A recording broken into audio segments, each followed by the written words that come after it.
together with you about the future of design thinking, which will for sure be very intensively touched by AI. And so first we have designed a little welcome round, and I would like to ask first on stage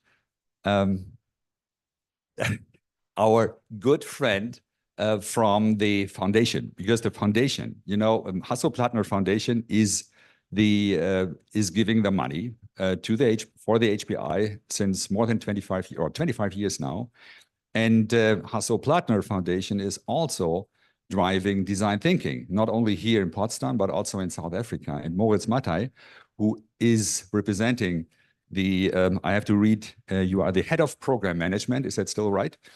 Good. And so he is, I give you the stage now to give a welcome note to all our participants. So please welcome Moritz Mattei.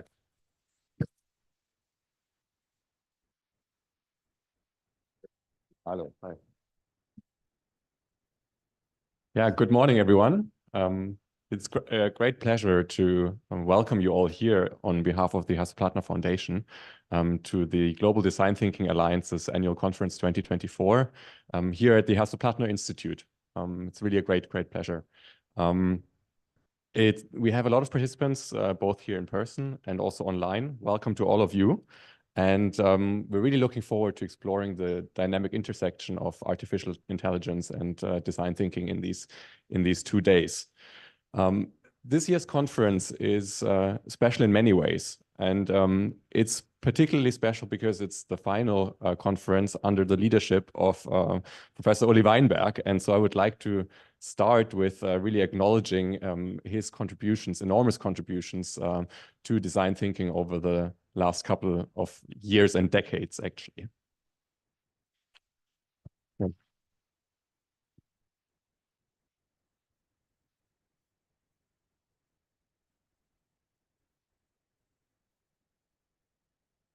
So, dear Uli, you have been really a driving force behind the development and the success of design thinking education and research. And your 17 years of dedication have inspired many teams worldwide.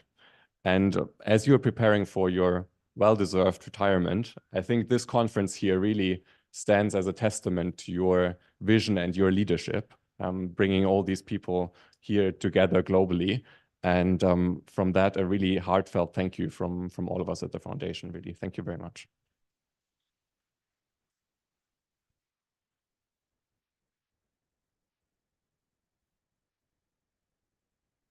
So now, looking ahead of what's coming for us in the next days, I must admit, when I first read the title for the first time, AI and Design Thinking: A Global Dialogue on Future Skills, I thought we're just one synergy away from a classical case of buzzword bingo. But don't worry, because after all, if there's one place that's immune to empty jargon, it's the Hasso-Plattner Institute here in Potsdam, because after all, this is the place that coined the term Software-Systemtechnik. So it's such a wonderful German and precise term that buzzwords don't stand a chance. And so rest assured that while we will be tackling cutting-edge topics, we'll do so with the no-nonsense clarity that only IT systems engineering can provide. But that said, and jokes aside, of course, AI and design thinking are shaping our world and are also shaping our work at the foundation. Just to give you a few brief examples, just last week, a project was presented at the Berlin Zoo, where students at the HPI have trained an AI model that can identify gorillas. And it can be used for gorilla research. And they did that together with another activity of the foundation, the Sabine Plattner African Charities. So really bringing together different projects in our ecosystem and showing how AI can have a profound impact on conservation research. We also have more and more projects that are involved in design thinking and are using design thinking methodologies for their own work, like Data for Life has recently done in the health space, and also Tales, which is another project, has used design thinking for the design of their World of Us online game. So while these are at the moment kind of separate cases of either AI or design thinking influencing the work of our foundation and bringing together, bridging gaps between different projects. We really believe that the combination of AI and design thinking in the future will enable even more of these crosstalks and really bring really new and exciting projects to life.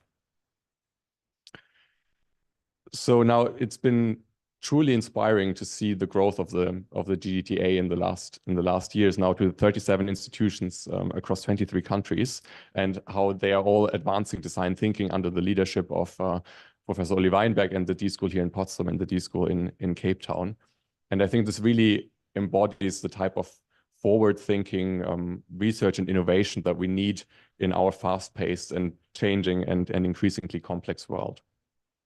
So to finish, let's kick off this conference here with the energy of a team starting a design thinking sprint. And who knows, maybe in the next 2 days, we can also teach those AI systems a little bit about the value of Post-it notes. Thank you very much. Thanks.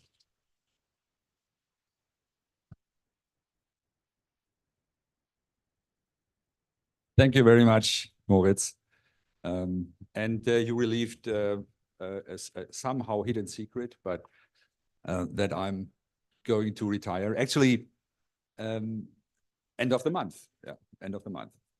End of September. And since we knew that date, there was a non-hidden date in the Brandenburg legal system. If you are a professor, if you are turning 66, that is the time to move away. In America, in the United States, so like Matt Parkinson, where is he over there? If he turns 66, you never turn 66, you always look like 45. Then you just stay. You just stay. Yeah, you just stay until you say, I'm ready to retire. In Germany, the system is a different one. And I'm actually not ready to retire. And this is why I'm still thinking about or in discussion now. Actually, the leadership of HBI was asking me to continue at a freelance base to help to further on develop the GDTA. And this is what we're just negotiating, and I'm pretty sure we find a solution. And then I'm not completely retired, and I'm looking forward to that. But since we knew that date, end of September 2024, it was 2 years ago, or actually several years ago, we were saying we need another professor. We need a person who will follow. And so Falk Übernickel, who I would like to ask to the stage, he got appointed for nearly 5 years ago to be the professor for design thinking and innovation research. And for a while, we were doing this together. You're more on the research part. I was more on the D School part. And now you're jumping in the seats and to direct the D School, the whole thing. And the whole thing changed also through the past 2.5 years, significantly, I would say. It's not that we're getting rid of design thinking. No, it's actually bringing pieces which were a little bit separate or intended to be separate, bring them together. And so I would like to ask my dear colleague, Falk Übernickel, Professor Übernickel, to give us a little welcome note. Thank you very much for joining.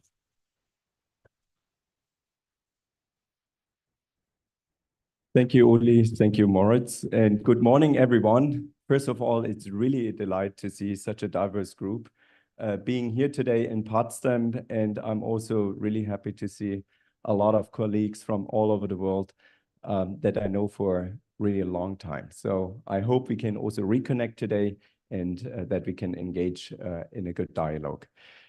Secondly, I would like to follow with some of your discussions. And as you have said, retirement, stepping back are big words. And I think we should not think about retirement and stepping back. And I'm hoping that Uli will stay in our ecosystem as a very important contributor and also a provocative thinker who keeps us fresh and who is hopefully pushing us here and there with his arguments to think into new directions. So therefore, I'm also hoping that he will remain as part of our ecosystem and is also supporting. Secondly, before I start with my welcome note, I also would like to thank the D-School team, who is doing a fabulous job here on campus, organizing the conference. And I know we cannot take this for granted, all the over hours that has been spent, and also the dedication that you put into the program together with the main lead. So therefore, also thank you, heartfelt thank you to everyone who supported basically this conference.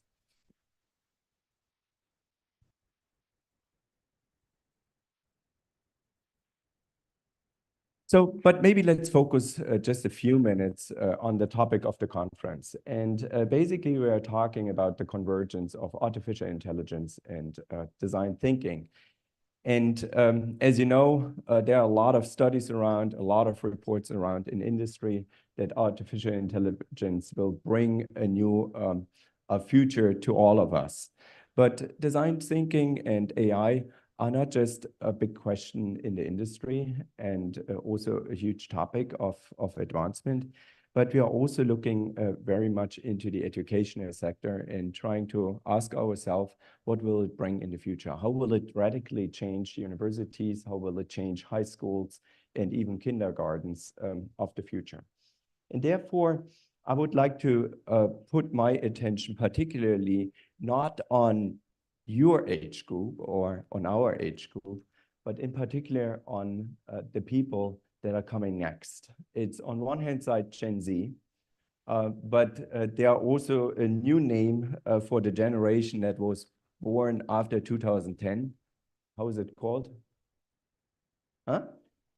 Alpha, right. So Gen Alpha. And I would like to put the attention on this group for this talk today, because we are not just talking about digital natives in the sense of that they started their life with the newest technologies already, which we never had the chance. So if I look around, most of you are not Gen Z, I guess. But I think for this age group, especially for Gen Alpha, AI, artificial intelligence, becomes a kind of fabric of their thinking, of their doing, of their entire life. They will have artificial intelligence since they got born at their fingertips. So for us, it might feel very strange to ask ChatGPT for certain things, but for Gen Z, for Gen Alpha, it is basically at their fingertips. And my deep belief is that with the help of design thinking, we can help them to use these tools in a much better way than just utilizing technology. And we should therefore focus our all educational efforts basically on helping them to become more creative, to have more empathy by using these tools, but also exploring new realms of critical thinking. And I mean, we are all surrounded by strange news and strange facts. And I think critical thinking will be something in the age of AI that is even more important. And while AI is able to process data in milliseconds, so huge data in milliseconds, we need to enable our young learners with the right tools to ask the right questions, to be able to experiment, to be able to fail in the new world. But I think it's even more important to give them tools at hand to design tools from a human-centric perspective that are ethical and that serve us as humans and create impact. And these are territories that we all talk about, but at least I don't know exactly how we will achieve that goal and what also we need to teach. And that's what I hope for today, that we start a dialogue on the platform of GDTA to explore these kinds of realms, right? And I dream of an AI-enhanced world, basically, that is helping us to learn continuously, that help us to innovate with purpose, and where technology basically serves the human being, so us, and not vice versa. So therefore, I hope for good dialogues. I will be on stage for one panel discussion as well. And yeah, I'm also looking forward to connect with you all. Thank you. Thank you. Thank you very much, Falk. Thank you very much, Moritz. And I would like to ask now a special guest on stage. And a special guest who actually was with design thinking from the very beginning here at the HBI.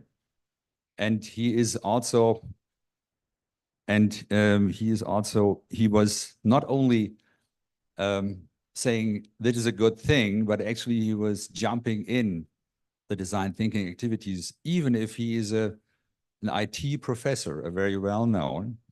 And he was at that time, when he jumped in, the CEO of the HBI. And I'm talking about Christoph Meinl. And Professor Christoph Meinl, he has probably the biggest picture. He learned about the vision from Hasso Plattner, about his first connects to the guys at Stanford. And I'm really happy that you are taking the time. Then you were running the design thinking research program. You were actually acting as a coach for a while, besides your CEO job, which was incredible. And so I would like to ask you on stage now, since you are the CEO, and you retired 2 years ago, officially. But now you're running the German UDS, the digital university, and please give a big applause to Christoph Meinl. Yeah. Thank you very much.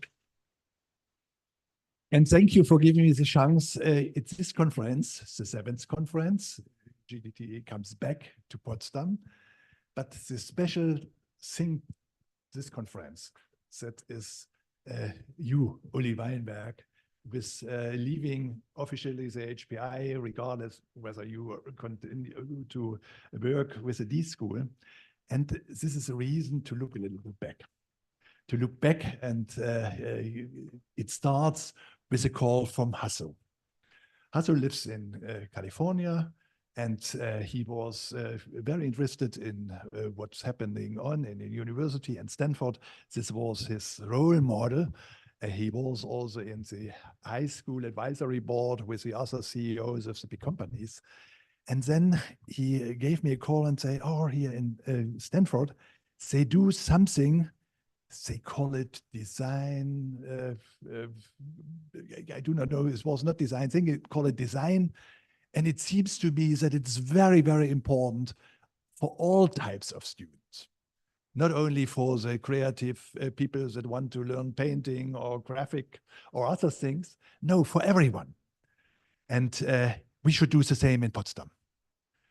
I was happy because a big restriction in the education of the technical people in our German universities is they get a wonderful training in the technical things, but particularly in computer science, digital affairs, it is not enough to be a top specialist in digitalization technologies, because when I want to bring it into practice, into an industry, in an organization, it is connected, it's innovation, it's connected with change.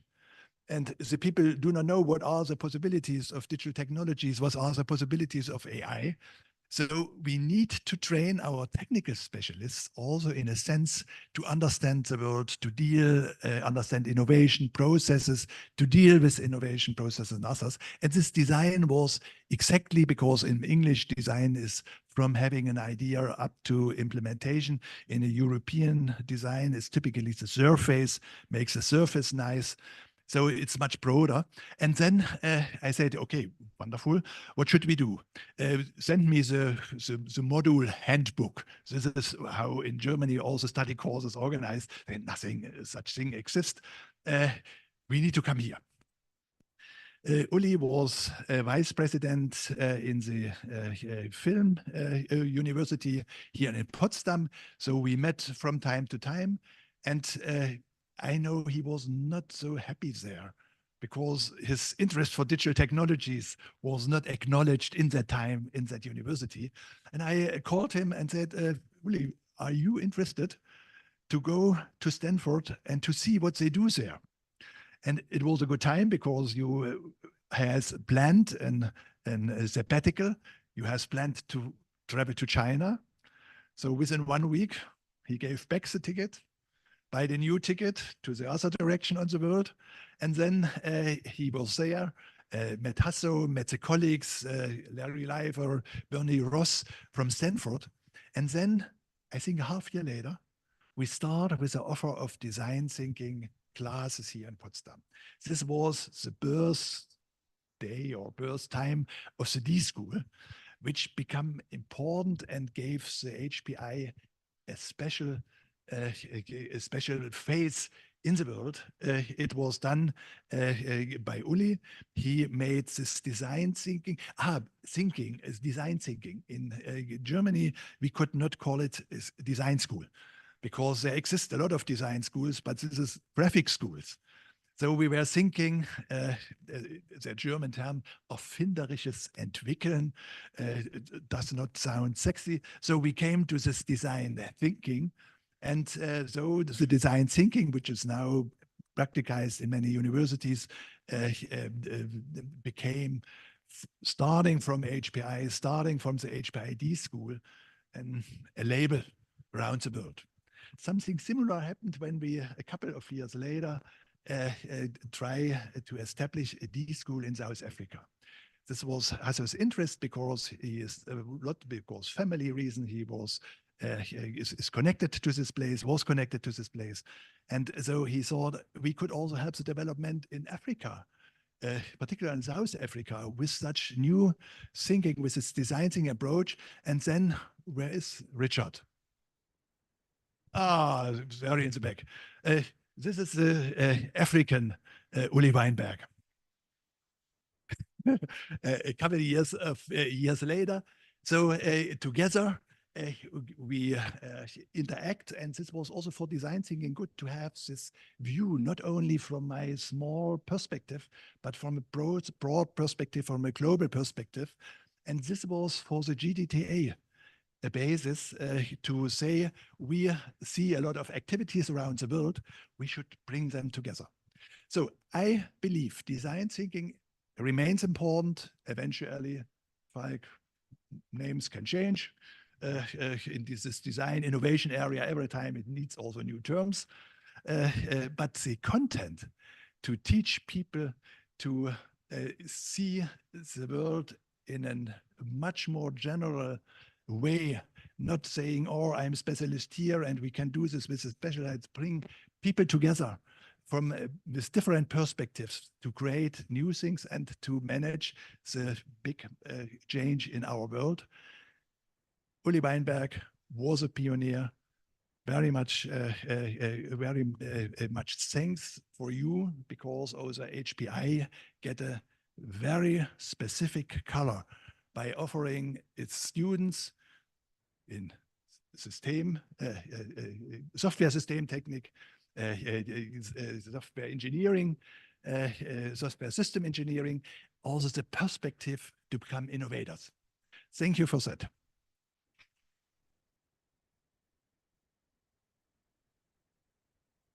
Thank you. Thank you very much. Thank you very much. So I didn't expect so many words about my ending of the career here. Raika, since we destroyed your fabulous plan for the day for about 50 minutes, I want to use that opportunity to thank you very much. So this is Raika. Most of you know her from the communication. Raika Rauch, and she's she's preparing like hell the whole conference together with me, but she was doing the hard work and not sleeping well, actually, for the last few nights. So thank you very much. And now we have to shift like 15 minutes everything. So is that easy? Can you do this with AI or no? do this by hand. So, but we do it with AI, yes.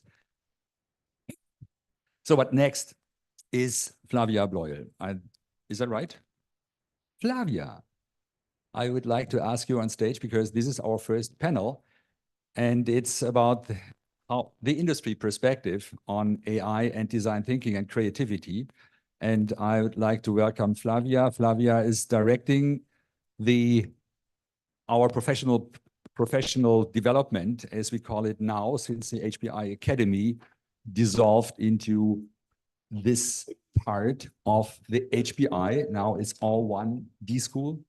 And Flavia will run you through this panel. Thank you very much. Thank you.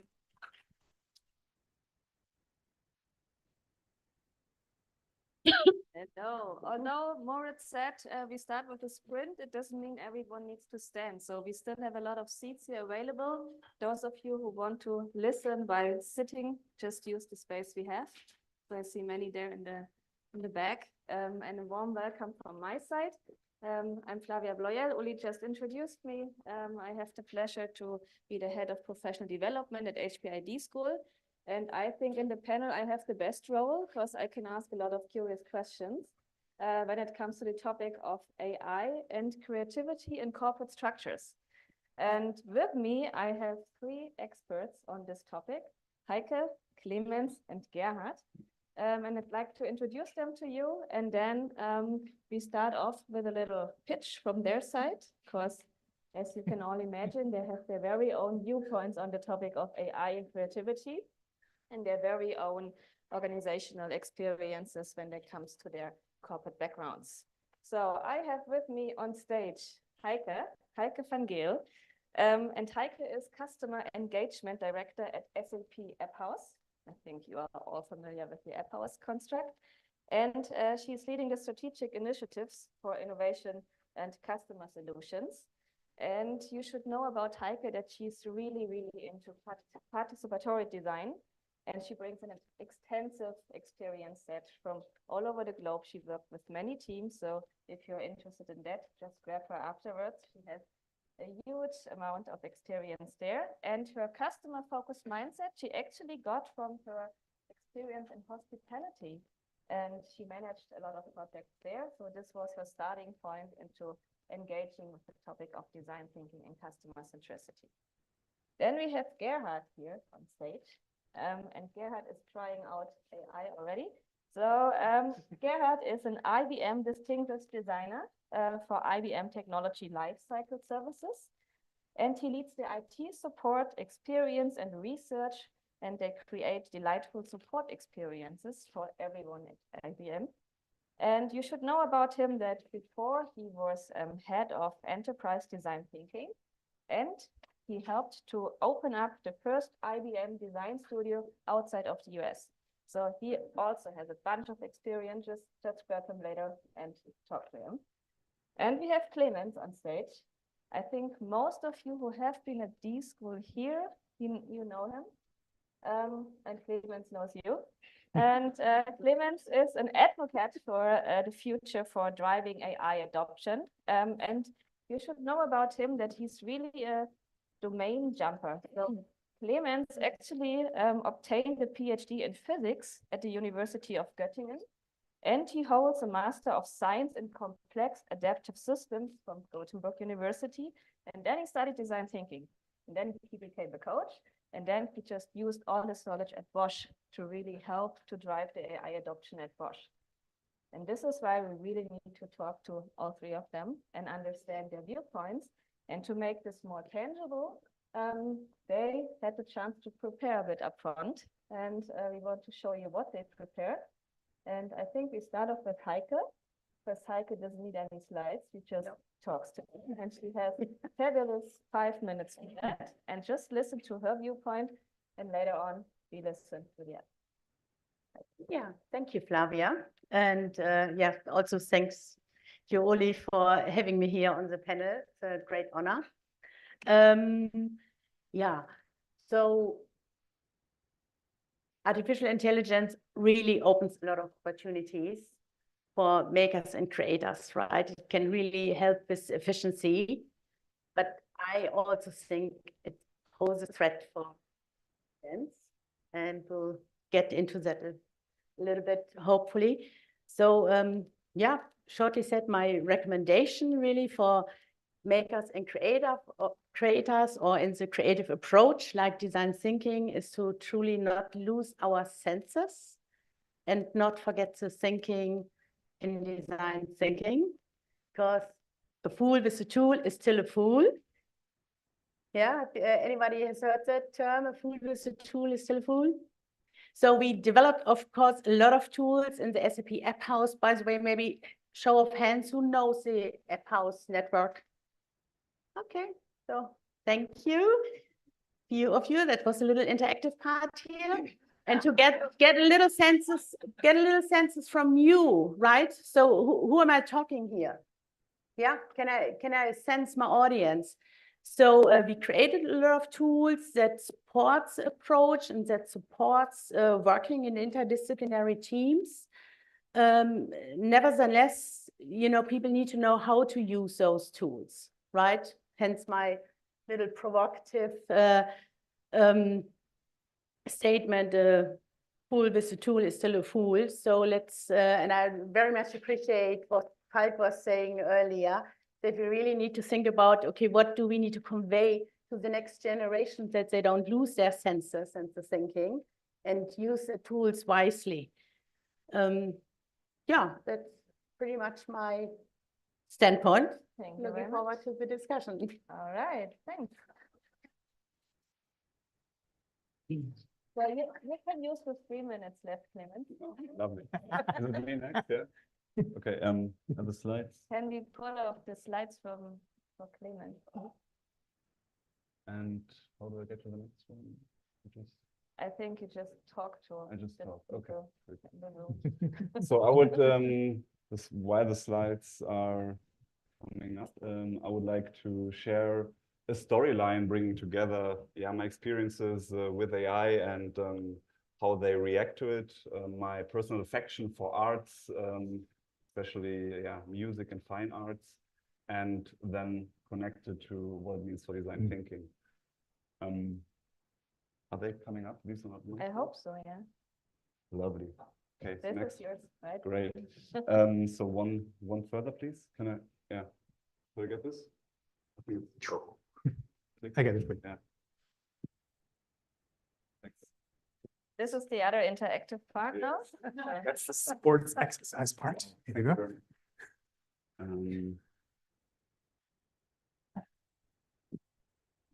Click green one. Yes. Lovely. So when we look at the current, I've heard here AI mood. What I think is, if we go back a couple of months, everyone was crazy hyped. I don't know, you could see it in the media and stock prices.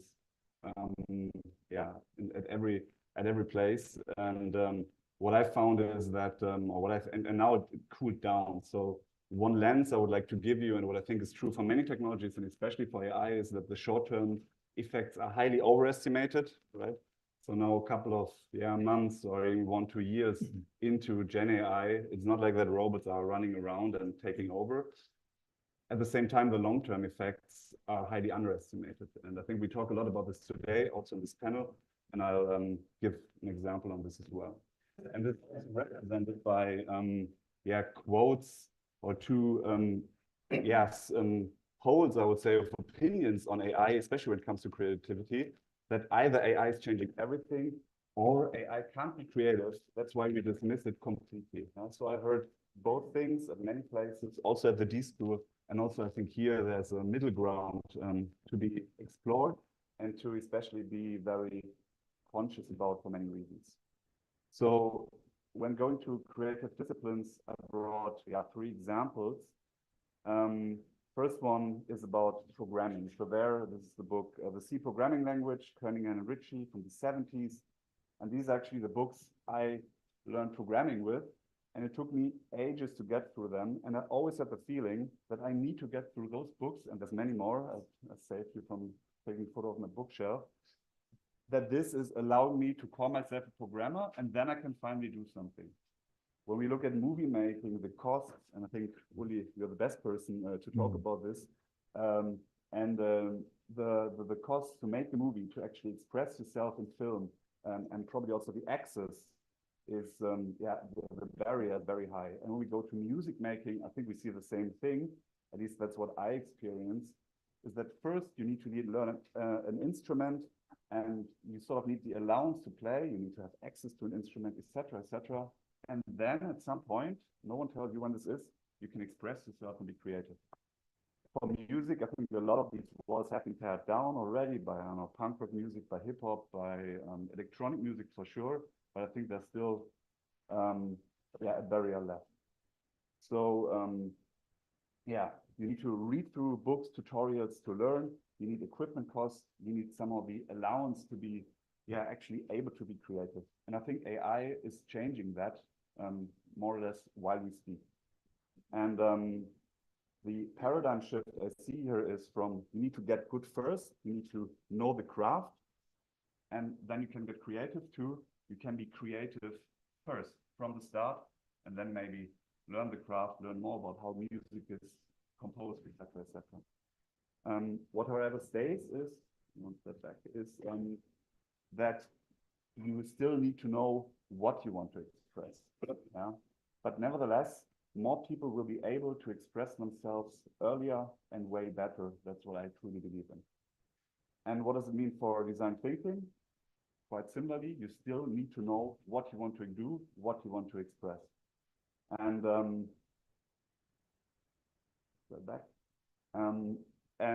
so what does this mean? So you still need to know what you want to build.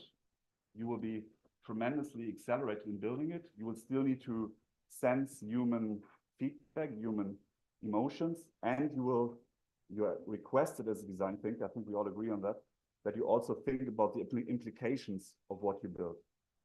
And this brings me to my last point. What needs to be mentioned here is that yes, many jobs will be transformed. So I see a lot of potentials, but there's also a lot of things we need to think about. One is aggregation of power, which is highly likely, which we already saw in the context of IT. But I think this will go further up to maybe companies composed of a single or a couple of persons who will have the same valuation as we see now for software companies. I think we ask as design thinkers to think about these implications and include them in our creation. So this is what I would like to leave you with, and happy to discuss this over the day and time. Thank you.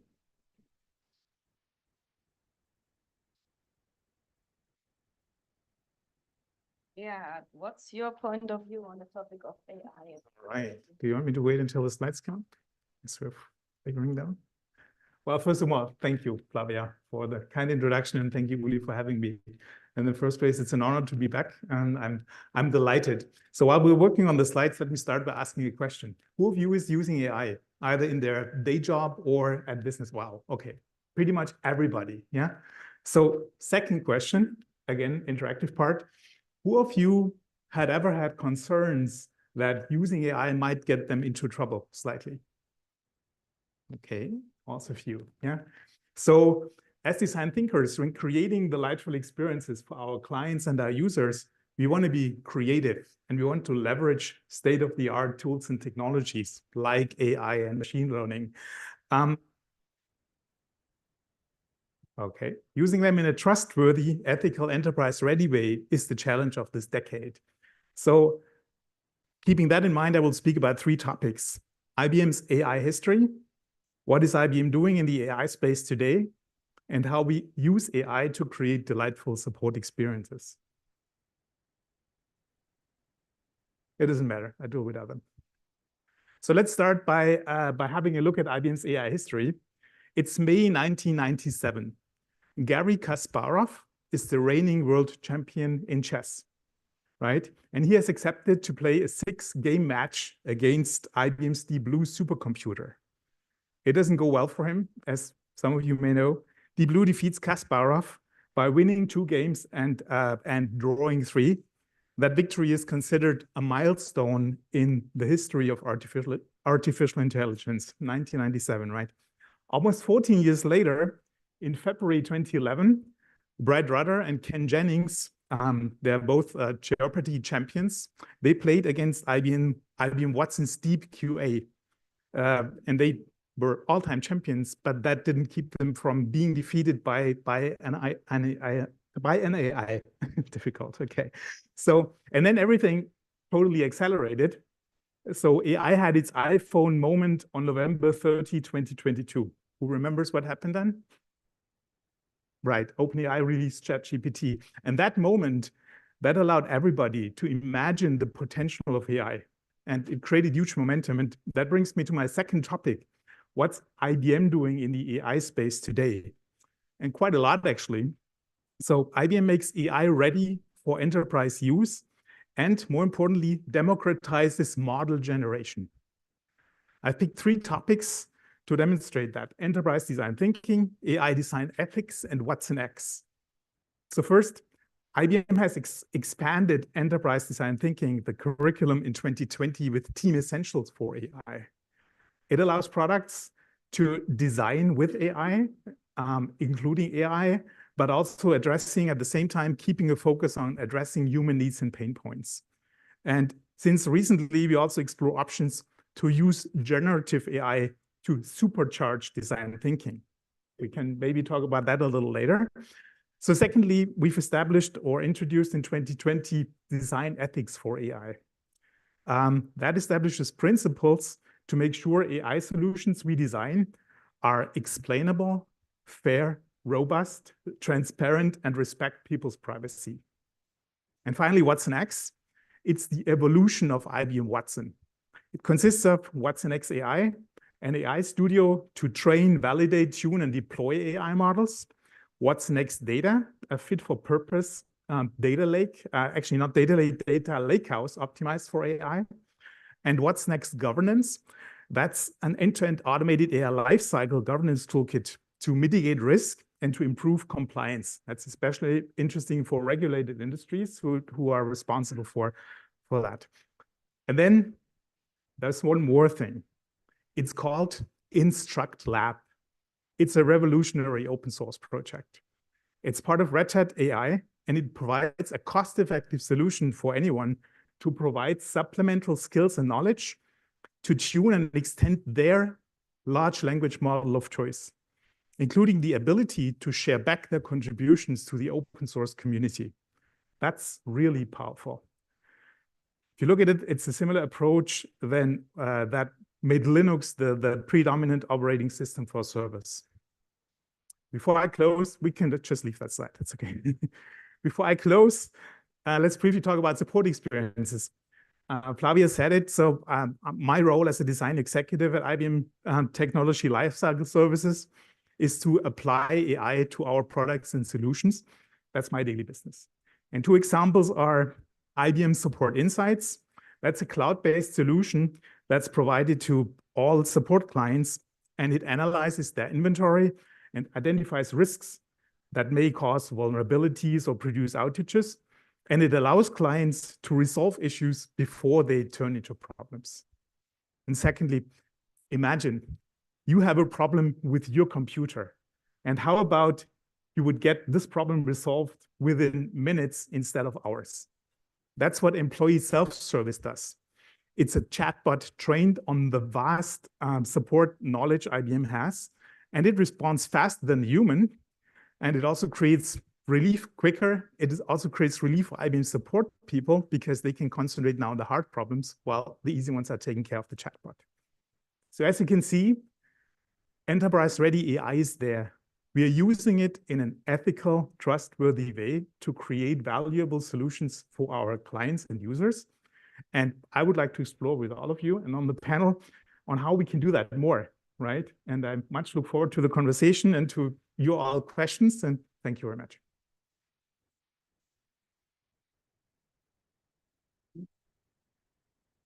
As promised, you have different viewpoints on the topic. Let's jump more into the nitty and gritty, what's behind there. And Heike presented the perfect jumping board. AI is a big threat to creative confidence of us human beings. Heike, what's happening? I know you will come with such a message. Yeah. So, you know, as you mentioned, I working a lot with running participatory design sessions. That means that we do not only do research on those end users and other research, but do it together in a participatory manner with the people we want to build better solutions for, right? The so-called end users. And yeah, during those workshops, they learn some basic principles about design thinking. They learn the importance of empathy. We show empathy with them. We let them make and create, and we even have some tools that make it easy for them, even though they might not be artists and know how to draw. We have some, toolboxes that help. And typically in those kind of interactive sessions, we have a lot of energy, and we create creative confidence with our, in our case, our customers. Now, questions maybe to all of you, because there are ideas, and we are experimenting. Also, we have experimented to gather all the pain points from those end users and so on, and throw it into a generative AI, and tada, there are some ideas not developed by the end users. Now I'm asking you seriously all, what do you think, where do we have a higher commitment to continue with the project? Right? So anybody, or you guys, any thought? Higher engagement when it was created by humans? By themselves, for themselves. When it was created by AI. What do you think? Perhaps, because that's the aid of AI. That's the thing. So that's the other thing where generative AI can be really helpful, and we have been so Mural is also introducing AI. I trust everybody is familiar with Mural, to use it as a sparring partner and to also democratize everything a little bit, because there are a lot of extroverted people that are often dominating the discussions, and there I have maybe another objective neutral viewpoint that's it's also really nice. Clemens, you're really advocating for guys try out AI and see what's happening. And you said AI helps us to make us more effective and efficient in the design process. We oftentimes deal with messy problems when it comes to design thinking. So how does AI help us to make us more effective and efficient? So I think generally where we see that AI is employed is usually about efficiency problems these days. That's, I guess, just the cause of the economic model or human nature, maybe even that we are in. And but coming to design thinking, so from my point of view, I'm advocating use of AI, or I think there's a lot of positive potential that we see, bringing down barriers, democratizing knowledge, tools, etc. Yet I would be careful to just use it, like let's say, for the whole process. So where does it make sense from my point of view to use it is what we think about, the design thinking process, for instance, is about for understanding. So just to get data, knowledge much faster than we do before with Googling around, etc. So just getting baseline knowledge about a project, I think there AI, Gen AI is perfect as an addition. Then I also think it can help tremendously in, let's say, setting up a research process. Setting up how to time interviews, where to find people with a certain trait. Like, I need to talk to parents. Okay, in which cafe would I find them to talk to them? But then the talking, I would always advocate for doing it like yourself. So it's there are critical parts like doing the research. I would also say synthesis and ideation, where I would have difficulties to, especially when educating students, to just let AI take over. On the other hand, when it comes to organizational topics, like as I mentioned, or to, of course, prototyping, I would be a fan of employing AI and helping it to speed up the whole process of creation design. I can just add to that, Flavia. So we recently, I looked at an internal study, and what they were doing was they were, well, one of the phases in a design thinking work is always you have to synthesize so many inputs from different people. And that is typically something AI is really good at. So they had this massive client workshop where they estimated usually it would take like 7 days to consolidate all the need statements and come up with like an integrated picture. And they used Gen AI to do that, and it took them about an hour. 7 days, 1 hour. So clearly, I mean, at the end, I had an expert design thinker whom I trust from our studio in Columbus, Ohio, who I know personally. He said, I looked at it, it has done it as good as I would have done it. It made a few mistakes, but if I'm synthesizing it, I'm making mistakes too. Yeah. So it's pretty powerful for that use case. Yeah, I cut right to the chase. It's a question we talked about. I put in later, but I have to ask it now. We talked about it up front, and you said, actually, nothing really changed for a designer, but yet everything has changed. So when you think about designing digital solutions, you now have to know much more about large language models. You have to deal with llamas, mistrals, all at the meta level. And then you have to think about, okay, what does this data dependency actually does to creativity? How does this interfere with your daily business as a designer? I think for designers and design thinkers, for that matter, it's important to know your materials. And that is something that's changing, right? It's similar if you're making fine art or if you make music. And now when we're dealing with AI, you got to know that material, right? You got to know how, well, I mean, you have a certain intent that is coming from the user needs and pain points you have learned about. So, and then you are elaborating and exploring how can you use AI for that potentially. Maybe you can't, right? But if you have suitable data, like in this case, like digitized need statements, wow, what can I do out of it? Yeah. And that can then lead to breakthrough solutions that you wouldn't be easily doing without AI. Yeah. But is it like, is it a hammer and everything's a nail? No, I don't think so. Yeah.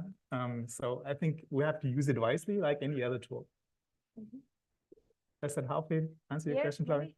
Go a bit deeper into how do you actually make sure that people understand what data they deal with, because this is now a domain that comes into your own playground and you need to do that. How do you do that at IBM?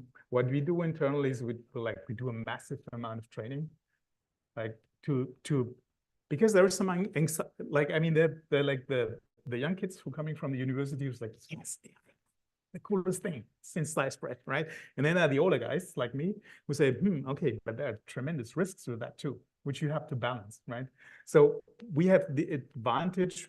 I talked about what's next really early on, and our up to the CEO level, our company is really pushing AI like hell. Sorry, I shouldn't say that. Like really massively. So there was 1 week last year where everybody in the company was working on a self-chosen project with a team on AI using what's next. The same this year, right? And the solution that brought the biggest savings, like time, money, whatever, got a price.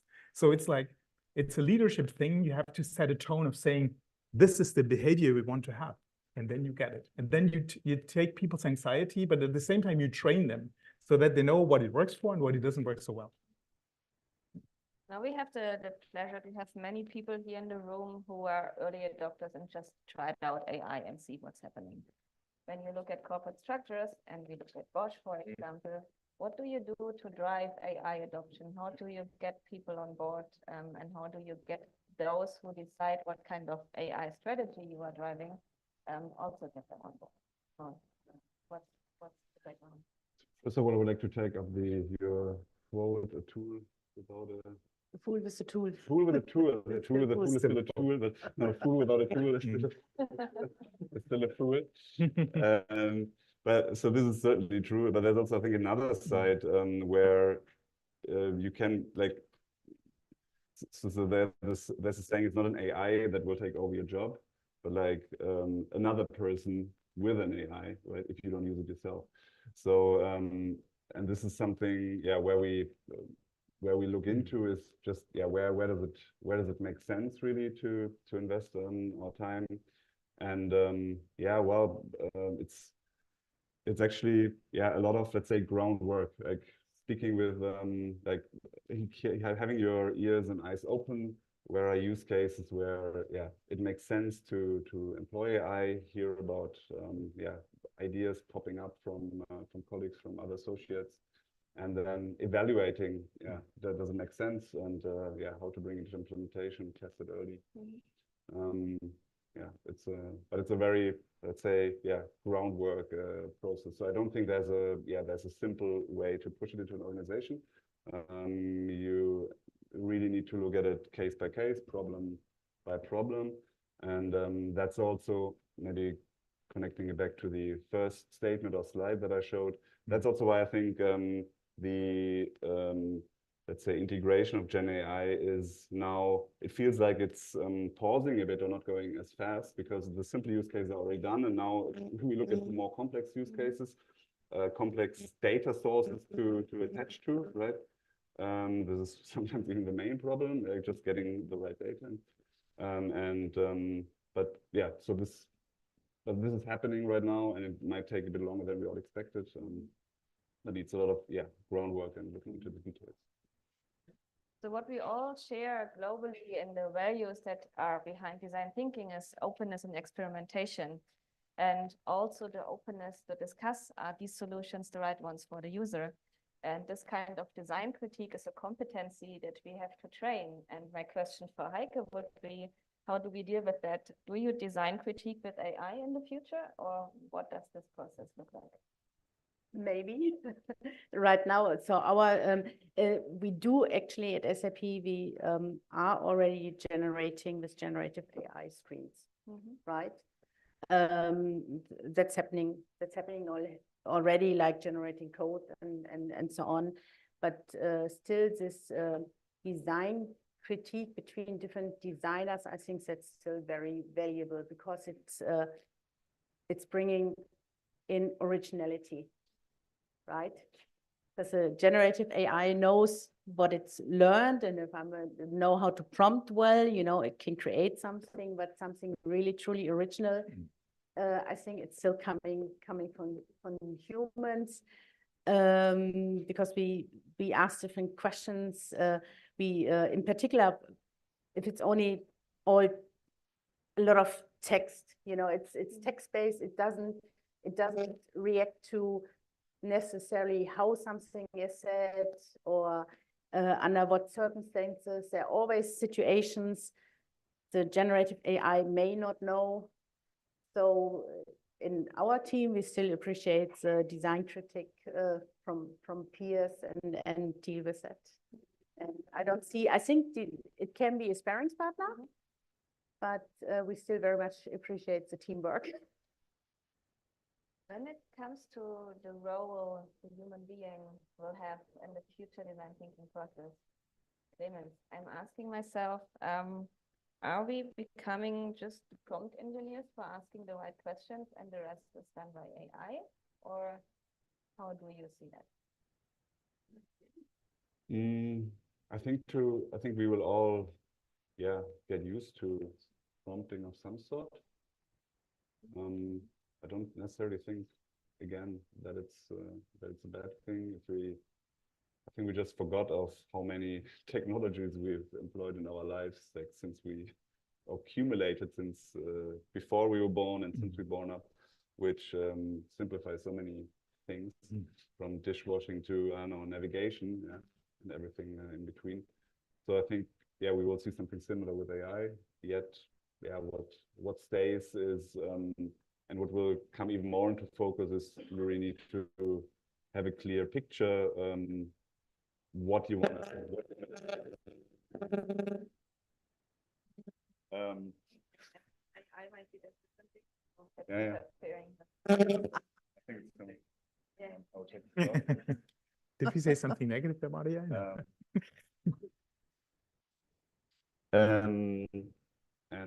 You still need to have a clear picture of where you want to go, and then these tools are amazing. If you just I don't believe in, and I think for instance we've all seen like now AI generated images, and in the beginning it's amazing, and at some point it turns really boring, right? You can't see them anymore.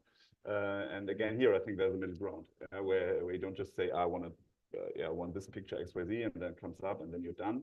I think there's always like a middle ground where you can still be creative with I don't know, AI helps you to, I don't know, crop certain aspects of an image, do the coloring, what usually would take you hours in Photoshop and would maybe need a long education, which you can now do with prompting, and which will enable you to express yourself more easily. Or I know you can hum a melody into your phone and it will transfer it into the instrument you like and sprinkle some, I don't know, melody, some musical theory over it, right? And you have a melody in your head is captured and you can then work further on with it. Like this is the tools that I imagine that will enable creativity also in design thinking, not the one-stop shop thing. As we are in a panel and talking about AI and creativity in corporate structures, let's look at some costs. When we look at what proprietary LLMs cost and you think about the innovation process, this can be a real showstopper, right? So Gerhard, how do you get your budgets through? How do you deal with that? How do you include this into your thoughts about what you want to do with AI in the future? So if you're looking at costs, there's a wide range of costs depending on what you're doing, right? So if you're looking at what like Meta or Google are spending to do the initial training of one of their big large language models, we're talking about tens to hundreds of millions of dollars, right? So plus like energy costs, CO2, et cetera, et cetera. So that's nothing which is like for everyday use, yeah. And then you have at the same time the inference costs. So if you want to, if inference is the process of saying I'm sending a prompt and it's doing something and it's coming back with a hopefully smart answer. So there you pay $1 to $10 for 1 billion tokens. So quite a difference, right? So the question is, we got to train people on between that, like, and by the way, model customization, like retraining a model based on your business data, your input, like do a full model retraining by forking, like creating your own llama, yeah, creating your own llama model and then applying your own business data on it. That's at the same scale almost. It's costing also millions of dollars in compute power. The question is, how can I teach my people to achieve a custom enterprise-ready solution by using some means, right? And the two things that we are promoting is first of all, like model alignment, which means you're taking an existing model, and then you are applying your knowledge and skills on top. That was that Instruct Lab theme I was mentioning before. So there you don't need like terabytes of data to train it and massive CPU costs. You need either like maybe in the area of 10,000 human annotations, which is still a lot, or way fewer and then generate synthetic data. That sounds like really spooky, but it works, yeah. And that's an interesting approach to evolve a model, right?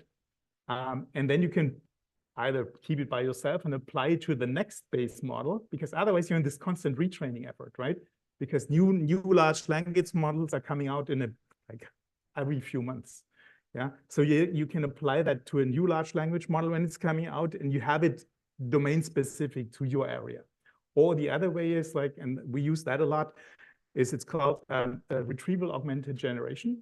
So that means you pump all your proprietary confidential information, like your personal information in your company, what everybody earns, right? Your strategic information into a separate vector store, and you apply that in prompting against a large language model. Yeah, relatively cheap, ensures your privacy, but you get the proper outcomes. Yeah, so that's kind of like the range. And by the way, that would be a talk by itself. I can, if somebody's really interested, I have a really good article about that I can share. But that is really, you got to know what you're doing. Yeah. And again, I mean, this is typically not necessarily what the designer is doing. Yeah. We have our AI engineers who make those decisions, but it's important to be aware of that. So you see, those experts have a lot of answers to a lot of difficult questions. I think you have much more questions. You can grab them in the break. We want to use the last 1 or 2 minutes we have, not to sum it all up, because I think you use your human intelligence to sum it up, or you already used AI to sum it up. We just talked about more of the retrospective. What is their current experience with AI and creativity? We want to use those three with their forward thinking, with the statement to look into the future. yesterday practice already what if in the smaller cycle, and ask you what if AI, and what is your vision of what's next, what's coming, and this would be our closing statement from your side. Heike, what if AI? What if AI? What if AI? I think would be interesting to think about what if AI would have come this massively on the market prior to the pandemic and the extreme digitalization of coming together. What would it look like, right? Because prior to this 2022, we already learned a lot of virtual things we always declined to do virtually, right? But we were forced to do it. So what would it look like? Yeah, I think along these creative topics, I'm most worried, but also excited about the speed that AI brings. So my what if is, what if AI brings down the speed of change from what is usually a year down to a day? Yeah. What if we could all contribute to an open AI world model? Not making Meta rich, not making Microsoft rich, not making IBM rich, right? But creating something in the public domain that's owned by everybody, that's fully transparent, right? And that everybody can use and can trust and can build on and extend. My vision. This perfectly plays into what we are doing later that day, because we will build a vision for what's happening next. So already think about what's your viewpoint on that. Thank you very much for your insights, and grab them and ask them a lot of questions. Thank you.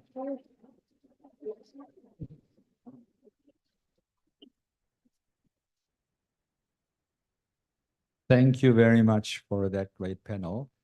We got a great perspective from different angles, and we saw also a lot of the challenges we are facing, and we want to tackle during the conference here. So there's a break. There's a short break. We want to get the time allocated again. So a short bio break, and in 5 minutes, let's meet back here in 5 minutes for the next panel. 10 minutes. We got 10 minutes. Good. 10 minutes. I knew that we got 10 minutes, but I know that.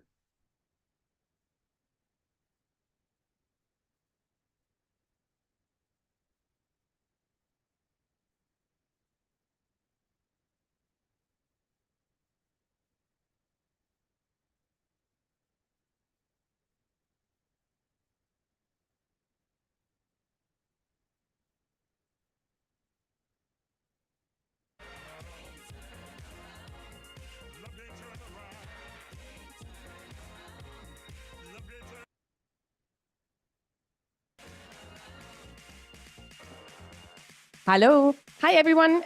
Just so you know, you don't need to queue here for drinks and food. Just walk over to the bistro. We have 2 more stations there so that you can make the best of the break. All right. See you in a minute.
Yeah.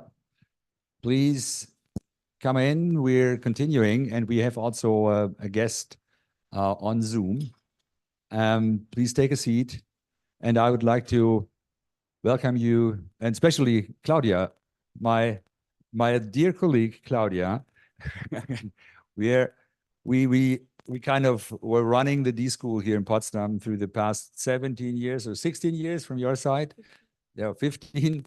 Now Claudia is heading the whole academic program of the D School, and she will lead you through the panel. And I'm really looking forward because now we have all educators here on the panel, and I hope you don't use AI at all. So.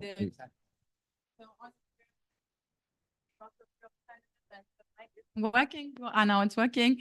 Of course, have been using ChatGPT to prepare something, to try something out. When it came to this panel, at least I know of 2 persons here on the panel who did so.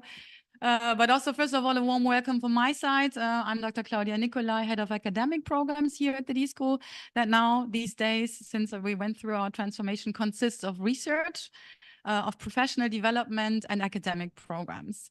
So therefore, I'm really delighted to moderate, meaning asking questions about what the future of AI and design thinking in higher education will be. So I'm going to use you maybe as my human ChatGPTs, all of you, to figure out what we have to do differently from, let's say, October 1st on, because that's going to be our next semester start, in order to bridge the gap that we do see in here.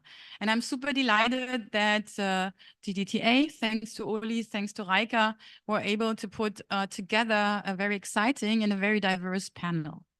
And it's not just going to be a panel that's diverse in terms of expertise, but it's also going to be somehow, hopefully, hybrid, because one of the panelists is joining us from Singapore. We're trying to get him from the Zoom somewhere over there behind the black box onto that screen. So therefore, please bear with us before we're going to welcome our 4th panelist. So therefore, I start with the 3 ones that are here on stage. First of all, to my, oh God, I have right, left, somehow deficit. To my right, to your left, is my beloved colleague, Professor Dr. Falk Übernickel, who took over the lead of the D School in April 23 and has been joining Hasso-Plattner Institute in 2019 as the chair for innovation and design thinking research. He also has extensive knowledge in that field, not only from an educator's perspective, but also working with corporates together in lots of projects, also with your PhDs, to not just talk about it, but also to better understand how digital transformation shapes its way into corporates, but also in other organizations. So therefore, I'm also looking forward to get that perspective and also hear a bit more from maybe the tech part, because I think from the panelists, you're the most tech guy amongst us, just already to set this up. And then I also love to welcome Sharon. Sharon, I do sometimes have a bit of a problem to pronounce your last name correctly. So therefore, I'm looking at the notes. Guaman Quintanilla, and how many mistakes have I made? Okay. She's joining us from Ecuador. Sharon is a lecturer and also an academic coordinator at Escuela. Oh no, again, so, but I go through that. You have to bear with me. Escuela Superior Politécnica del Litoral. Yes. Short ESPOL. And she heads the I3 lab on innovation and entrepreneurship. So therefore, I'm also looking forward to already get into how can we combine AI, innovation, maybe also design thinking, to see where maybe there is the sweet spot or where we're also going to have the problems in the future. And then, last but not least, we have Dr. Asaf Krebs, who is the co-founder and co-director of the design factory Schenker College in Israel. You have, I think, a very interesting combination at your university, because you already start combining engineering and design and also arts. So therefore, I'm looking forward to also hear from your side what you also have been experimenting on in terms of trying to bridge this gap or maybe find the interconnections between those disciplines, and now how maybe AI has been advancing, supporting, enhancing, or maybe even also contradicting the creative processes at your university, and specifically also the Design Factory. And now I'm still thinking, hoping to understand whether Professor Tylis Young is here. Now I see myself here. There you are. So also last but not least, Professor Tylis Young, he's from Singapore University of Technology and Design. He's the deputy president. And as far as I learned is that you have, so now where do I look to look him into the face? So it's a bit difficult now. Maybe the camera's there, right? So, okay, there. Great to have you as a virtual participant in our panel. You have an extensive experience as an architect and also an urban designer, have been carving your way between design and sustainability. And now since 2019, you have been joining the university that you're currently at. And what I also found super interesting is that you're heading the pillar of architecture and sustainable design. And also you have been launching the design center, Design Z. So therefore, I'm also really looking forward to understand what you bring to us in terms of also being the program director for the program on design and artificial intelligence. So welcome. I hope you can hear us. You can see us. Thank you. Maybe. Okay. Can you hear me? Yeah. So first of all, give them a big round of applause because great to have them. And in order to put the challenges out first that are the most hard to tackle, we would love to start with you, Professor Tai. Could you please maybe give us the honor to kick us off? Same as with the panel before, we would love to have a very brief personal statement about where do you see the current status of AI in higher education, where you also see the limitations and where the specific problem is. And as you have been preparing, I think a great way to conceptually kick us off, and also have been preparing some slides and other virtual participants. So please give it a start. Okay, first of all, can I check if you can hear me? So no, we can't hear you No? at the very moment. Oh, can you hear me? No? Can you hear us? I can hear you. You can hear us, hear you. Professor Tai. Yeah. Okay. We still have problems. Maybe on our side, I don't know. Okay, well, I suggest you move on with the next speaker. Let's sort this out because other than that, you also can't discuss with us later. So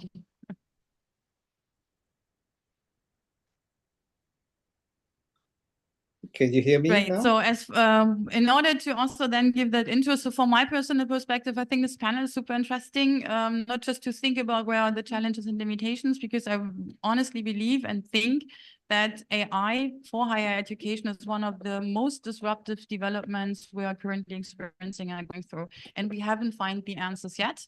And also what Clemens has been putting up, we are even not able within the field of progress. Okay, we also have the I somewhere. And we even have like big problems, huge problems in the whole educational landscape to really find even also our short-term answers. So therefore, that's what I also want to like stress with that panel to see where this lies. So quick change of, I think, shifting gears because now.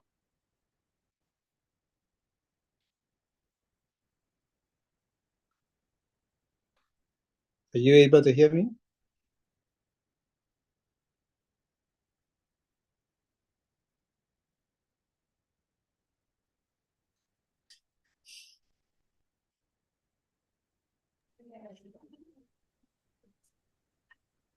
Try again. Okay, can you hear me? 没有声音了。Can you hear me? Okay. No, Professor you Tai, can't hear now me? we again see you. Can you hear me? Okay, can you try again? Can you hear me? Looks like the audience online can hear me. No? Here in Potsdam on stage and also in the plenary. So Yep. therefore, again, warm welcome. Why don't you kick us off with your introductory statement on challenges, limitations, and the conceptual approach, how to consider and think about AI in higher education? Can I speak now?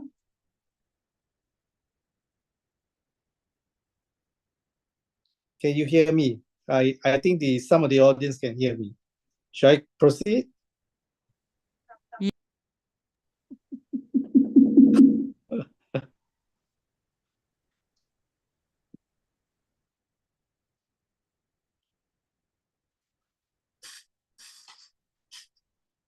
Let me know if I should proceed.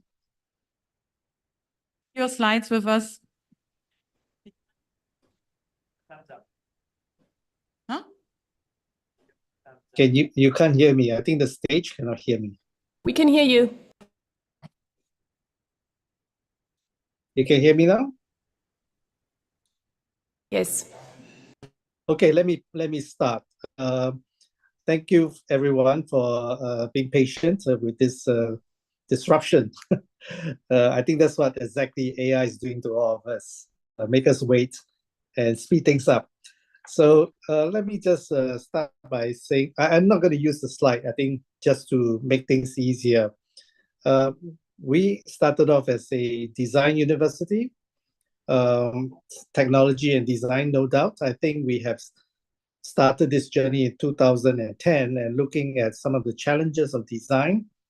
One of the key problems is really how do you learn the various disciplines all together at the same time. So what we call the science, technology, engineering, and mathematics is really kind of the foundation, especially in this part of the world. But we know that design is never just STEM, but it's about humanities, arts, social sciences, finance, business, and we never find a right model to put them together. So in trying to solve this challenge, we look at a kind of model that's like a double helix DNA that puts all the different subjects, learn them at the same time, using design as a kind of common base to blend them together. Now, with this model, we have actually embarked on a journey that is very much what we call the STEAM education: science, technology, engineering, arts, and mathematics. And this served us very well, especially during the time of pandemic. But just about at the same time in 2018, we felt the importance to embark on the AI journey. So we started a new major called Design and AI. Frankly, it is hard to tell where this is heading because the first time putting design and AI together is a very challenging thing. Do we teach more design or do we teach more AI? So we have a good balanced plan where we teach students on spatial design, product design, system design, service design, and the other half of the time they learn about coding, machine learning, deep machine learning, and the various AI tools and AI engineering knowledge. So this year we have graduated the first batch of students, and we found great satisfaction because we found suddenly now we have groups of students who are able to do design even with only half the 4 years time spent on learning design, and very much helped by very strong AI foundation. I don't think that the current craze about ChatGPT and kind of using imaging to create interesting objects or drawings is really the true answer of AI. I think that's just skin deep. There are a lot more things that AI can do, which I'm quite sure we can talk about it. So I'll just make a last point here to say that we have progressed on to develop a new paradigm called design AI and tech. Basically, we're looking at AI in 4 areas. Fundamental AI, which is about the kind of deep engineering knowledge. The second one is applied AI, which deals with how you use AI to apply in design as well as various processes. And this is kind of like the cyber part of AI. And we're looking at the cyber physical part of AI, which includes things like embodied AI, where we look at embedding AI in machine, in robotics, and finally, in also using AI to deal with business processes, changing processes. So I think that is actually new areas that we are trying to pioneer. And the whole university is actually embarking on this journey. So we're very excited, and we are about to push through this new manifesto sometime the end of this year. And I think in a way, if I may just use the word Bauhaus as a kind of word to get us thinking about it, it's like putting Bauhaus on steroids, putting Bauhaus on AI, and discovering some of the fundamentals of design that we have lost because of rapid industrialization. But yet, at the same time, we can maintain the ideals and the kind of principles of design that we always long for, but never able to do because of mass production, because of economic decline and social economic challenges. So I would just pause there, and I hope that this gives you a glimpse of the areas that we're looking at. I'm sorry to say that I have to leave for another event in about 10 minutes, so I hope to be able to catch some discussion. If not, please excuse me if I do leave earlier. Thank you very much. You'll have a great quote with the Bauhaus on steroids. We're definitely going to come back to that Bauhaus on steroids, I think. Now, I would love to hand over to Professor Falk-Übernickel for your intro statement. Yeah. Okay, so AI as an opportunity. So this is my model when I look at artificial intelligence in higher education. And maybe I can share some personal stories and insights that we gained over the last 2-3 years here at HBI. Maybe one disclaimer, we have a slight advantage here at HBI because we're a computer science institute. So therefore, we have a pretty high literacy on artificial intelligence and computer science. And what my colleague just said, I can fully agree on ramping up more education on AI. But I think in most of the cases, when we are looking at our students, we have a pretty high level of knowledge on programming and math and also algorithm around artificial intelligence. So, but maybe let me start in the beginning, because the initial question was share some also personal experiences. And when we all started with ChatGPT and AI, my first immediate reaction was, okay, I need to understand it by myself as educator. And not just using ChatGPT or the new GPTs where you do some of these prompting.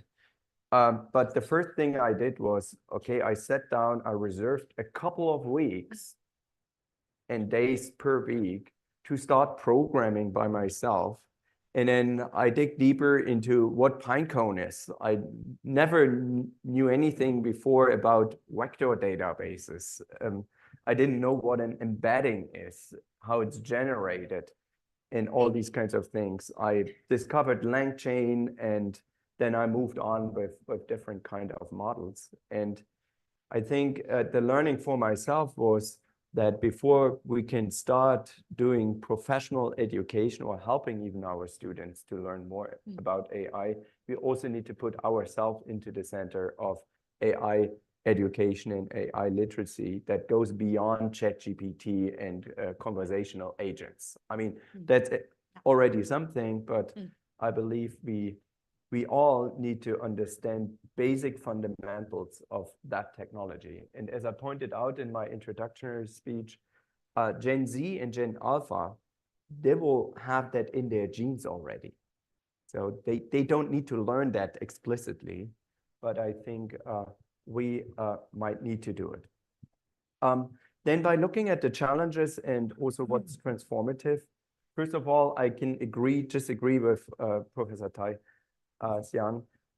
We need more AI literacy for those who are not already studying computer science, right? So this needs to be ramped up.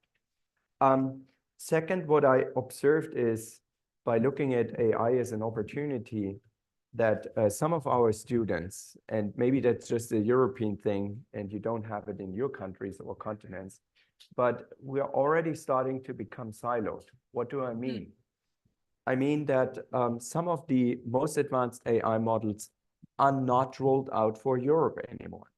So our students are using VPN access to the United States in order to get the newest version of Gemini models with Google, right? So we need to be very careful that we are not getting lost in that AI race by believing that we have already the newest stuff. But if you look broader, then at least our students are not able to access the most modern technologies. And I see that also as a big challenge and also as a threat from a European point of view.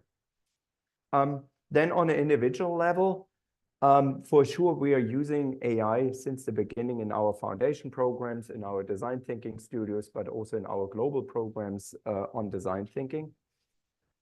What I observed by myself is this phenomenon that sometimes people stop thinking, right? And so they put too much trust into the output, and this last mile thinking stops happening. And we put a lot of effort in motivating our students to add more things to the output of AI. And also this topic of reliance into the system, it's insane, right? And I mean, I fall into this category as well. Here and then, right? You use the system and then you think it's cool.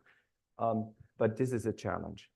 Nevertheless, by looking at the transformative aspects, I think looking at design thinking, it's crazy. We can do so much more in less time or more in the same time.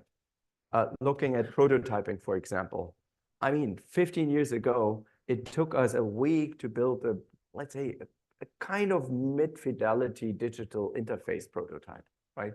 And students who had no possibility to code or no knowledge to code, I mean, they can now do it in a glimpse of a second. And not just one, they built hundreds, right?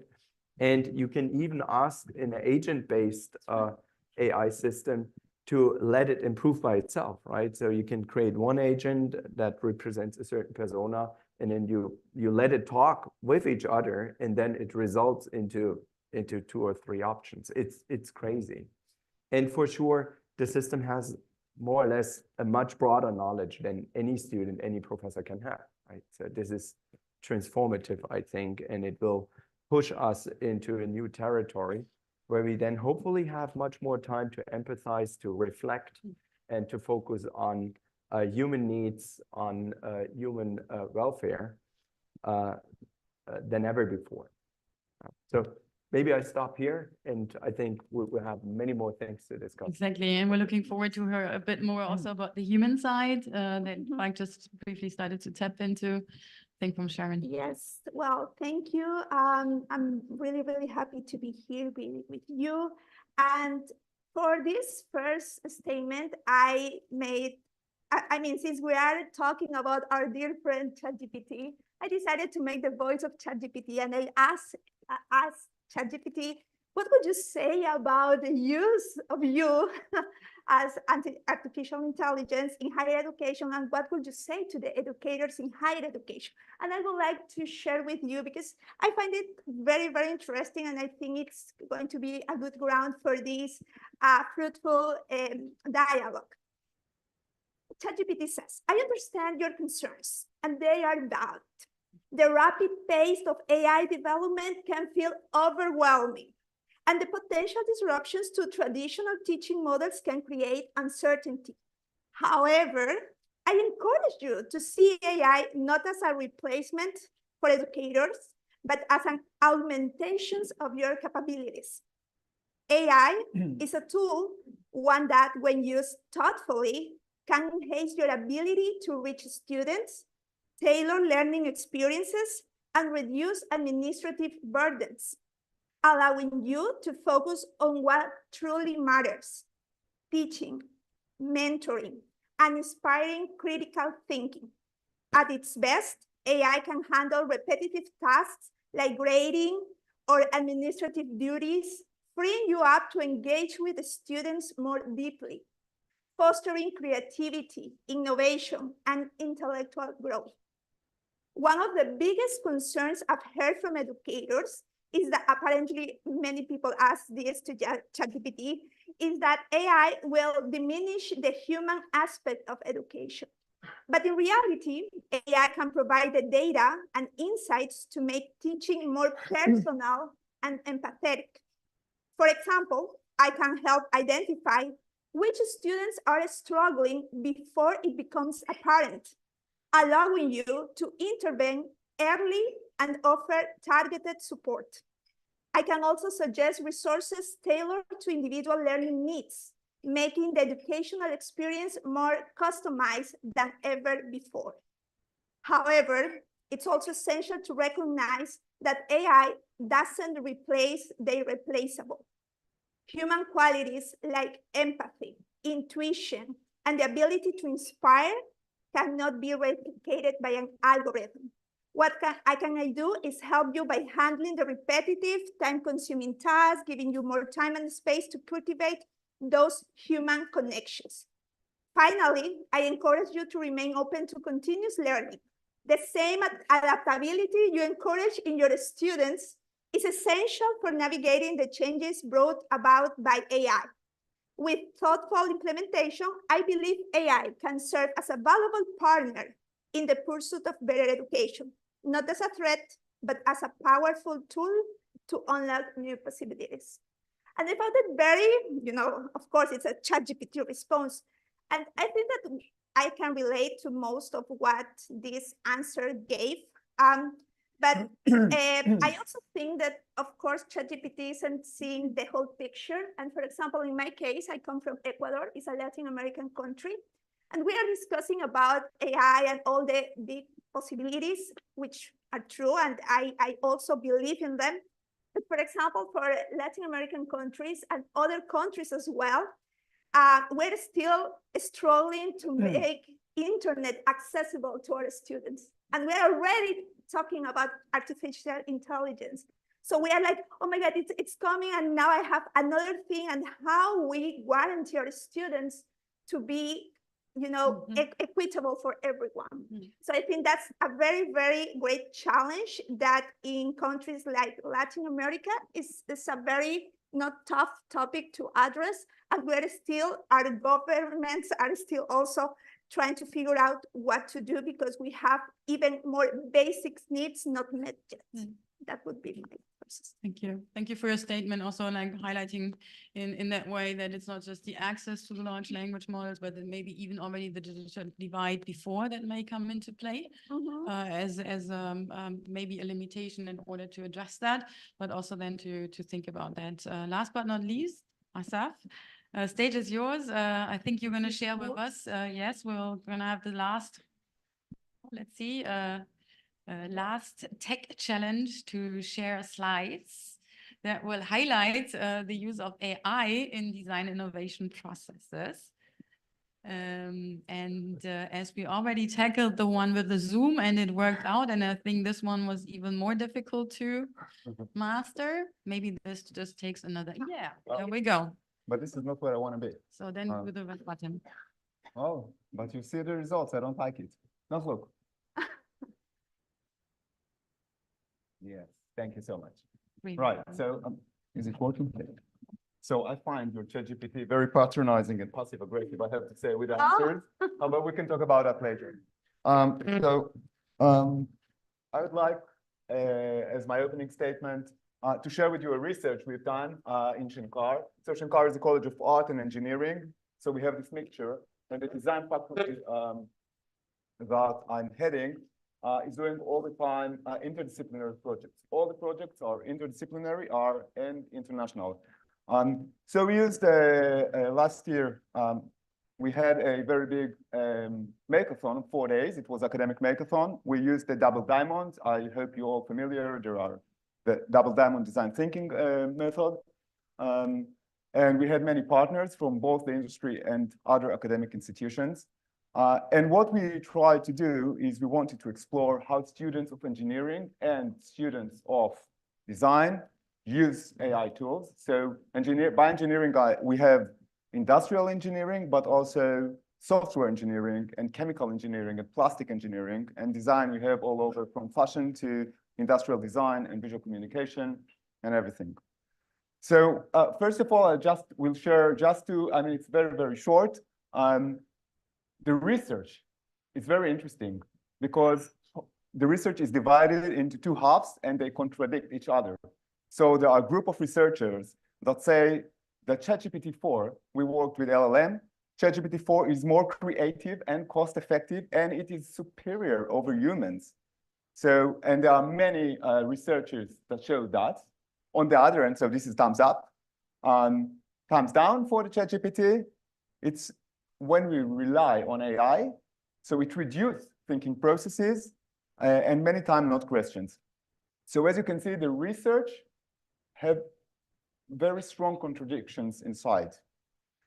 We had many results. I'm just sharing a few of the results. We asked the students, let me just say something before. It was 4 days. We asked the students to use whatever AI tool they wanted. We gave them LLM tools. We gave them visual tools. We gave them about 30 or maybe even more options to use. And so here are some of the results.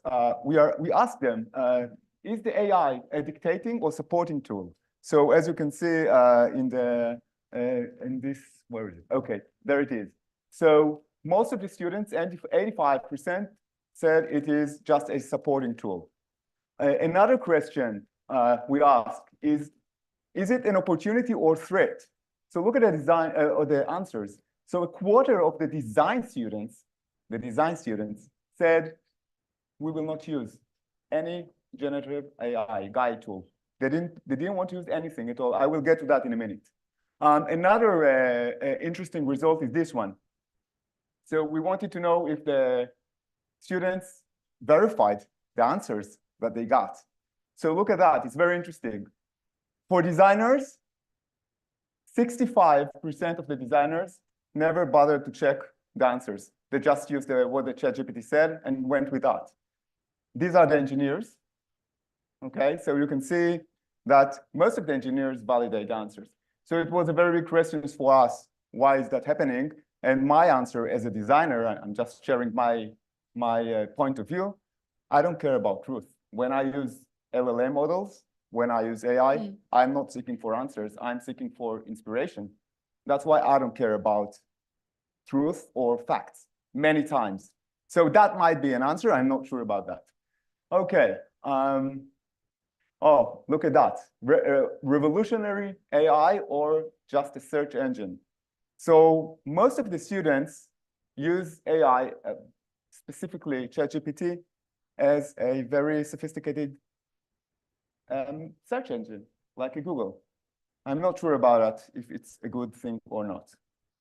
Okay, so let me share some of the conclusions. Okay, so the first conclusion, students tend to use guide tools. Guide generative AI, yes? Okay, so they used to use guide tool in a very conservative way. They are not exploring its capacities. Actually, they don't know even what to explore. And the questions we thought about after that is, what can we do to unleash the guide potential?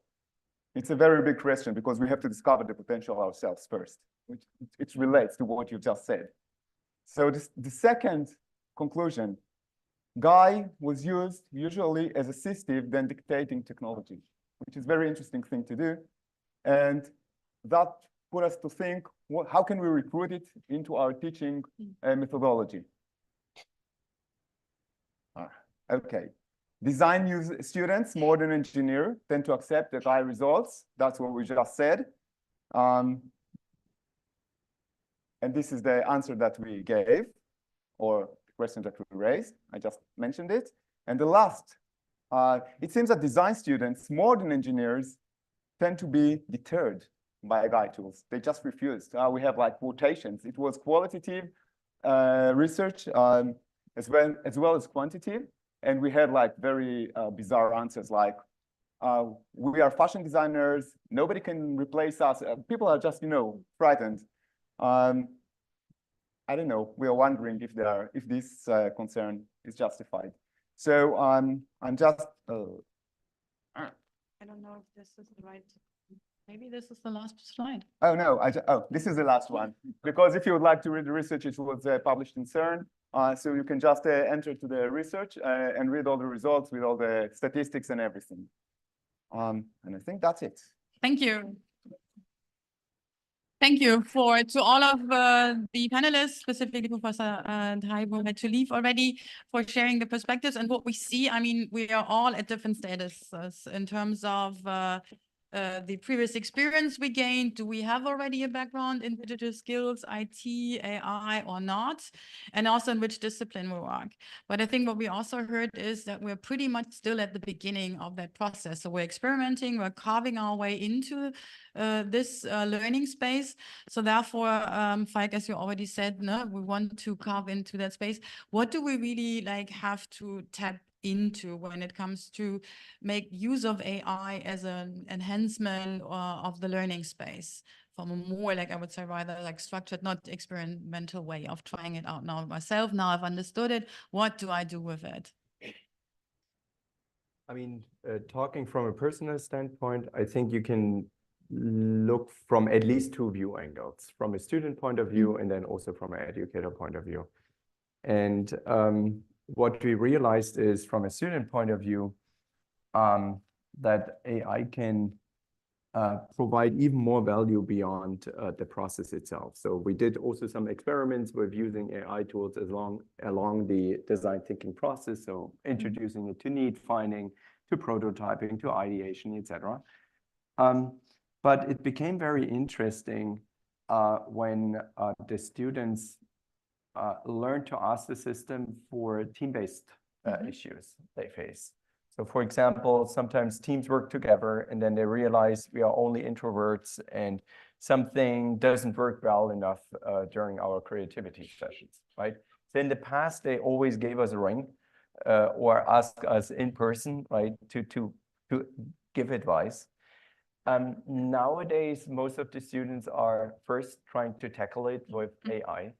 And to my own surprise, since it had somehow access to the literature in that domain, it's providing a first answer, right? So if you have asked the system, okay, we are 5 introvert engineers and don't come up with enough ideas, it will propose you with enough methods and also the links to those methods to do better brainstorming.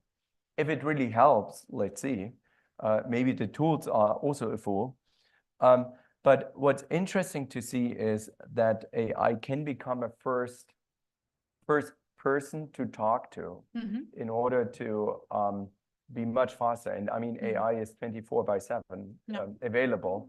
I mean, we claim to be highly available to our students as well, but definitely not 24/7 to our students.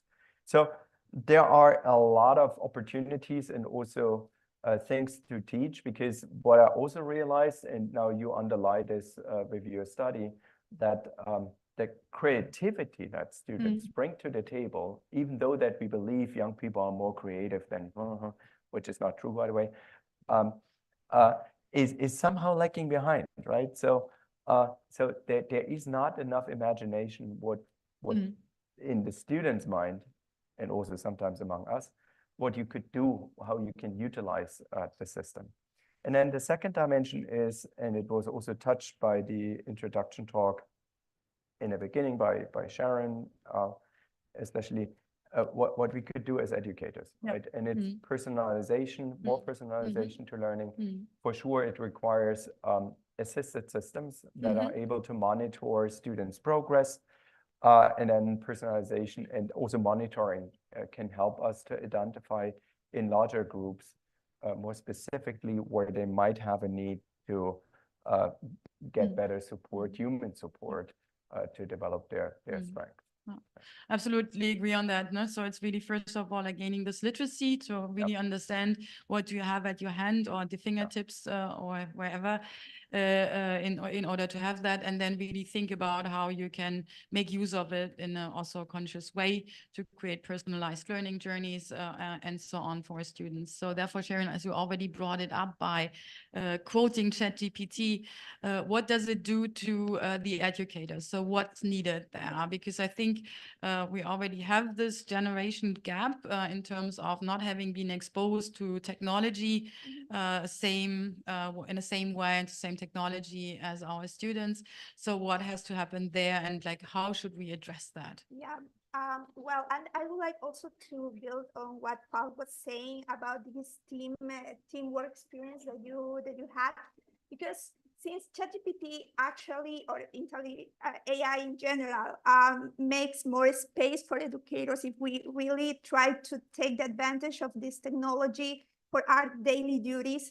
In our course, at the school where I work, we have this design thinking course mandatory for all freshman students. And since we are a public university, we receive people from all over the country and from different social status as well. So we're really trying to make it more democratic to everyone, this learning experience. So for example, now we have designed some activities that we're still trying to see their effect. But for example, now we have 2 sessions in our semester that they are used to be for just receiving feedback from each group and also from the facilitator. However, we found that we can replace some of these activities of feedback with ChatGPT, designing some specific or guidance questions for students to make it by their own. And now those 2 sessions are dedicated in class to have this face-to-face feedback about teamwork, because we realized that our students were really failing in how to really work effectively as a team. It's not the same to say, yeah, work as a group and this is the outcome you have to put, but what are that human part? And I think that ChatGPT in this way and in many other ways give us as educators the unique opportunity to face again that humanity, because sometimes we are so overwhelmed with so tasks, grading, feedback, etc., that we sometimes neglect the human that is behind these students. And this generation Alpha, generation Z generation, they are students who really are super digitalized, that's true, but they are also super isolated. And they really are needing that, not only us as teachers, but also parents and everyone in the society really tries to help them to recover that human part. So, and also it involves, of course, these essential skills: critical thinking, creativity, teamwork. So in our course now, we have these 2 sessions where students, we have designed based on a paper about teamwork in higher education settings, to make students talk and try to solve and try to open to what they are actually doing, or what is actually happening in their lives, that sometimes it's a problem for the team to work, right? And it has been really nice because we made some exit survey at the end of the last semester, and they say that actually they like the activity because it was opportunity to really address these topics that otherwise they are like just in different courses and they don't have time to do it. So I think that there are really a great opportunity as educators to reformulate, to redesign all these our courses in order to take advantage and to see more the human side of our students. Okay, get it. So in terms of more or less like enforcing the rule, is not the educator that creates curricula, shares content and knowledge, but more the educator that also like helps students to grow in terms of a growth mindset, but also when it comes to teamwork. Coming now back to the specific topic you also have been presenting, design, because that's also where we see specifically also when it comes to creating new ideas, lots of students, no matter from which discipline we're looking at, using tools to create new designs that's really rather rapid and more effective. like how are you going to address that topic in the future in terms of also this divide you had between engineering and designers, to think about that? Yeah, well, what I can say, I will share with you in a minute a new experiment that we are running. But you know, Bertolt Brecht wrote after the war that we eat old meat with new forks. And I think we have to switch it over. We are now eating new meat with old forks. And for me, the great problem is that we are trying to take this AI revolution. It's like, for me, it's like the quantum revolution. It's like totally changing the rules. And we are trying to stuff it into our usual processes, even for design thinking. So we've done these experiments, it was more than a year ago. Now I would never do that again because we forced AI into Double Diamond. Now I would like to allow ourselves to totally change the model of design thinking. Otherwise, we are doing nothing. We just do not understand. This is also goes with the philosophy of Marshall McLuhan that always states that we create the culture creates technology, and the technology shifts the culture, which create new technology, which create new culture. And for me, one of the problems is that I can testify for myself, not for everybody, that I think I am still conservative. Maybe because I'm not Gen Alpha, I don't know. And I'm still eating this new meat with old forks, and I'm trying to find out the new forks that I need.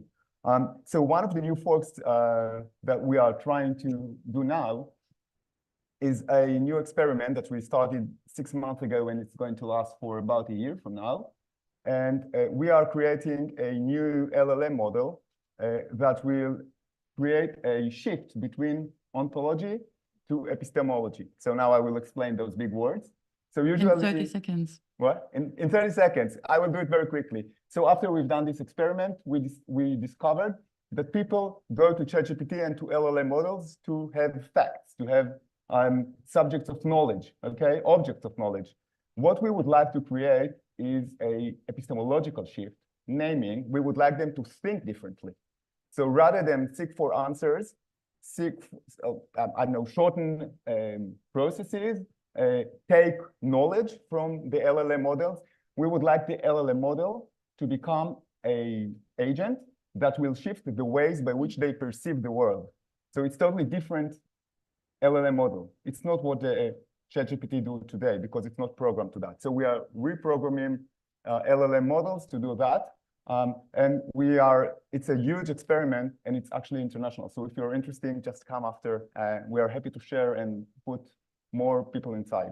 That sounds super interesting because it's also shifting the discussion from like bringing AI into teaching. I mean, of course, we have to learn that. The digital skills are so super underrepresented. If I do look at Germany, like besides the IT programs, it's only in 10 course of studies that digital skills are taught.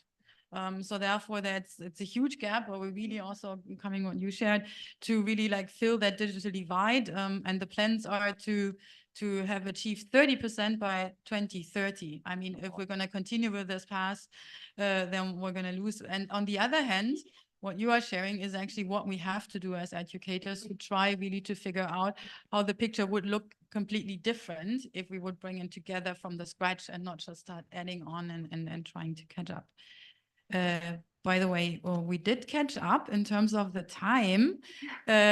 So therefore, in between us and a well-deserved lunch break is a final statement by just finishing a sentence. So, and I'm going to start with Asaf. And the sentence is, the future of AI in education is? I don't know. I really don't know. I think we have to rethink not only AI, but rather what education is. So for me, this is the big question. Before running to AI, let us check what is learning, what is education. This is what I would like to do. Thanks, Sharon. For me, it's an opportunity to become more human in different aspects. And is advancing us as human beings. Right, and I hope everybody did record this because that was a great panel and a great final. So give them a big round of applause.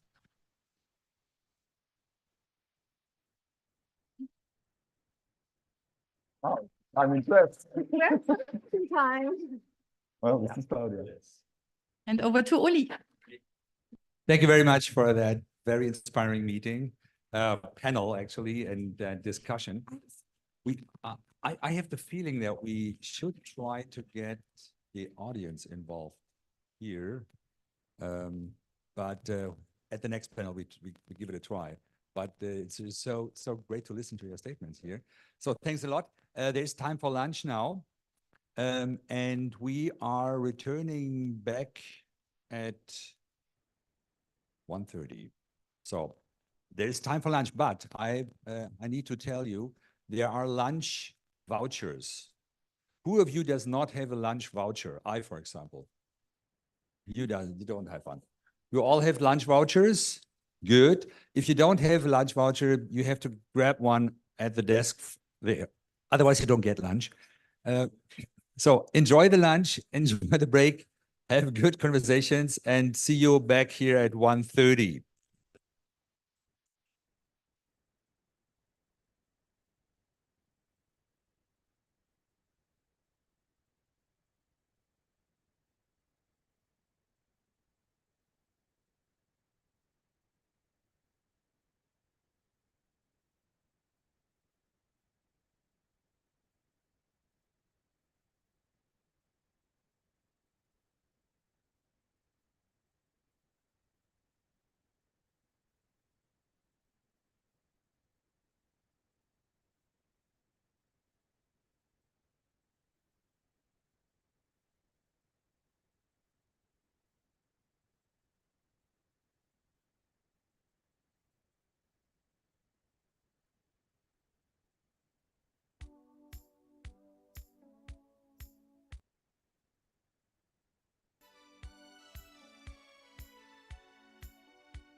suena, pero más a lo que siento. Luego temas al camello y por eso me hace descuento. Estoy hablando con tu jeva, pero sí que podría hacerlo. Estoy callado trabajando mientras tú ni pasas a hacerlo. Y tienes algo del barrio haciéndote las cuentas. Estoy conmigo para que no te preocupes por la cuenta. Eso que dicen de mí no lo creas, que yo solo invento. Pido un beso antes del bolo porque a mí todo me pesa. Si es que no vuelves a verme, aprovechamos el momento. Nadie sabe en qué momento pasaremos a estar muertos. Mientras me digas, sabes que en el fondo yo tengo razón. Cuando tú y yo estemos lejos no habrá tanta decepción. Si tú te vas o te mueres, se me acaba todo.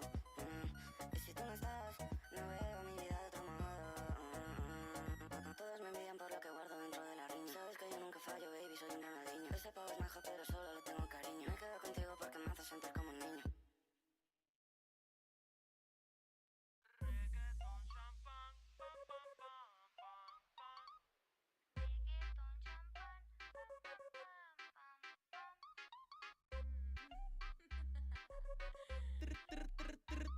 Danny Flow y la bella Cat.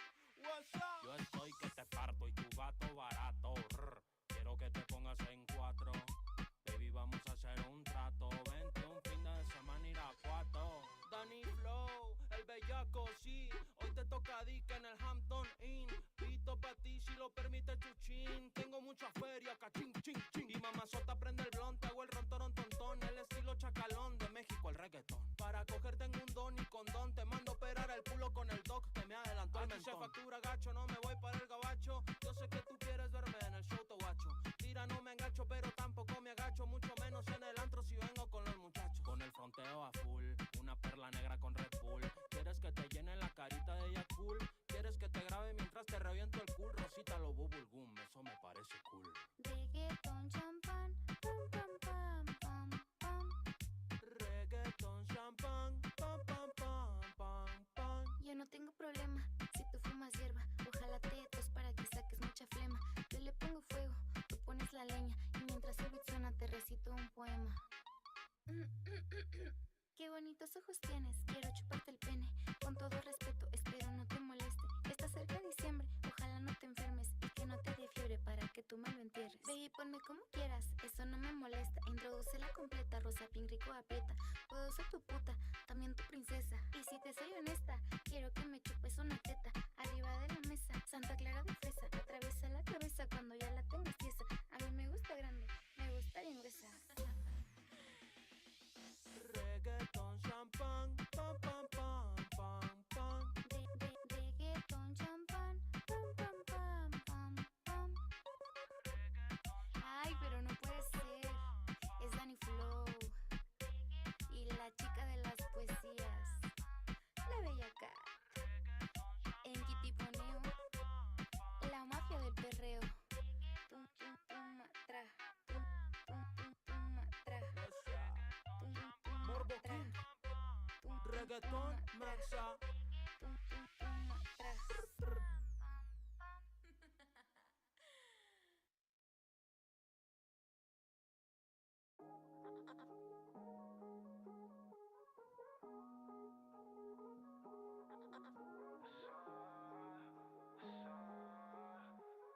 I'm working online.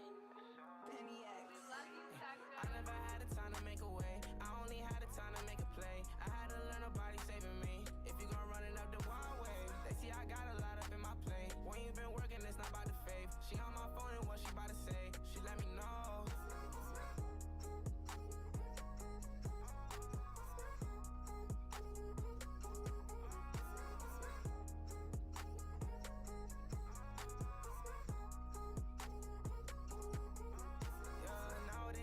About a bag, got 85 on the covers on my ass. I hope she say yo, cause I got money bags. The feds on my dough, cause I got money stashed. Easy to get it, not gon' make it last. You gon' turn on me, I'ma watch you crash. Don't give a fuck, no one get it past. Know if I said it, yeah, I meant it, that. You got it going, hold up now. Say you wanna get high, then roll up now. You say you not gon' forward up now. She hit my line, said I never showed him up, no love now. I can't say what's on my mind, get dumbed down. Thinking too much in my mind, get shut down. She hit my line, said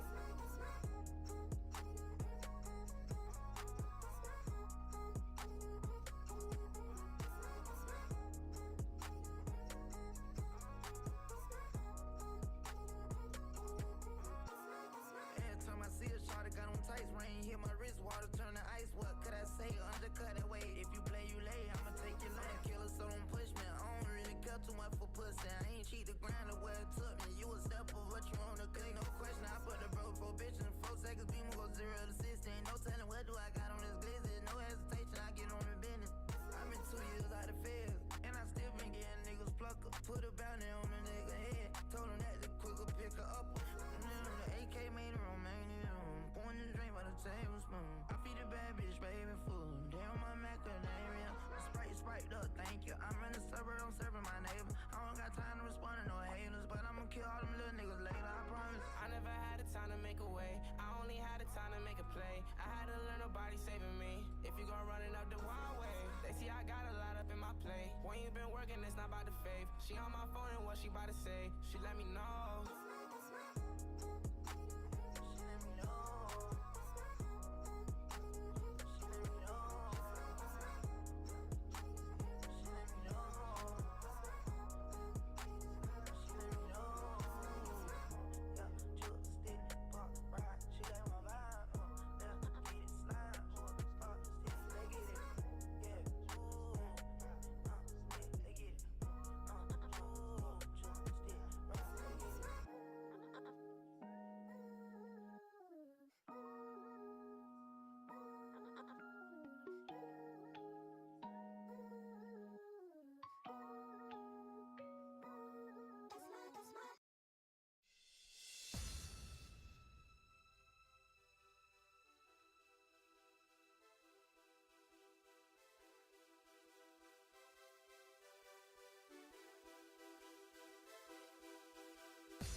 Okay. So please come back to our event space here. All of those who are still lunching somehow. We're continuing, and you will find the seating a little bit different. And I would encourage you not to find a seat immediately, because we have a little warm-up prepared. And we start with that warm-up, and that warm-up needs you somehow standing. And since you're all digesting the hopefully great meal, we'll prepare this. Let's wait for another people coming in, but then I have the pleasure to welcome Johannes Marx. Johannes. Hi. Hi. Great that you made it. Johannes is used to study here at the D School lots of years ago. Then he became a coach, and we found out that he is experimenting with lots of things. He is a musician. He has a band project which is called Pitch Tuner, and they are performing it tonight somewhere. Is that right? Or yeah. But I convinced him to do a little intermediate session here with us and play together with us the Human Beat Machine. And so the floor is yours. Johannes, get the crowd moving here.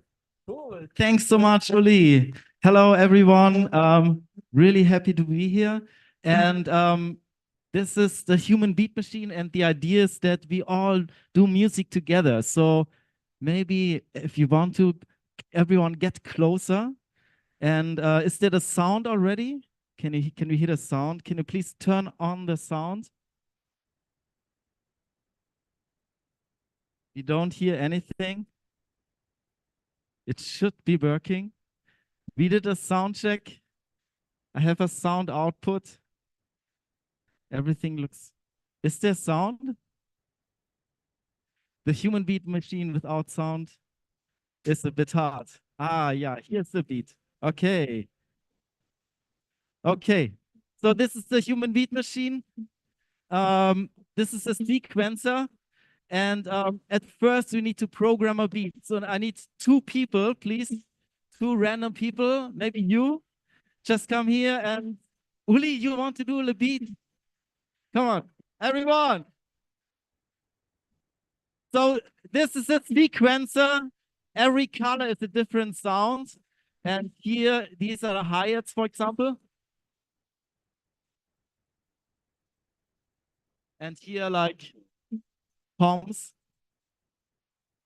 So I let it to you, and maybe less is more. Everyone just put like 2 or 3 elements, okay? Add 2 or 3 elements. And listen, look at the crowd, how they like it. Wow, cool.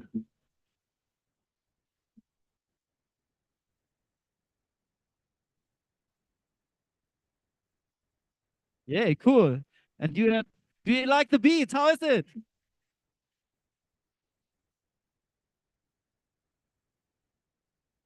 The clap. This is the clap.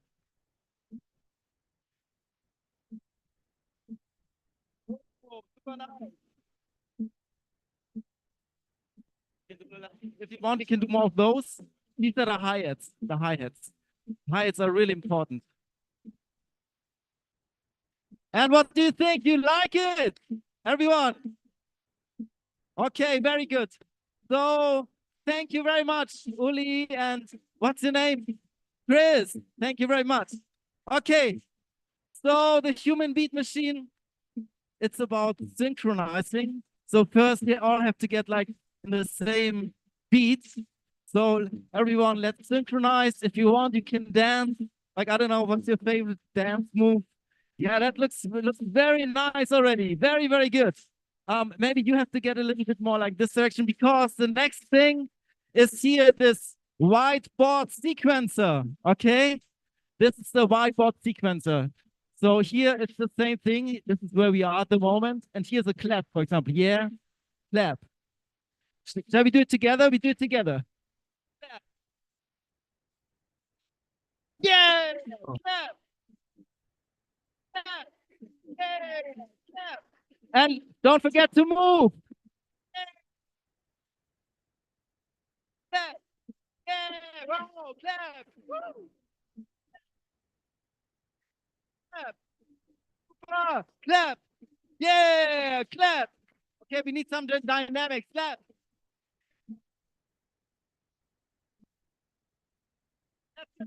Quieter, quieter, more quiet. Clap.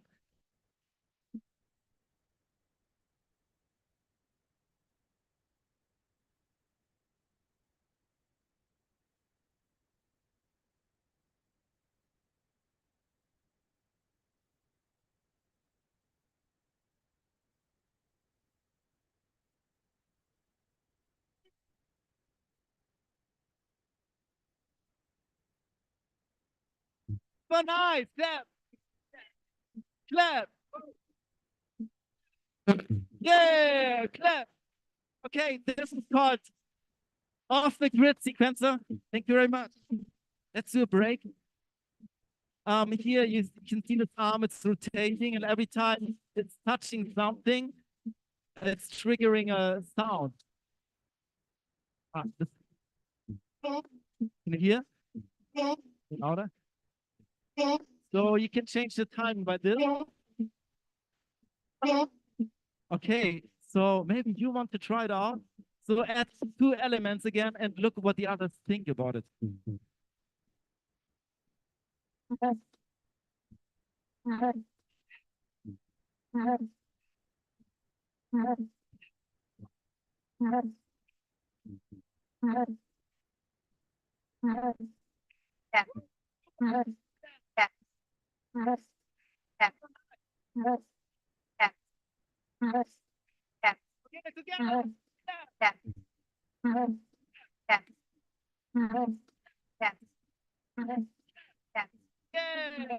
How much time is left for the warm-up? Super nice. Okay, I have 1 more element, no, actually 2 more elements. This is the conference walk. Anybody wants to try it out? You try out? Just really step on it. You can step on it, you can't break it. Artificial intelligence. Artificial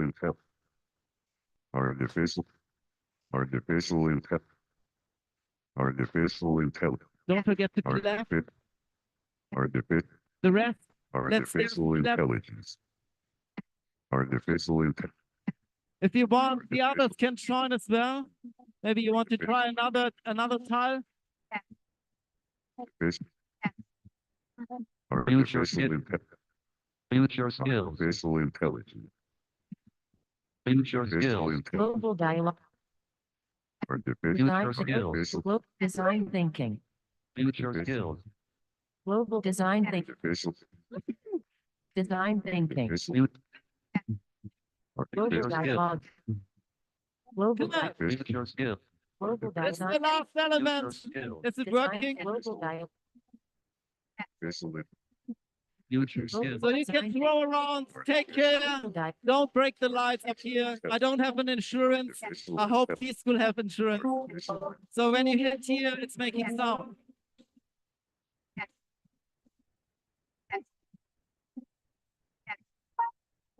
Global design thinking. Global design thinking. Okay. Design thinking. Okay, let's do it together a bit louder in the last round, okay? Design thinking.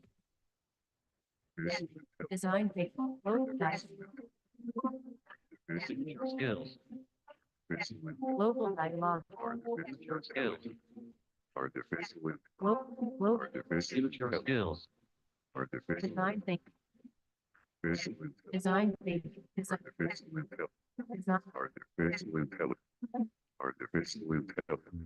Global Future design thinking. Thank you very much. It's the Human Beat Machine. Enjoy the conference. Don't get hurt. I'm Johannes Marx. This is the Human Beat Machine. Thanks a lot for inviting. Very good. Enjoy. Bye-bye.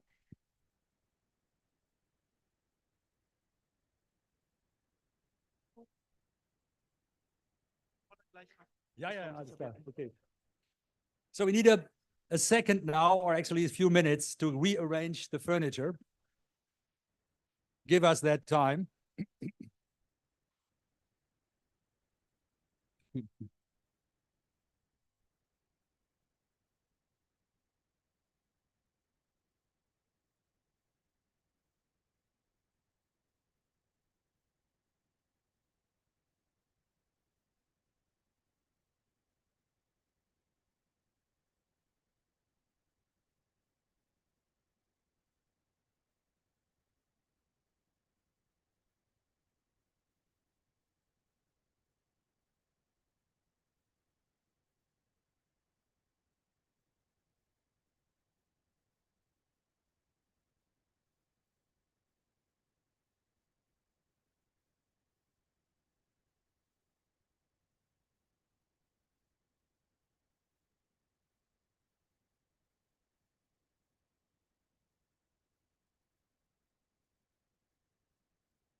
Okay.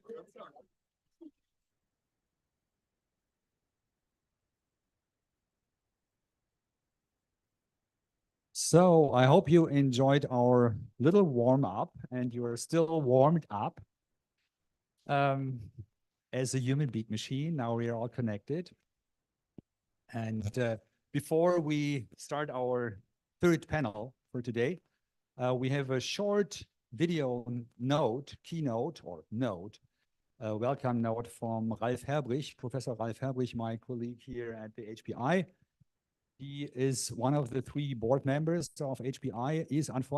He wanted to participate, but unfortunately he's at a different conference about artificial intelligence because he is one of the AI professors here at the HPI. Ralf Herbrich used to be in the industry. He used to be responsible for Amazon to head up their whole machine learning activities for several years. And then he joined HPI. And so I hope the video runs. And so enjoy Ralf Herbrich's welcome note. Hello, everyone. My name is Ralf Herbrich, and I'd like to welcome you to this year's GDTA. I'm a professor in artificial intelligence. Hello, everyone. My name is Ralf Herbrich, and I'd like to welcome you to this year's GDTA. Very substantially changed our society and has really started to enable also numerous applications in all aspects of society. Now, the technology alone isn't sufficient to actually make it useful for users. And this is where design thinking comes in. Design thinking, it's something that since the past 15 years, it was core and we've been focusing on here at the Hasso-Plattner Institute. We've been spearheading this kind of development and this kind of science. And it is my strong belief that only with the combination of design thinking, so working backwards from the actual problems people have, from the actual processes that people use to solve them, and selectively figuring out where the use of an AI model makes sense, that is the only combination that actually realizes the value of this exciting technology to all of society and all of economies. With that in mind, I wish you all a great conference ahead and welcome you again to HPI.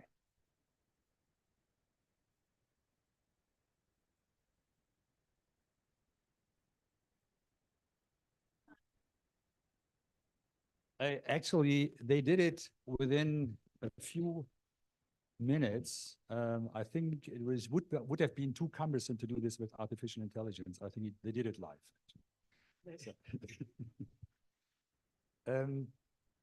Yeah, so before we all join the panel here, we thought it would be good to have Richard Paris here on stage, and together with me, we want to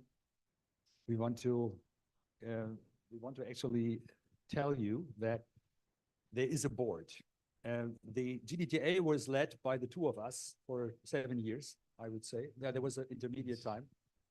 Was it Decon Festival 2017 or 2017, we started it. Concept? Yeah. Yeah, we started it. And then it was clear that the HPI Hasso-Plattner Foundation is supporting these activities. And so the both of us were, with our teams actually, we were trying to maneuver and grow the community. And now we have 37 members and in 23 countries. Actually, maybe 2 weeks from now, we have 39 in 24 countries.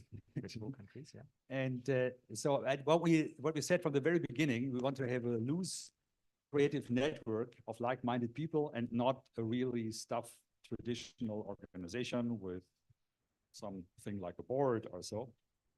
And we are saying until we are less than 30 members, we can handle that. But then we were growing 30, 31, 32, and we figured out, it is a kind of work to be done.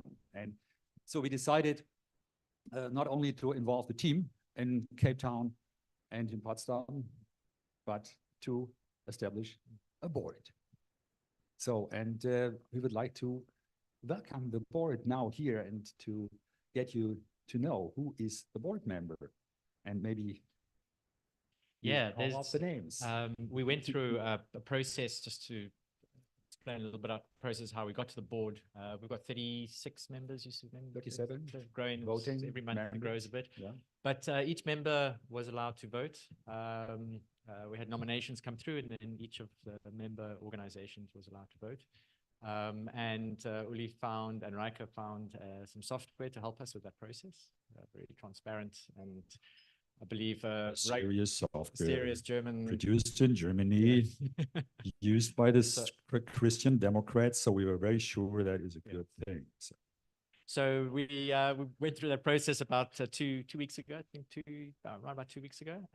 And last week, these finalists were sort of came through the system, and we thought today would be a fantastic opportunity just to formally recognize the new board. Lots of work to be done going forward, but use this opportunity really to announce who they are and congratulate them. And also there are one of the members is not here. It's not here. It's, two of the members, two of the board members. So what we'll do? Who's the other one that's not? Oh, Hoda as well. Yeah. Yeah. So we'll just call them up. There's a couple of them are here, so we'll just quickly call up the ones that are here, just so we can put a name, face to the name. So the first board member is Matt Parkinson from Penn State University. Matt Parkinson.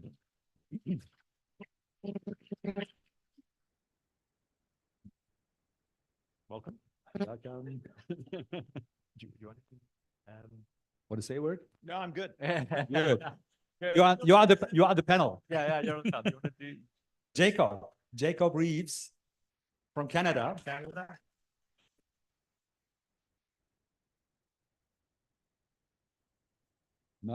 Yeah, and then Maria. Masenko. There's Maria. Pacheco. From Russia / Kazakhstan. Hoda Mustafa, unfortunately not here, but from the American University of Cairo. Egypt. In Egypt. And we have one member from India. Actually, the GDTA has 4 member institutions in India. That's the largest number of one country. Yeah. And one of the schools, the SNS schools, co-led or led by Nalin. Nalin S. Kumar is also on the board. Now we are happy. Now we have a very highly international board. Yes. Yeah.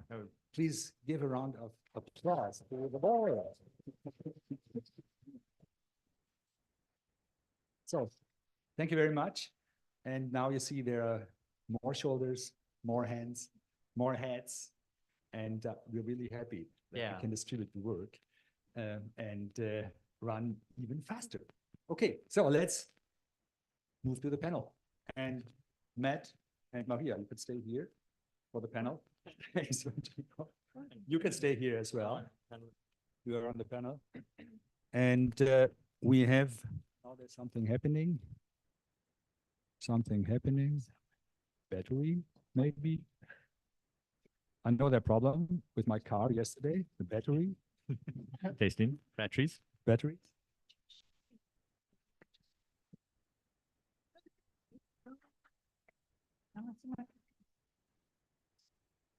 This one is also working. Wow, great. Actually, let's complete the panel here. And I would like to call up Juliana Prosperio, sitting in front, from Brazil, and Shuilin Lin from China.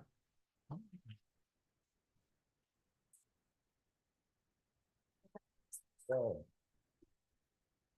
do we have enough seats? We do, obviously. Great.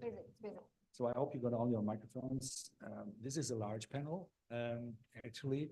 And so, how are we doing? Time? Let's do it like this. Only a half hour behind. Yeah. From our original plan, but that changed.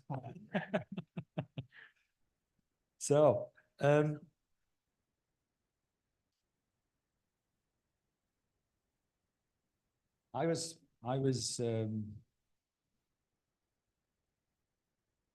we were talking a lot about AI and design thinking and the combination and the technology. This panel, we planned to have a colorful panel looking from very different cultural perspectives on future skills. And a part of what we're discussing in the morning, the technology skills, which we all need together, is something. And the design thinking, the more soft skills, is the other part.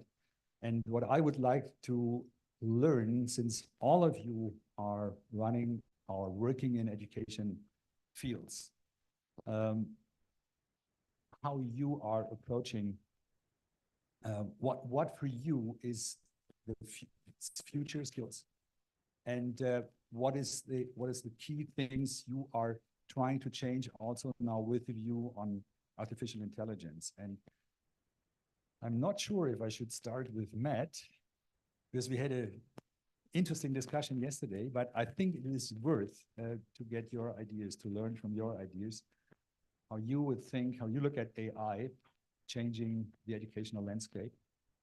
Yeah, maybe we start with Matt. Are we going to go through the slides, or are we interested? Hopefully, if that is possible, because I think I destroyed the order now. Or we can start with no. Juliana. So we start. Okay, we start with you. So we start with the ones who have the slides. So, what a surprise. So, Juliana, so you studied here at the D School lots of years ago, or several years ago, actually, together with Ricardo, who's sitting over there. And then you returned back to Brazil, and you started ECOS, a training and school. I was there, I was visiting, I got the chance to see your location, and then you actually expanded also to Australia, not knowing that there's a pandemic coming, which destroyed not only some of your plans, but also others. And so you are heavily training people with design thinking. You are doing online training all around the globe. I was participating recently in one of your sessions. Thank you. And so you have a certain view. So you're not in an academic traditional education system. You're coming out of the D School, generating a new way of training based on what you have learned here. So it would be very interesting to listen to you and to get an idea how you see the next steps also with AI. Okay, can you all hear me? Yes. So good afternoon. Thank you, Uli, and everyone for this panel. So I'll explain a little bit about what we're doing so that you know where we're coming from. I am originally a D-schooler here from Berlin. We did the course in 2010, so it's been 14 years. So we have a few colleagues from the D-school here, which is see you all. It was one of the greatest experiences of my life. So when we went back to Brazil, there was nothing alike. I am originally an industrial designer, and we wanted to start using design thinking in other ways of using design in different ways. So when we started ECOS back in Brazil, where do I point? Over there. Okay. So basically, when we started ECOS back in 2011, we became what we call this living lab, a Desirable Futures lab. At the beginning, we were a think tank, and then no one understood what we did. It was a think tank of design thinking for social innovation, big question mark. It didn't make sense at the time. Nowadays, it makes more sense. So basically, we work with different organizations and with different people, different professionals, helping them to learn design thinking, to learn futures, and also helping them to create strategic projects using design as a background for all of this. So nowadays, we are this living lab where we work with innovation continuously. And these are some of the projects and the few of what we have been doing. This is our office in Australia. It used to be before the pandemic. It changed a little bit. And we got a few prizes for it. More courses that we have been running. So just a little bit of flavor of what they have been doing back in Brazil and Australia and in Southeast Asia as well. And I think one of the learnings that we had is that design thinking has changed a lot and has changed the way how the workforce has been done in the past years. When we started in 2011, design thinking was something that no one knew what it was about. And nowadays, it's something that almost every corporation knows what it is.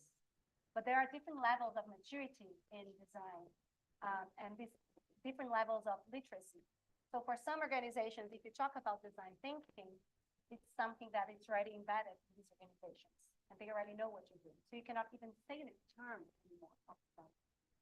But in other locations, it's still pretty basic knowledge. So you need to grow from this very beginning and kind of grow this knowledge.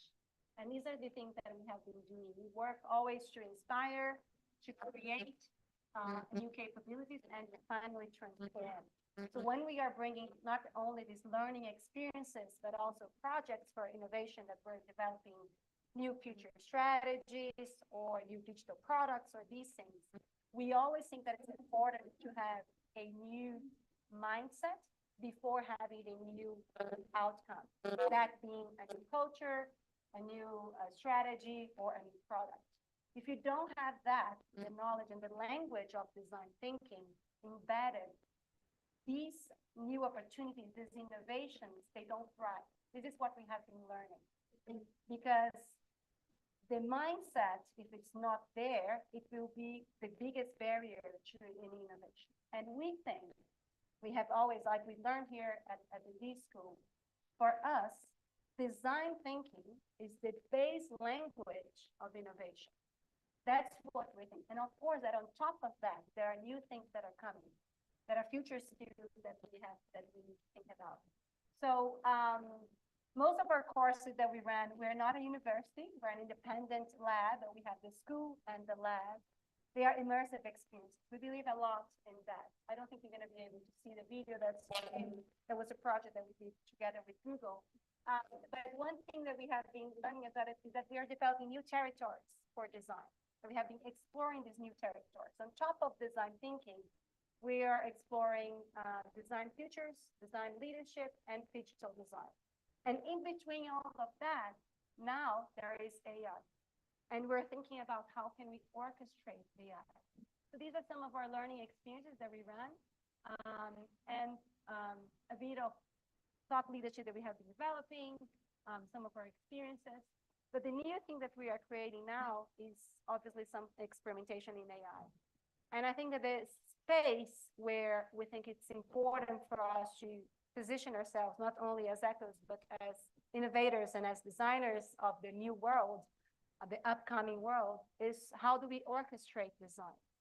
And what I mean by that is that we need to think about this intersection of design, futures, and artificial intelligence. Sometimes we're so afraid of what's happening now and that we're going to be losing our jobs and etc. But we don't think about what are the possible scenarios of the future if AI is well embedded in our society, and how can we interfere in this creation of this future.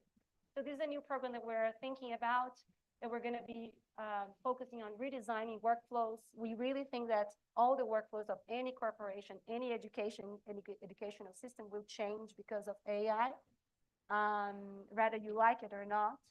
So we need to intentionally change these new workflows. How are these autonomous agents of AI going to be embedded in these workflows? And this is the job of design, right? So we think that this is the job of design, a strategic outlet, how to position these things.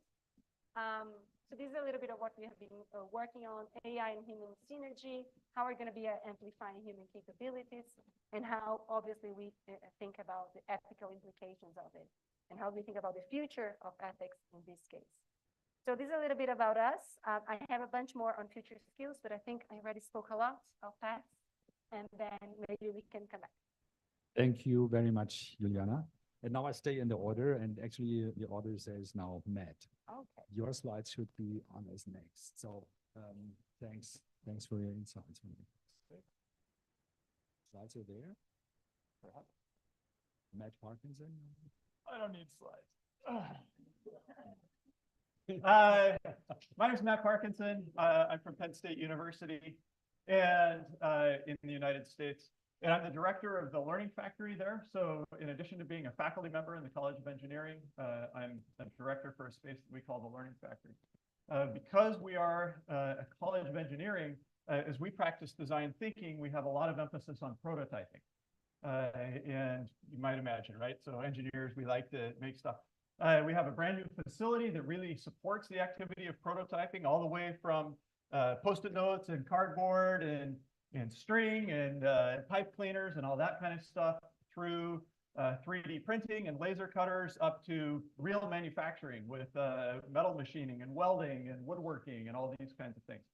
And what we have found is, if I can get this to go, and there we go. So that's our space. And we got this big thing. We serve about, so another big thing for us is scale. So we've had more than 4,000 students come through our programs in the last year. And as I said, we've got a lot of different kinds of capabilities in our physical spaces. We run about 240 client-sponsored projects every year. So the volume for us is very large. There's a lot of freeing things about that. When I talk to people, they say, wow, it must be so hard to have so many projects. And it is, but it's also very liberating, because if you have 10 projects go bad, that's just fine, because there will be plenty more projects. And it allows us to try lots of things. We prototype a new thing in our practice and it doesn't work. Great. There's lots more projects down the road, right? So it's actually kind of liberating in a kind of perverse way. There's a movie called The Freshman from the 1990s that I really like. And there's a scene in there where Matthew Broderick is standing on the edge of the water at night, and he has no idea what to do. He's in a very bad spot, and he says, there's a certain freedom in being completely screwed. And that's kind of where we are. It's so bad that we can just, it's very liberating. We have a lot of corporate sponsors. So at any given time, we have about 130 active corporate sponsors. And as I said, most of our projects are successful, about 95%. The fact that that 5% doesn't go well, that's fine with us. We wish it was higher. This is a project that we ran last semester that I really loved. The student team was tasked with redesigning the bicycle saddle using 3D printing technologies. And so in our facility, they were able to prototype dozens and dozens of different versions, including prototyping in metal for the rails and the support structure for the bicycle saddle, carbon fiber, and they ended up doing some really neat things. If you want to see some samples of our projects, there's a QR code you can hit. We do, during COVID, we started doing an online project showcase. So we have an in-person showcase every year, but obviously during COVID that didn't work. We put these online and found that people really loved it. We get about 40,000 visitors every semester that come and check out our projects, and we have primary school and secondary school students that go through and look and see what it's like to grow up to be an engineer who practices design thinking. And this will give you a sense of the scale of the projects that we do. With specific respect to AI, I think every generation is concerned about the one that's coming behind them, right? My parents had so many concerns about how my generation was going to ruin the world. And I think in some ways I feel the same way about the ones coming behind me as they interact with AI. I think that AI does a lot of neat things, and it has some negatives that go with it too. And my future skills is kind of in response to concerns that I have around artificial intelligence. Within design thinking, empathy is vital to everything that we do in interacting with people. AI removes a lot of that burden, and that can be very liberating in a lot of ways, and it's very enabling, and it shortens cycles and does a lot of neat things. But I'm concerned about opportunities for my students and the people that come behind us. And so as I look at future skills, the things I think we need to be looking towards are things that are based around that experiential kind of thing. So how do we help them to develop empathy when it's not a required skill, right? AI can remove some of that burden. How do we help them to get over a fear of failure? So within the United States, at least, my students are very unaccustomed to making mistakes successfully and understanding that that's a really important part of the process. So in design thinking, we say fail forward, right? Fail early. And my students often view any kind of failure as bad and don't understand that that's a really important part of what they're going to be doing. And my last concern and future skill is how do we help them to value other people and other kinds of perspectives and seek those opportunities out. So co-design is a really important part of what we do. If you're co-designing with an artificial intelligence, I think maybe we lose something. And so how do we help them to value that and seek that out, even though they have a tool that could provide many of those kinds of things? There you go. Thank you very much. Thank you very much, Mark. Actually, the last year conference was happening at your place at Penn State, and it was all about prototyping and scaling, actually prototyping, and it was such an amazing experience here. You were there, and it's an amazing place. And I always call Matt the world champion in project-based learning. I don't know of any other professor running more than 240 projects. It's like insane. And the failure rate of 10%, you know, if we would have that, how many students, how many projects do we have? Claudia, Trixie, where's Claudia? So how many failure? 10% would be not a good idea. Huh? A different set, Yeah, a different model. Our projects, our sponsors are very generous, right? Because it's students working on the projects and they understand. Yeah. So my next person on the list here is Maria Stashenko. Maria Stashenko, she has also prepared some slides and is also elected here to be a board member of the GDTA. And we got to know each other, I think 12 years ago, 13 years ago. We're trying to figure it out when you were running the Moscow Design Center. I was visiting you. You're visiting here, actually. You were spending some time in Germany. And you did a very, very successful job in Moscow, starting a center which is training lots of people, lots of organizations. The secret with Miro, you can tell yourself. And then there was the war. May I tell that story? Because you were a member of the GDTA with the Moscow Design Center. And the war, when the war happened, the Russian-Ukrainian, I was just in South Africa, I remember. And we couldn't believe, we looked at the television, couldn't believe what was happening. And while I was flying back, I was hooking up to the internet, and I got an email from Maria saying, "We are on the streets. We don't like that. I have relatives in Ukraine, and please don't throw us out of the GDTA." It was literally 2 days later. And I was sitting in the airplane with tears in my eyes, actually, because I was so shocked what was happening. And then to get your email, and for sure, so we were discussing that, and we were saying, there's no way to get rid of Maria and her team. So, but what you did was you moved to Kazakhstan with your activities. And you are now running the Design Thinking Center Asia in even more countries. And so it would be great to learn from you, from your experiences and your view on AI.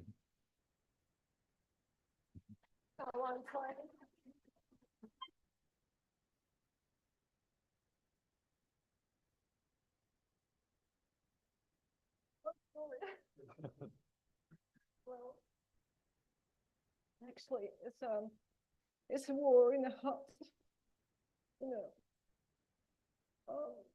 And thank you for giving a speech and telling the story.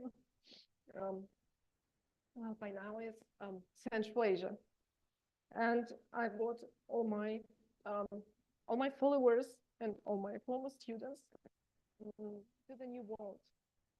I wanted, and I still want, to create a world without a war. A world which is ruled by love and empathy. And I think altogether we can do that.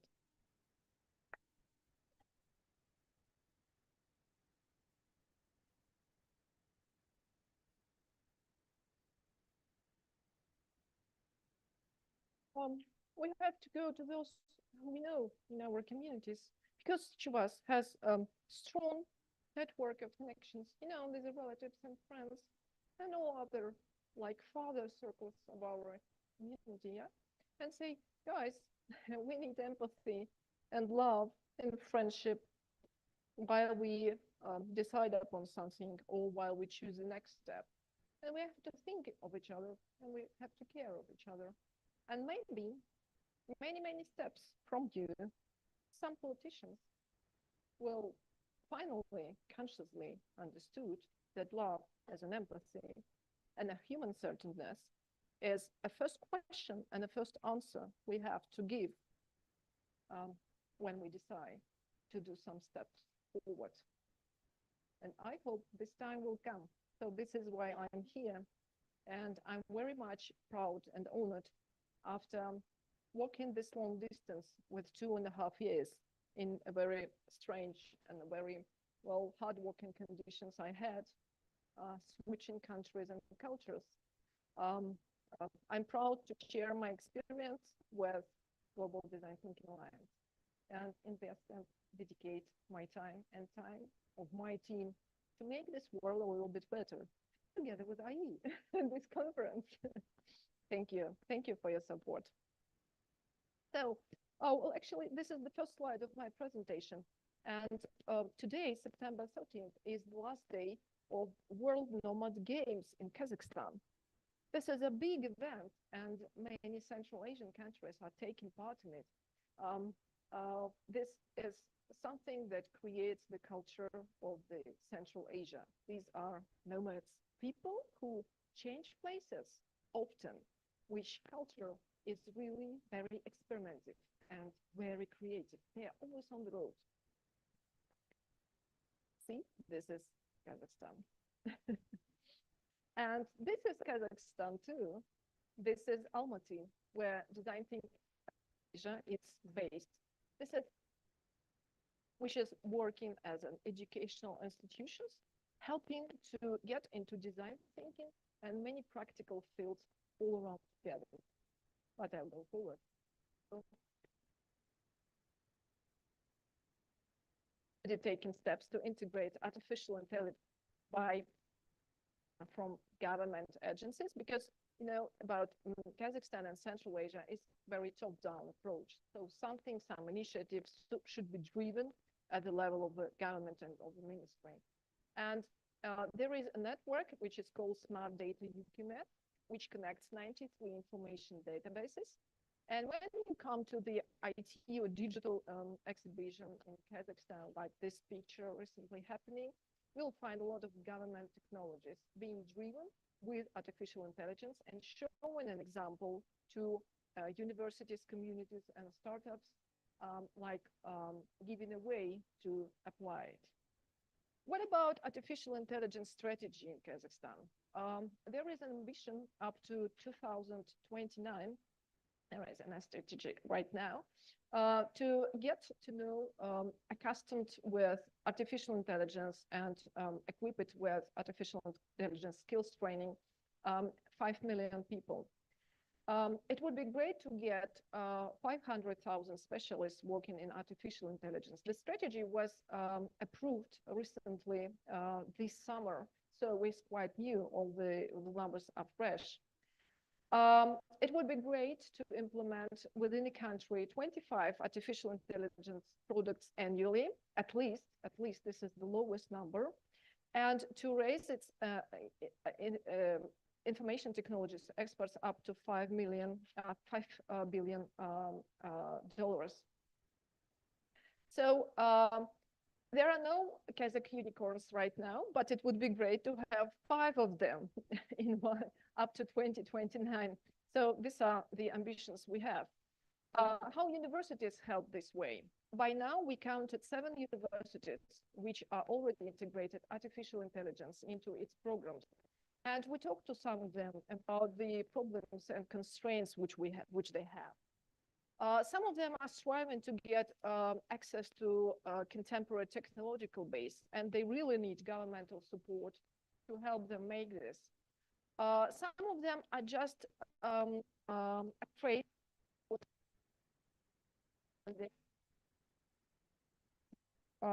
They really need some competences, more competence teams, those who already have an experience in creating artificial intelligence cases.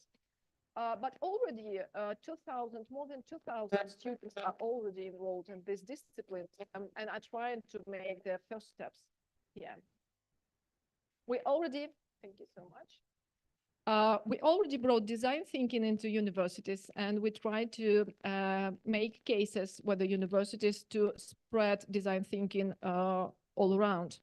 But as my colleague Joanna said already, Juliana said already that design thinking is something which is not being in demand right now. And we have to create this demand and make an understanding among the universities and among both companies who are interested in design thinking, together with new fields like artificial intelligence. Because many of them, and we see a barrier here and also an opportunity, have lack of understanding of how artificial intelligence might help their case and might help them move forward and also fulfill their educational programs and initiatives. And design thinking might help here because they don't know design thinking and they don't know the process of experimenting and of applying new technologies like artificial intelligence into their products and placements. So we are proud to be among the Design Thinking Alliance community. This is our website. What we do, by now we have already educated 5,000 students in a certification program in design thinking. This is a D-standard certification program. And I was happy to see and hug alumni here from Kyrgyzstan. Hello, Denisa.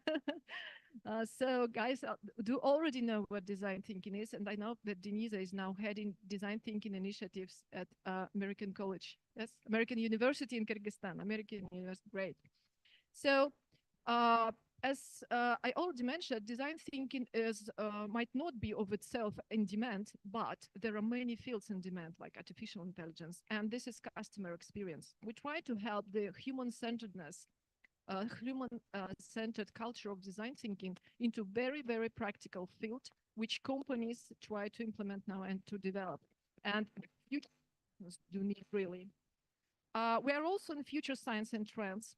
We collaborate with international experts to deliver open and corporate and postgraduate courses on future skills. And our future science postgraduate program became a success and a sign of new fields and competences in Central Asia. This is our diploma, and by this QR code you can learn more about the D-Standards Educational Initiative and see the list of our certificates. Thank you so much. And please contact me to get to know more about Asia and to regard collaboration with artificial intelligence initiatives in Kazakhstan and beyond. Thank you so much.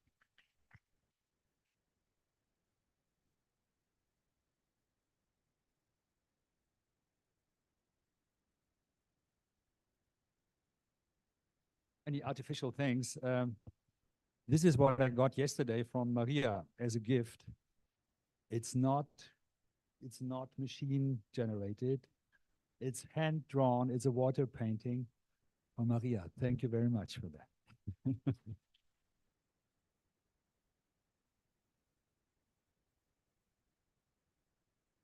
So next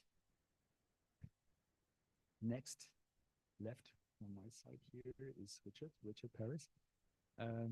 You are directing the D-School in South Africa since many years now. 2016 started. Yeah, and 2017 we started together the GDTA. And 2 years ago we celebrated the Decon Festival at your fabulous place. The building on the planet, which was constructed for design thinking activities. The first one I know of, because all the other D schools, the D School Stanford, the D School Potsdam, and all those D schools, they are in hacked spaces, in hacked kind of architecture. We had to remove walls, we had to change things, we had to get rid of closed doors and this kind of stuff. But at your place, everything is suited for collaboration, open thinking, bringing together teams. So, and artificial intelligence, Does it play a role? Does it play? Yeah, thanks. Thanks, Uli.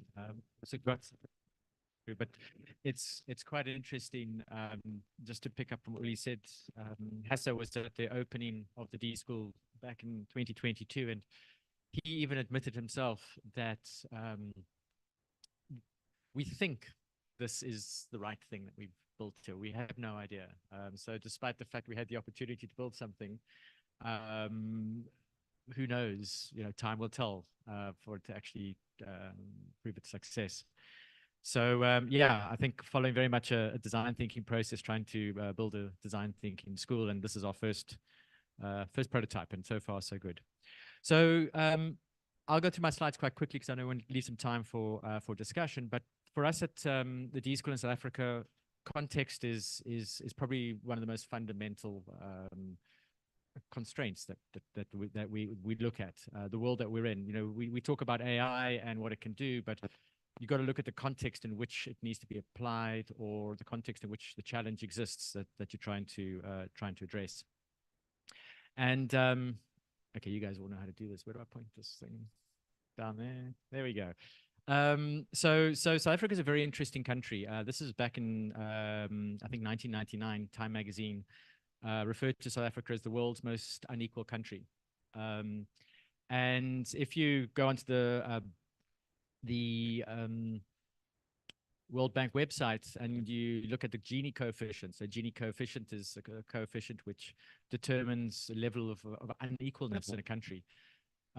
You'll see South Africa is still very much an unequal country. In fact, it's the most unequal country on the planet, relative to a few others in Southern Africa.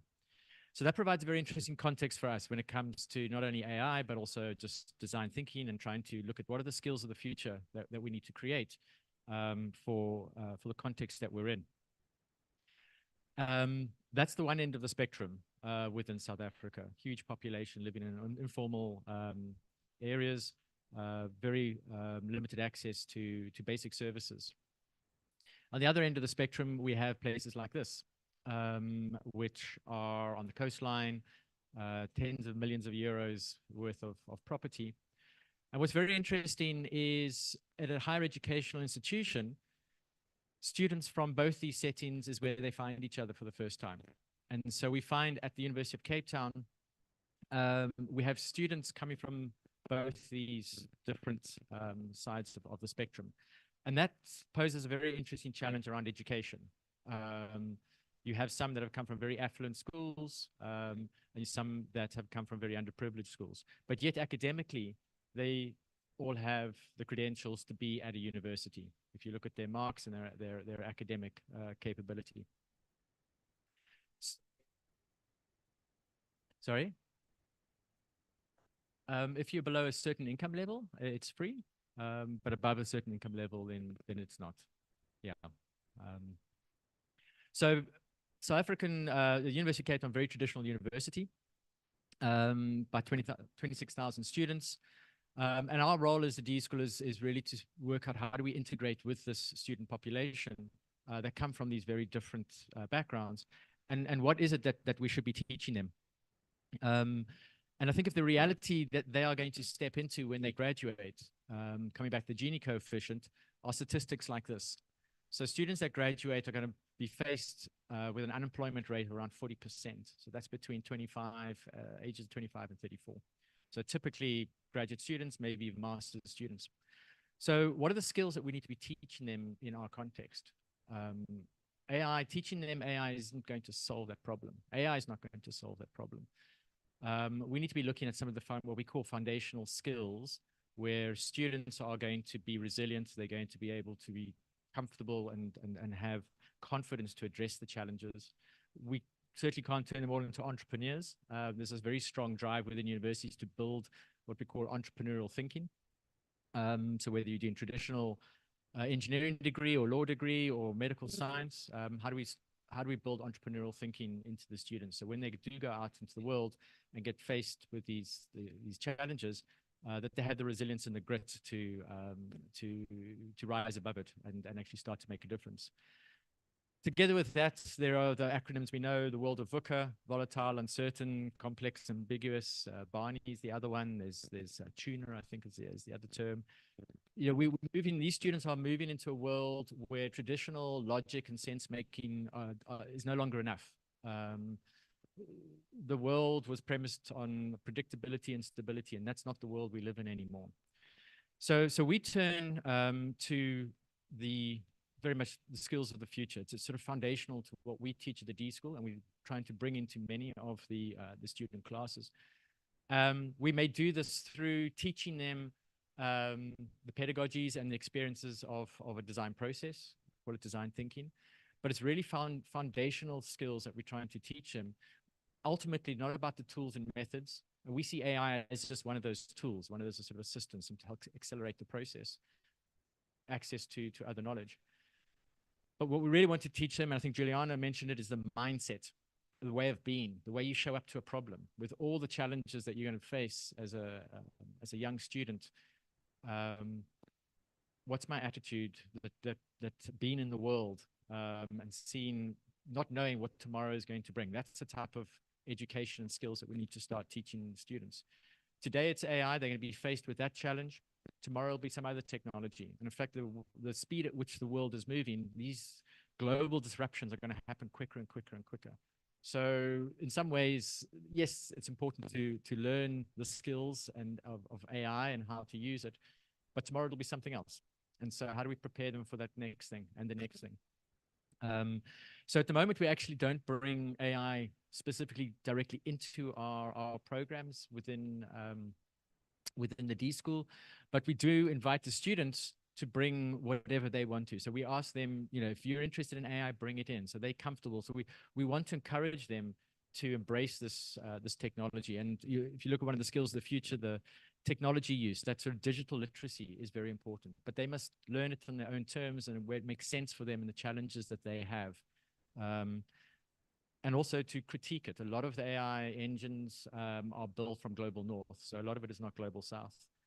We undertook a research project around clean cooking in Kenya, and we went into people's homes and took photographs of their kitchens as part of the ethnography or the ethnographic study. And we also did an exercise where we asked AI to render us a picture of a typical Kenyan kitchen.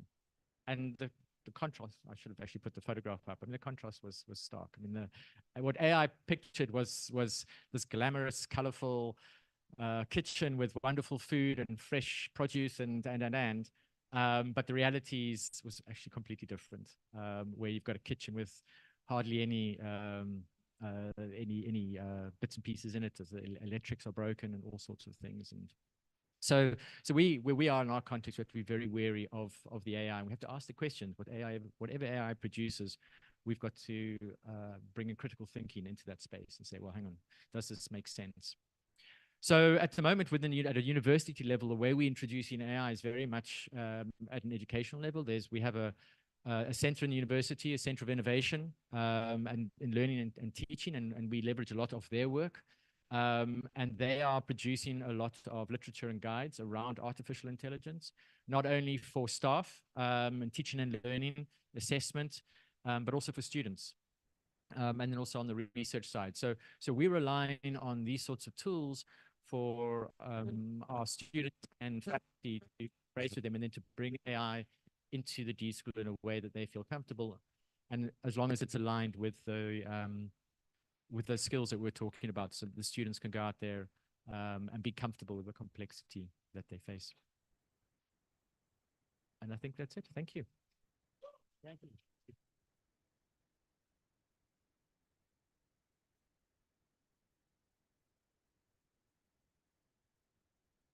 Thanks a lot for sharing this morning, Africa. And I think that kind of digital divide is not getting smaller with AI. Even if you look at what Falk was pointing on in the morning session, that here even in Europe, we don't have access to a lot of things which are accessible in the United States. So there is already a divide in the north. The time is running, and it's what I fear, that we don't have the chance to get the audience involved, because I want to learn what is going on in Beijing at Xu Linlin, who is heading the center. No, how is it called? The D School of CSU, but they have a special name, the Design Thinking and Innovation Center of the, no? It's already now a school, we call it D School. So you made that step already, great, so you call it D School, great. So when we started it, it was the Design Thinking Center, it's more than 10 years ago. And that actually, you know, the CUC was the place where I was planning to spend my sabbatical before I got the call here from Christoph Meinl, as you learned in the morning. And so but it turned out well, so finally. And maybe you can tell, Julie Lin, you can tell what the current state is. Maybe that works? So my name is Ding Ding from Beijing Communication University of China. And as Uli mentioned, to call back to the story in the morning, Manor said about your sabbatical. Uli fly to the other side of the Earth and then come back and to tell us, oh, I have a great idea, another offer to you, to CUC. And that is called design thinking. And my principal of the university at that time was the dean of animation school, and took us together with a delegation and flew to Germany to say, oh, what is design thinking? And then we started to send people like me and my other colleagues to start study here for 1 year, and then came back to try to set up a class called design thinking in the animation school at first. And 2 years later, we find why it worked very well. And we have the confidence to say, okay, let's set up a center called Design Thinking Innovation Center. Yeah. And now we have upgraded again to, we call it D School at CUC. And now we have 15 years of training and students in China. And also every year we have like 3,000 students to be trained. But we don't have so many projects. Yeah. And for me, the problem, or the big problem for me, is that how to scale up the experience of teaching design thinking to the large scale, like 3,000 students. And today there is no recipe as well. And we maybe there is one. And we also think that maybe AI is kind of the solution for personalized coaching. For back to the topic, design thinking and AI, we have taken, I can share some of our actions with you. Firstly, we have 2 open classes for all the students at CUC. One is design thinking, that everybody at CUC should learn design thinking. And at the same time, everyone should learn AI as well. So, you know, we have a lot of artist background students, and all of them have to learn like machine learning, deep learning, things like that. And they have the sense, get a sense of what is AI. But at the same time, we keep design thinking as the soft skill, as to say, okay, what the human needs are. And this AI as, oh, okay, you can use AI to prototype or to help you to do something. So this is what we do now every year. 3,000 people train design thinking and AI at the same time. And the second thing is that we are building an AI agent. We put all the books of design thinking, including yours, and put the materials together to train a robot. And then the student can have a chatbot, and it will work next semester as a teaching assistant. Yeah, we still teach face-to-face, and we use MOOCs And we also use this chatting robot to help students to, it's like a coach online 24/7, like that. Yeah, this is the second thing we are doing. And the third thing is that our principal asked me, how many years do you think you can be a teacher from now on? You know, and do you think the professor, the position will exist in the future? And my answer was, as I told him that, okay, we have a lot of jobs making by hand has been taken by the machines. And recently, the jobs that we are working with head are taken, yeah, by the AI, by AI, right? But in the future, I think even though AI or other technology, the jobs which are related to heart, will never be replaced. So I believe that the professors will still exist. Yeah. But you know, this answer didn't satisfy my principal. He was like, oh, I still need an answer. You have to give me an answer till next March, and I have to know how to work with AI and how can we combine our student and the teaching and everything with AI. You have to look into the future, and yeah, this is still a question mark, you know, in my head, and so I believe that yeah, with all of you, yeah, we can find something very radically, or we can make some we can make some experiments in our university, maybe prototype, you know, have a school or prototyping the next future education thing like that. Yeah.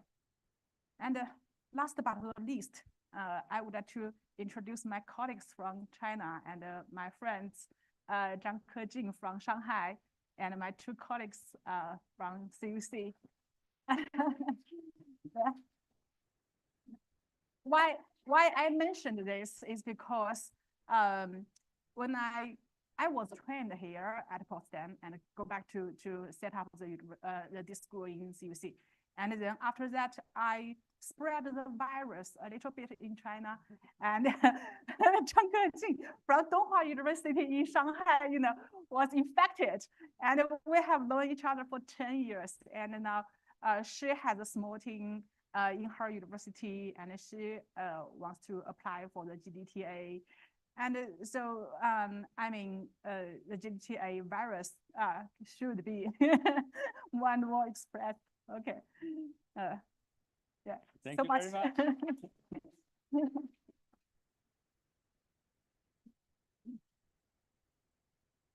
Thank you very much. Yeah, the design thinking virus is the only healthy virus on the planet, I think. Still. So our time is up, unfortunately. I hope you enjoyed the colorful round. Maybe a last, since you're asked about the future of education, the future of the professor or the teacher, a short sentence from each of you. Matt, in 10 years from now, how will your work will be changed with AI? That's a great question. I think I have largely already pivoted to the things that I think will be important for my students 10 years from now, which, as I said, are based around them gaining experiences to supplement things that AI will replace and to recognize when AI is giving them nonsense. Have you heard of Jean Litka in design? Yeah. Yeah, she's have you read her book, Experience in Design? Yes. Well, there is one word in this book which bothers me from the time, right from the time I read the book, and I talked with Jean Litka about this. What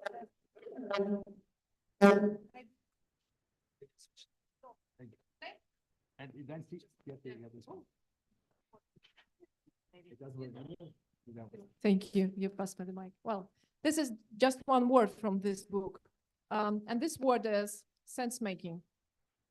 The sense making.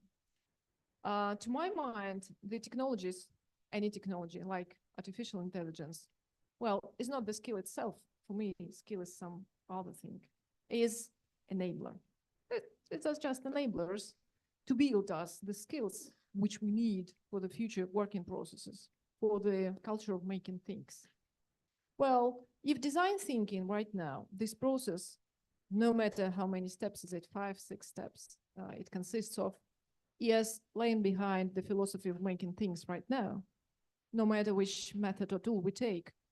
And artificial intelligence is fostering it, it's making it faster, you know? So what is being left to the humans, to the human beings, if technologies are helping us in many, many ways, in many areas of our activities?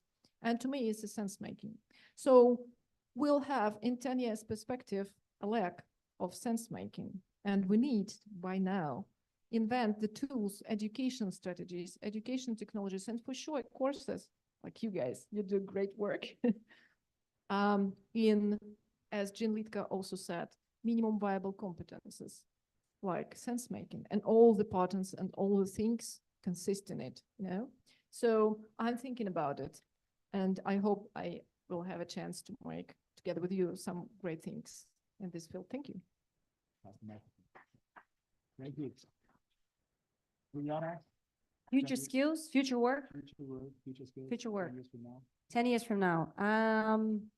I think that we're going to be working a lot with the orchestration of multiple workflows. It's going to be much more complex than what we're dealing with now when we're designing things. I think one thing that we didn't kind of capture here, because it's a short discussion, is about having more knowledge on regenerative skills, regenerative farming, regenerative everything. I think this is really important for the future because we're talking a lot about Europe, Occidental views, and I think we have to go a little bit more focusing on First Nations and these things. And I think critical thinking will be key.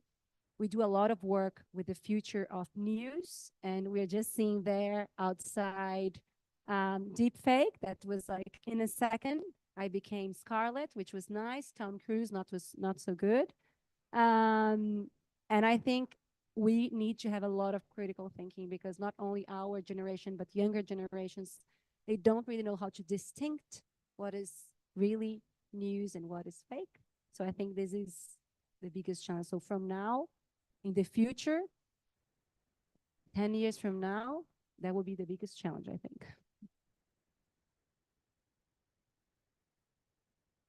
Yeah, for me, I have thought this over and over, I have to admit. And my answer is that I think in the next years for our kids or for our students, the most important thing is to be different. And how to be different? You have to dig inside into yourself and to see, okay, understand yourself. And maybe AI can help us to understand myself better than myself.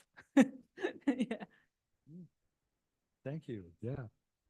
Last. Yeah, very briefly. I think, I mean, it's hard to tell what's going to actually happen tomorrow, let alone 10 years' time.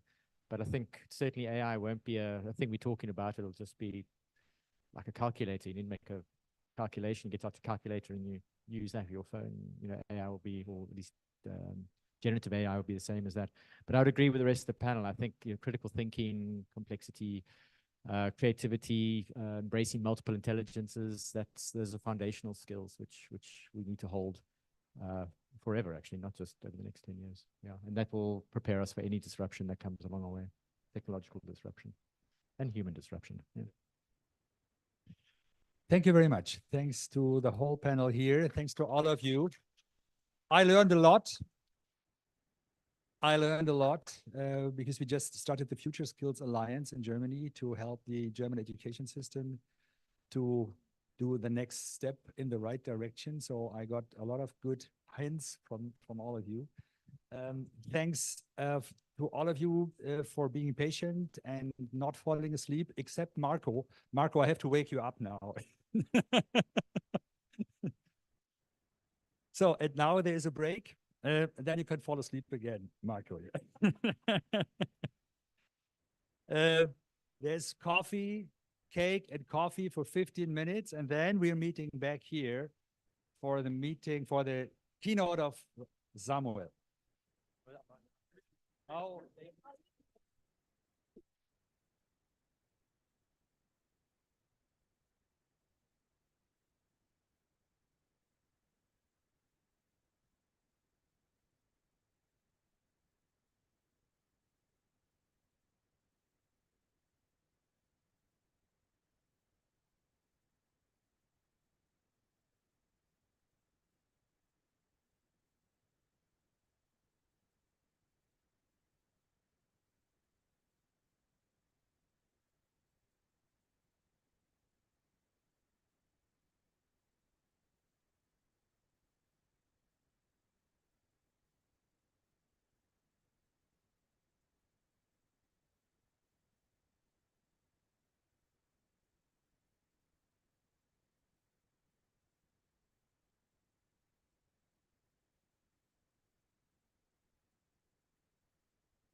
Once upon a time, there was a design thinking team embarking on a journey.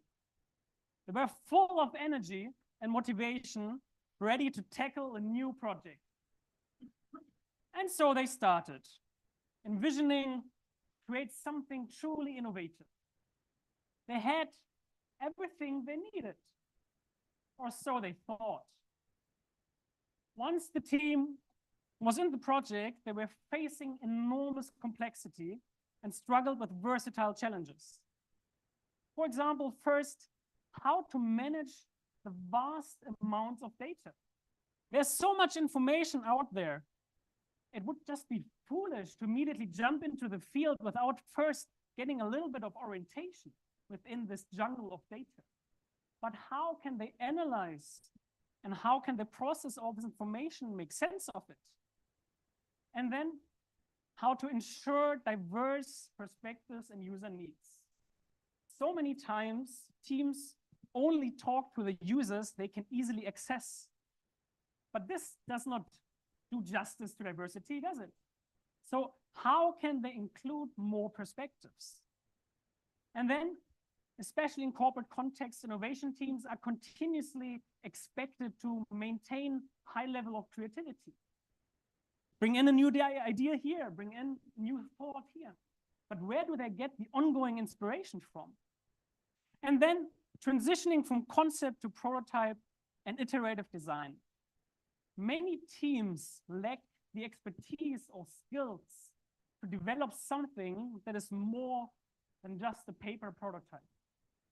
And then they might try, but either it takes them a lot of time or the result is very mediocre. Or they decide to do a handover to a professional designer, which in turn, again, takes a lot of time, produces costs, and maybe because of miscommunication, it produces frustration. So what if they had a fast, skilled, and ongoing support? And speaking of ongoing support, how do we ensure that whenever the team needs it, they receive continuous feedback and guidance?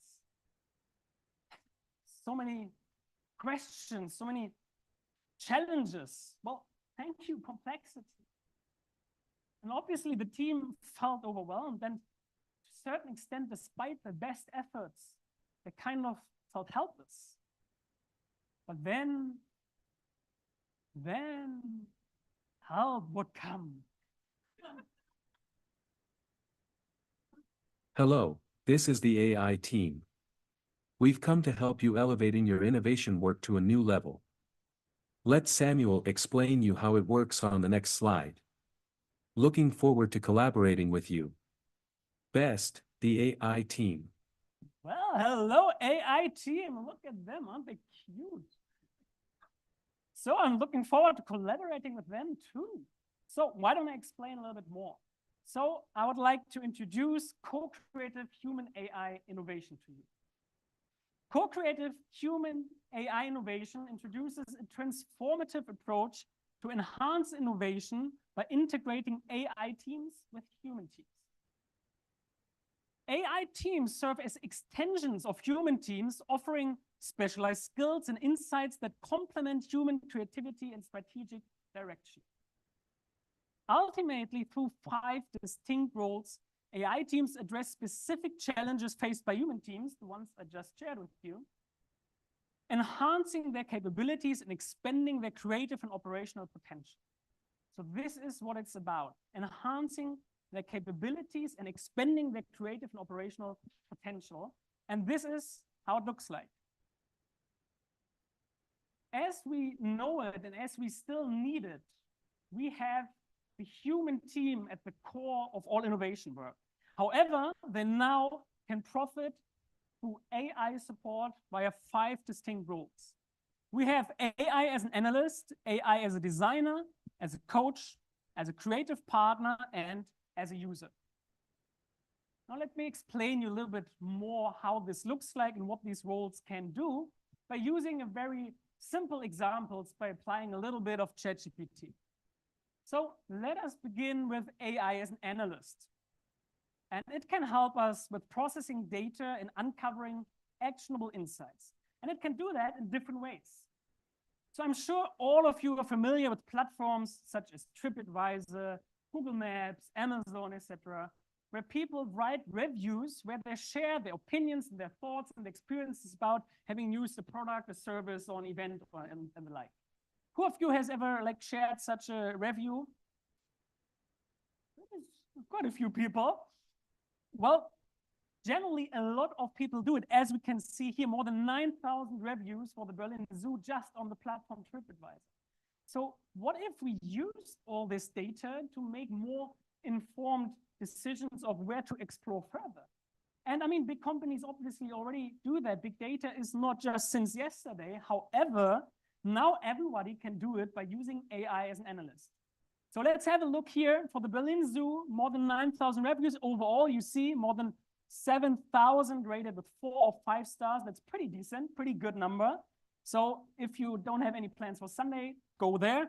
However, also more than 600 people gave only 1 or 2 star ratings. 600, that is not nothing. So let's focus on those and let's have a look. For example, sad and depressing. I found this zoo sad and depressing. The enclosures look like they haven't been updated since 1844. That's a very specific number. Well, the Berlin Zoo was founded in 1844, to be fair. So, but very sad. I was saddened to see such tiny enclosures. There was more space for the visitors to move around than there was for the animals who spent their entire lives there. Well, fair point. And the zoo is even evil. I don't recommend it. So some people really pour out their hearts on these platforms. So this is really informative and interesting data. So we could now manually kind of copy all of these reviews and paste them into a document, or we just use a scraping tool, which does all the work for us. There is no AI so far. But what we then can do with this Excel sheet or PDF, we upload it into ChatGPT, Claude, Gemini, and ask it to operate as an analyst. And for example, it can do the following for us: a summary of key negative sentiments. So it summarizes for us all the reviews into, number 1, animal availability and visibility. Many reviews mention that several enclosures were empty or the animals were not visible, that animal welfare is an issue, and so on and so on. So overall, quite interesting. But still, I mean, all this data, this is a little bit hard to process and make sense of for us. So what if we can interact with it a little bit and engage more with it? Well, we actually can. AI as a user has the purpose of broadening perspectives and increasing understanding. And let's see how we can do this to learn more. By based on all this data, we can ask, for example, ChatGPT to create a specific persona in order to learn more. Emily, thank you for taking the time. Could you start by telling me a bit about yourself and why you decided to visit the Berlin Zoo?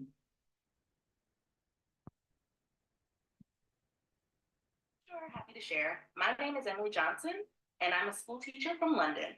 I love animals, and I'm really passionate about conservation. Whenever I travel, I try to visit zoos and wildlife parks to learn more about different species and their habitat. I'd read that the Berlin Zoo has a diverse collection of animals, so I was quite excited to compare it with other zoos I've visited. It seemed like a perfect opportunity to have a nice day out while also indulging in my love for animals. Interesting, thanks. Can you please tell me a little bit more about your expectations before the visit and then the specific issues you faced?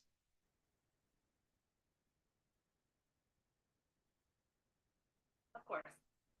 Before visiting the Berlin Zoo, I was really looking forward to seeing a wide variety of animals in well-maintained, spacious enclosures. I expected to learn a lot and maybe attend some educational talks or shows.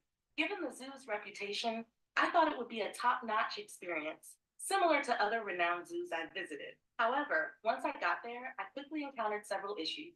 Many enclosures were empty, or the animals just weren't visible. For instance, I was really looking forward to seeing the big cats, but their enclosures were completely empty. It felt like I was seeing more empty spaces than animals, which was quite disappointing.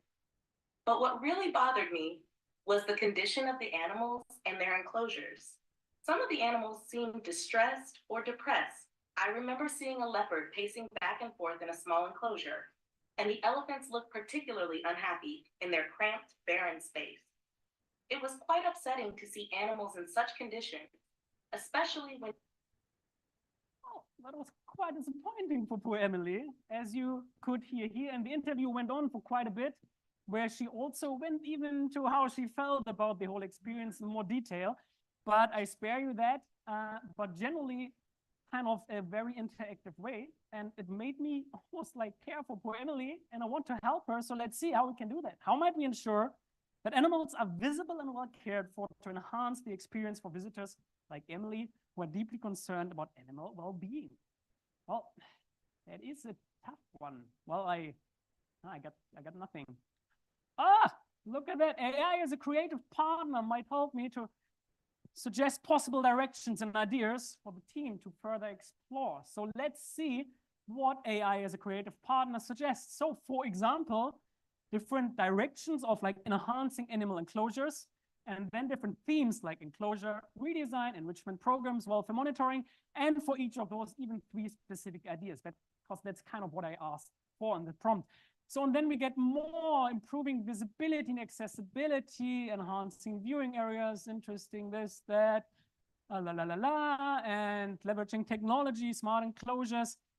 If only we could kind of visualize that and show it to us in a little bit more, like in a better whoa, AI can actually do that. Look at that. We have color-coded and clustered with even little icons, all the different ideas, all the different directions, basically with just one click. And this definitely sparks a lot of ideas, not meaning that we have to select those, but especially for me also personally, I'm rather good at building on ideas, but on an empty sheet of paper, it's not always easy. So this really gets the team running, can combine ideas, can make decisions, etc. But let's now say I want to select one and further explore it. So we select the idea, enhanced viewing areas with interactive digital displays. Now it becomes again tricky, because for better imagining this, just talking about it is not ideal. So how can we kind of visualize that and bring it to life? Well, AI as a designer, bringing concepts to life through visualization and prototyping. And let's do it a very simple way. Here, I'll show more examples later by image generation for storyboarding. So with one click, basically, also with a really cool tool that just came out, we have a nice storyboard here with a nice overview. So here we have the different steps, but this still is a little bit, well, I can't really imagine it. So let's just quickly generate a few images for each step. So the arrival at the zoo, the people see already a large video display with information, but then there are even more video displays inside. Find your animal here. They can interact with it in order to know where are the animals, what's happening, more information about them. And they can also connect it with their phone in order to receive real-time updates. They then live can see the animals, and if they're not available, they still see them on the screen. They can get more information about how the animals are doing here, and ultimately conclude the interaction and provide feedback. Well, is this a good idea or not? Well, I leave that for you to judge. However, this quick visualization really helps us to better be able to judge whether this is an interesting idea or not.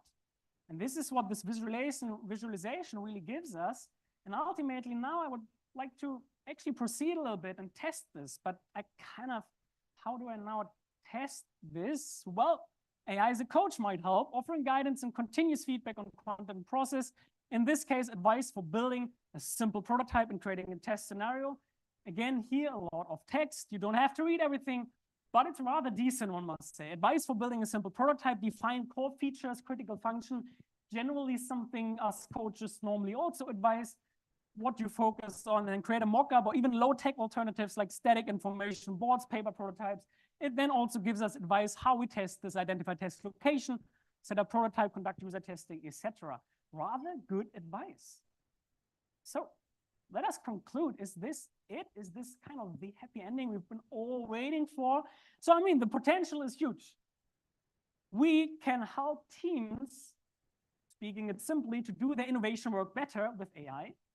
We kind of have a purposeful use case for AI, not just AI for bullshit.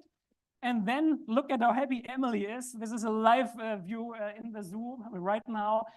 She is kind of happy that we more or less solved her problem. So some people would call this a win-win-win situation, like a win what? Well, okay, there is, of course, some considerations to make, obviously. So it's not that easy. It's kind of few things we need to consider. So let's have a look here. What we need to consider for making the integration of AI into the innovation process. There are many things you can later happily read in the white paper. You get the link to later. However, a couple of important ones are here. For example, complement, don't replace, carefully assign roles. What does it mean? We earlier, I think Clemens said this meme that also went through the internet. AI is not going to steal your job, but somebody using AI is. And that is kind of true, but only if somebody uses AI in a way that it makes sense. So we need to carefully assess what are the strengths of AI, what are the strengths of human beings, and then see that we carefully assign the roles.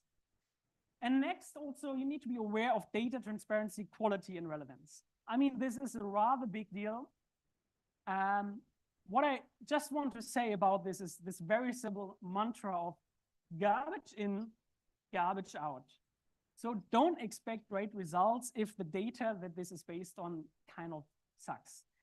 And the other thing is also that goes along with this is that you need to skillfully communicate with the AI model and then also really carefully interpret the output. What do I mean with this?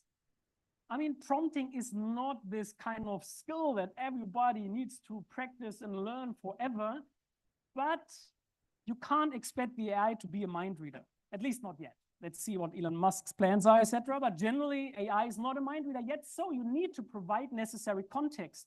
You need to clearly and specifically state what you want from the AI, etc.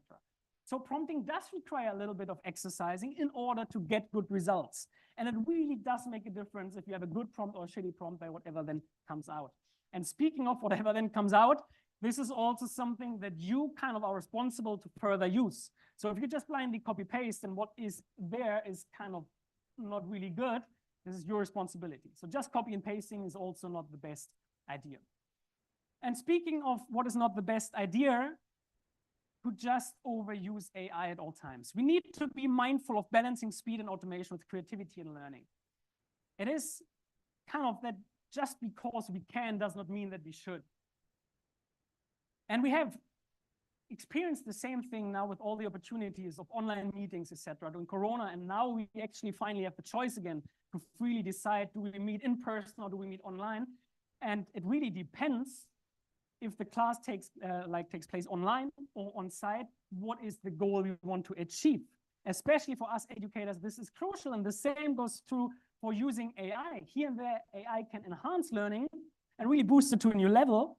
On the other hand, it can also really reduce learning and be standing there in the way as kind of an obstacle. And ultimately, I believe that too much technology does not fit well to the human nature. We need to carefully assess when technology, yes, and when not. We need to avoid an over-reliance and make sure to maintain engagement and motivation. We also already have had experiences where teams really feel there's something in the way of really this joyful work together that we do with this. I'm thinking if technology is there at all times. So we must be careful with finding the right balance here. And ultimately, what I want to say here is AI is not the solution for everything, but it would be foolish to not use all the potential that it can possibly do. And now to just breathe a little bit before I show you many more examples, I would like you to just have a quick chat. And if you're online, maybe take some notes and reflect for yourself, which roles might be the most helpful for you in design thinking. Take a couple of minutes, just talk to one another. I'll let you know when you continue, so please stay here, have a quick conversation, and in about 5 to 6 minutes, we continue. Off you go.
1 minute left.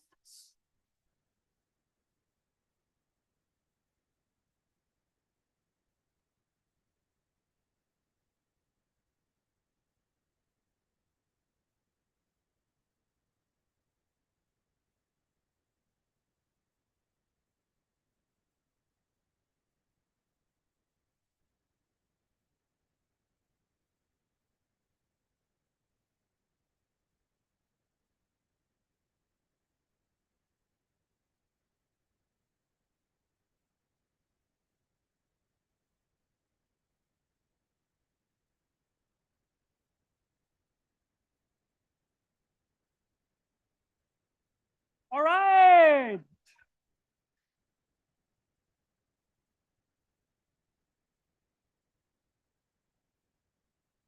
So I am, of course, very curious to hear about your thoughts and experiences. We'll, after this talk, have a interactive session, so we'll have plenty of time to exchange. And I, of course, myself, I also asked this question, what is kind of my favorite role that is most helpful for me? And I've been experimenting a lot the last months and even years by now. And to me, it is two specific roles. That is AI as an analyst and as a designer. And I would like to give a few more examples about those two roles that give you a clearer idea of what we can do with them. And before we go into this, just speaking of what we can do with it, what is it that we can already do with AI and Gen AI, etc.? So historically, we believe, or we think, like also if we look like 2 years ago, text to text is the most common one, that we give a prompt, write something, and then it gives us a little bit of text depending on what we asked it to do, which is already super helpful, and I use that almost every day. However, what we call multimodality, we can now create based on more or less any kind of input, any kind of output already. For example, we can, based on text, create images. That's the most common one. You see all these also fake images and real images and interesting images flying around the internet, as well as videos is super trendy at the moment to generate videos based on text, but also 3D models and audio. It's quite interesting. You can generate whole songs with it based on one prompt, and they are not that bad. And on the other hand, also even you bring in, just yesterday, Google published another cool tool where you can put in your notes or even like a research document, and it generates a podcast for you, so you can listen to it. So many different opportunities, but also you don't have to always write. You can just also speak with it and again, generate any kind of output, text, images, video, etc. And you can put in an image and create a video, etc. So the opportunities are almost endless here already. Just let's see what's coming up. I mean, just yesterday, OpenAI published again a new version of ChatGPT. So it's going super fast and the possibilities are really exciting. So let's have a look here. AI as an analyst, I already showed you that we can kind of analyze online data. But of course, we can also let it analyze our data, for example, from user research, from interviews, the notes we took, etc. So let's see here. This is a list of interviews, different people, different quotes based on interviews we conducted in the field. Now, as a PDF on Excel sheet or so, you just put into ChatGPT and you write a prompt. It's just one example, not even the whole thing. So you give it a role to know what to focus on. Then you give a context. I'm working on a project about the following design challenge. We designed the food consuming experience for people in a world where food gets wasted a lot. Challenge that I've also done many times with actual teams and no tech at all. And then you give it a task or several tasks. Then you also specify the output. You may give examples and so on, just like what a good prompt is kind of all about. And then the first thing it does is that it extracts from the document all the content that you asked for. And here and there, yes, hallucinations are still a thing, but it's getting less. In this case, you should check all the quotes extracted are perfectly fine. So it works with the right content. Good, check. Let's move on. And now I asked it to do an analysis and interpretation. And here we have a quote and then 5 different interpreted needs, different kind of needs, functional, emotional, social. And I noticed the prompt is a little bit too solution oriented, but the result is already pretty decent. So Manuel said, sometimes it happens that I come home with my groceries. I open the fridge and realize Tom just bought the same stuff. And I think, damn it, Now food will go to waste again and waste so much money for nothing. Some people smile, it's maybe familiar to you. So what kind of needs are behind this? So a need for a system that syncs grocery shopping between household members to prevent duplication. What would say the team here, don't think too much into solutions. I should have said that also to the AI. But then emotional need to reduce the frustration caused by food waste, or functional need to avoid financial waste. It's pretty good, I must say, the interpretations. And then next I asked it, let's now interpret 3 different problems or obstacles that could stand in the way of fulfilling those needs.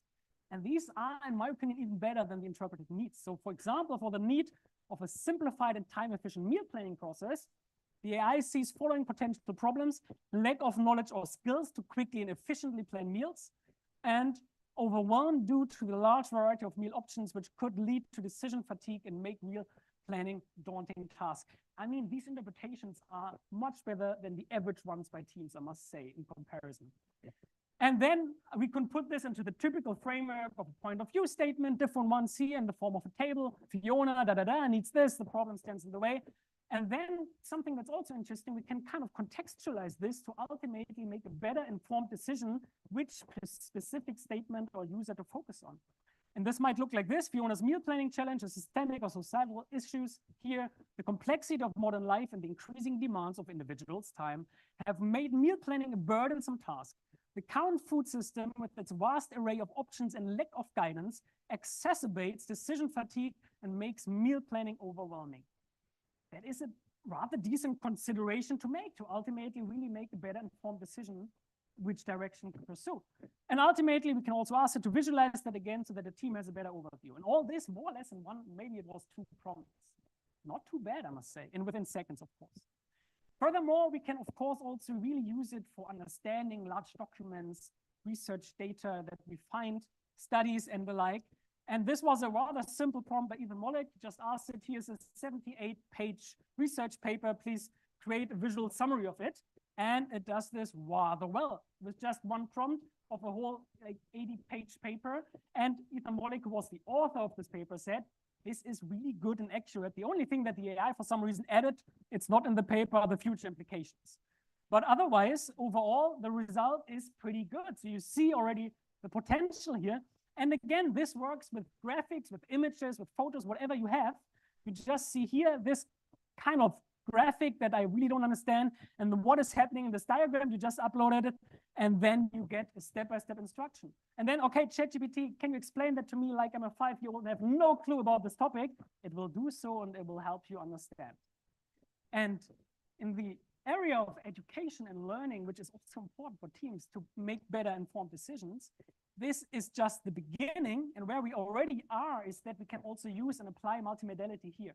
So we can create avatars that kind of serve as tutors and help us to understand something better. And this example by Stefan Kirschnick, I found quite interesting because he basically cloned himself and asked his clone to teach him, well, something.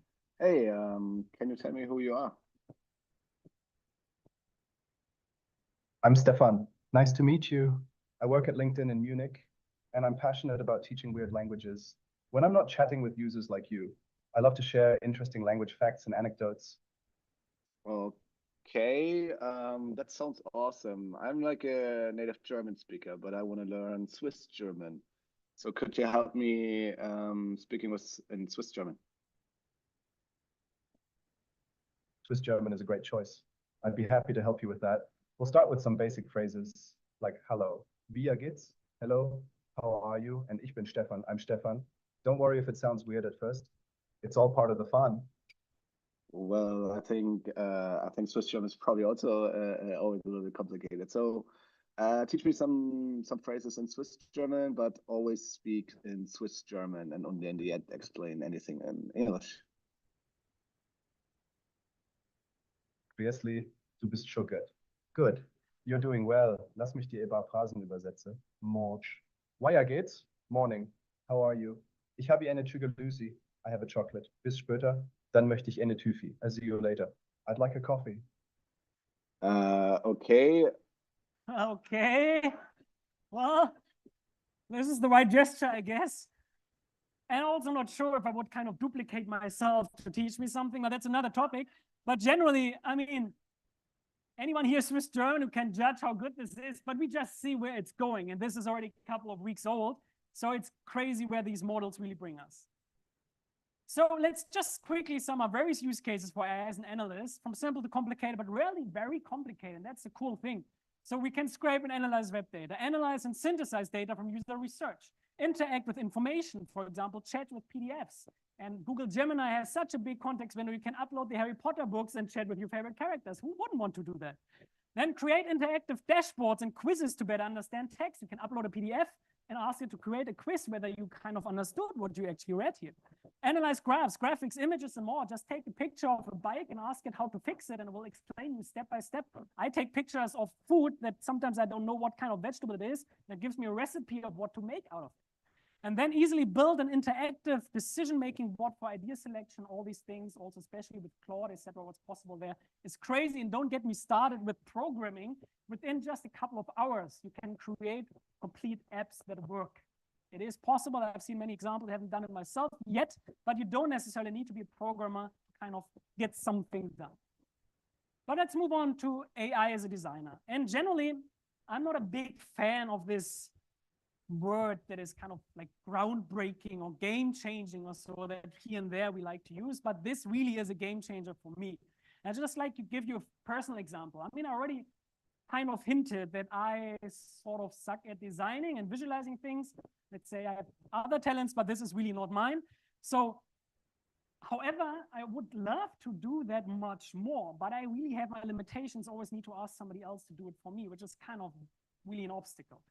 And when also my son was born, I was always excited to kind of create images or ultimately books for my son. This is what I wanted to do, not actually create images, but write the books. But the creating of images, that is where I struggle.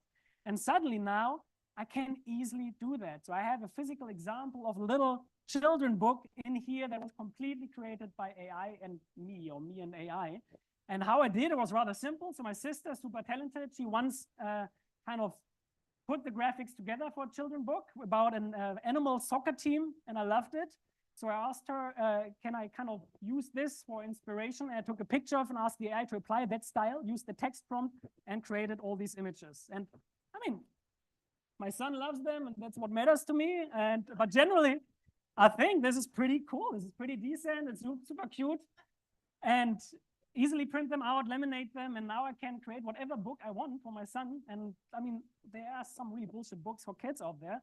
Some really good ones too, but it's cool that I can do that, and later I can do that with them together. So that's really nice. So generally, AI as a designer has a lot of potential of bringing concepts to life for visualization and prototype.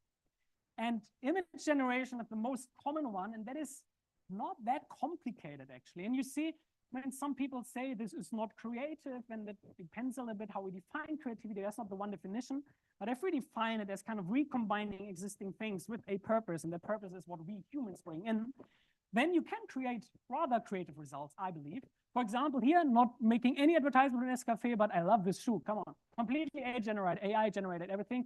This is just cute. Over there, we have a building of a Nike shoe. Also interesting, why not? We have this bed that I would not sleep in, but it is kind of cool what you can do with this also products. And it really helps us to kind of better imagine what we're talking about in a very quick way and with a really decent result. And then also, just to give you a practical example, 1 year ago, summer semester, a D-School team here reimagined a location, a former spy station called Teufelsberg in Berlin, to be a transformation lab where people would come together tackling social, economical, ecological issues. And now we can talk about this and look at this. This does not bring too much inspiration for this, or we can just better imagine it by generating images using this existing place and create a new one. And this is already 1 year old, which is in AI development terms a long time, but this is rather cool to just imagine how this might look like. It's pretty cool. Generally, it doesn't end at image generation. We can also easily bring, for example, images to life, which is also quite nice to even better imagine what we're talking about. For example, this case, a very simple picture. You just take a picture with your handy, with your phone, and you upload it, and you just a simple prompt, I don't know, like water splashing through the buildings, and it does that pretty accurately. Not sure if it's content-wise too nice, but overall, the result is pretty good. And again, a very simple prompt, and you bring images to life. Again, a lot of possibilities for imagination. And also not too complicated, but just generating a little bit more is this. Look at this. Also not super complicated. I bet everyone here could do that. Maybe not what he's or she is doing now, but this is also pretty easy. In the quiet kitchen, two noodles met in boiling water. They moved together, drawn by the heat, entwined in a simmering pot. They softened, their edges blending, becoming something new, yet still themselves. Well, I couldn't do this, but I guess I could do this. So again, it is rather creative, one could argue. And this is also a cool example that many of these things, image generation, video generation, or something, you can do now in real time. So let's just have a look here. This is rather interesting. So we have a prompt here, a shampoo bottle, spray nozzle, minimal glass, just for the AI model know what we're aiming to design. And then you see here very simple shapes and forms like a triangle. And we just modify that as we wish. And at the same time, we get the kind of high fidelity result on the right side. And this is really cool. I mean, again, even I can do this, and this should mean a lot for you. And what we see next then at some point, he basically takes this on the right side. He speeds up the video a little bit because he then brings it to Midjourney, which back then used to be in Discord. So it's slightly more complicated. But again, everyone here could potentially do this. So we just see this now. But just spot the results, how quickly this is evolving. This is pretty cool. Just easily also manipulate and change images. All this, you don't need to be a brainiac to do this. And the result, I mean, in just a very short time, a really cool imagination of product. What we can also do, which people always want to know about app wireframes and so on, because in almost every design thinking project, first idea is let's make an app, even though that sometimes is really not the best solution. But if you want to make an app or visualize an app or so, you can do that much quicker and easier now. For example, by using the tool Wizard, UIZard, and we just write in there to generate either the whole app, all the screens, or single screens if we want to. For example, an interactive app that provides step-by-step instructions, videos, and tips for various do-it-yourself projects. It could also blah, blah, blah, blah, blah, describe a design style, modern startup style like Airbnb, light, techie, young. So let's generate this, and within just 20, 30 seconds, we have all the screens for this app. And we can very easily zoom in here. We can change and adapt everything. We can click in, drop the text, the icons, everything very simple, quick. We can test this, a click prototype and all this. Super easy, just a couple of few steps. And all these things that I just shared are basically super simple and require only one tool normally, and everyone here could do this. So this kind of really opens up so many opportunities, but you can do even more if you get a little bit more into these tools and you combine certain tools. Like, for example, creating a whole advertisement video with AI. And this is like an example now of a not real advertisement for a car. Let's have a look. And just saying everything in this video was created with AI.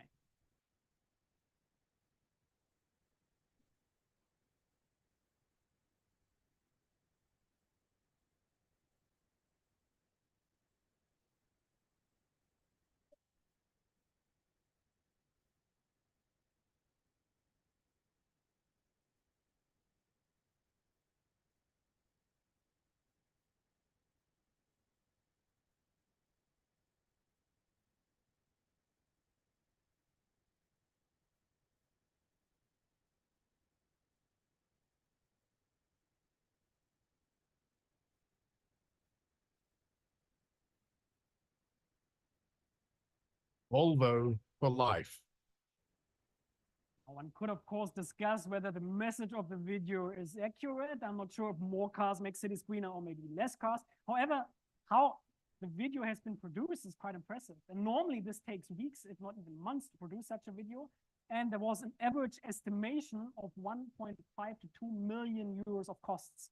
And now guess how long this guy, with a couple of AI tools, how long it took? 24 hours. And he created this whole video. Again, pretty decent, one must say. So really interesting it becomes when like in this video, on the next video, I'll show you as a last example, when really skillful people collaborate with AI. And this video kind of really illustrates this nicely, because then the results can be endless. And it can be, for example, really cool storytelling, really cool presentations and so on. We can really do so much more with kind of less, but let's have a look. An emergency. You've reached the Space Vets. We rescue pets and more. Space Vets is a new kids series superpowered by AI. To make it, we completely rethought the way animated shows are produced. Episode 1 has 7 very different, fully emotive characters, various environments, and vehicles. Traditionally, these would have been extremely time-consuming to produce, but the AI workflows we developed made it radically more efficient. For a director to make informed decisions, usually endless variations of each asset are made. This can take weeks, even months. With AI, that's shortened to hours. Let's create a character. AI delivers hundreds of options. Then, instead of taking days to turn our favorite into a 3D character, our AI needs 5 seconds. The result is a bit rough, so we cleaned it up, improving the textures with, you guessed it, AI, including the various expressions they need to act. Then we give them dialogue, and their mouth automatically animates to fit the words. Finally, what took you so long? With the help of an AI-generated rig and motion capture data, we can move their body, too. The Space Vets world is created very similarly. We build a rough model of the set, color it in, and tell AI to fill in the details. Hey, Jenny, good to see you. Hey there. Now we have all the ingredients for an episode, and the results speak for themselves. Kids and parents love it and want more, and we can deliver. The workflow we've created for Space Vets can be applied to an infinite number of episodes, and of course, even completely different series. With these automations, creating media has never been more scalable, so creatives can focus on the important part, great storytelling and entertaining as many people as possible, and all of that completely independently of any online services or overseas companies. All visuals you see were created right here, offline, on our AI farm. This is just the beginning. Who knows where the Space Vets and our very own Storybook Studios will travel next? Well, one could argue that is kind of a new era we see here. And I don't want to repeat myself, but while the possibilities are really big, of course, there are also concerns. So don't take the wrong message that AI is the solution to everything, but also really take with you, it is super important to embrace this. And I read a quote in Salman Khan's book, Brave New Words, how AI would revolutionize education, which I can only recommend. And he said, we can't let the perfect be the enemy of the good. And that is rather wise, I think. He used it in the context of how with AI we can let students better engage with history, which is at the moment not good. And with AI, it's not perfect, but it's better, so we should do it. And I mean, if we look at all these problems here, I mean, of course, we should still seek to talk to real people, interview them on site, etc. But many times this is not possible. So isn't it at least better than the current state that we give this a try and that we, based on good data, maybe interact with AI avatars to just get new perspective and new inspiration? So ultimately, what I want to say here is really all of you try to embrace the possibilities that we see here, and they will only grow. This is the worst AI you'll ever use. Almost every day there come new updates, and it's really hard to follow. I mean, believe me, I've tried. So it's a lot that is possible, and tomorrow even more will be possible. So ultimately, we're upgrading technology the whole time, but are we also upgrading ourselves? Are we embracing an experimental mindset? Are we trying it out? Do we really adopt to a learning mindset? I don't know. Maybe I would say here with you, yes, but in many places, no. But this is what we need to do. And in order for you to at least get a little bit of inspiration, I'm very happy to now share the paper for the first time with you, the white paper that basically summarizes everything that I just introduced and gives you more background information. Feel free to share it, feel free to read it, feel free to reach out. I will also hang out posters with the QR code again in case you can't catch it now, but I kind of used the celebrative QR code for you now to download it. If it's not working, don't worry, you can do that later and access it easily later. And with this, I would like to kind of say, please get in touch. We can only do this together. And we kind of offer a couple of programs and formats. We already have a 3-day workshop taking place again in October, November here, where you can try out a lot with these tools. We will have a new online program about AI-driven innovation, the co-creation with AI next year, and also a new on-campus workshop where we really want to see how we can boost innovation projects to the next level by combining AI and design thinking. And here, if anybody of you would like to explore, we also would love to run a prototype. So feel free to reach out. And with having said that, I thank you very much. First of all, Uli, where is he, for the opportunity to speak here. And more than that, also for all of you to come here and listen to me. And I hope you got some inspiration. And with that, thank you very much. Thank you. Thank you. Thank you. That was thank you very much. You made even Marco not fall asleep. Sorry. Well, that means something. Yes. So that is, I had the feeling there is kind of breathtaking moments here where people are saying, wow. So thank you very much. Actually, a big applause for Samuel, who is leading so many programs here. And through the past 2 years, past 2.5 years or so, you were diving so deep into AI and design thinking, and you're bringing it together. And I would actually encourage you to to read through all the 3 white papers he did, because you see also the progress and you see different approaches. And I'm really into the team model you presented today. My favorite is actually AI as a creative partner. Not a big surprise. All the time. So there's a little time for break now. Then there is the interactive session, and I think it's 10 minutes break. Raika, is that right? Yeah. I see her not waving, but I think it's 10 minutes break. So stretch your legs and get some drink, and then we see us later here. Thanks to Samuel again. Thank you.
Please.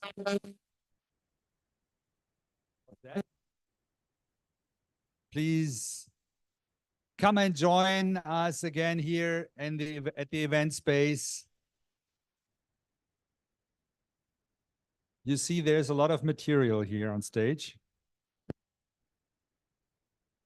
A lot of familiar material for most of you.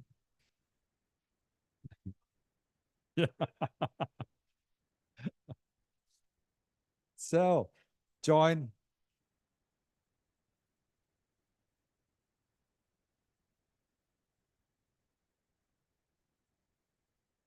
Join us for the last hour.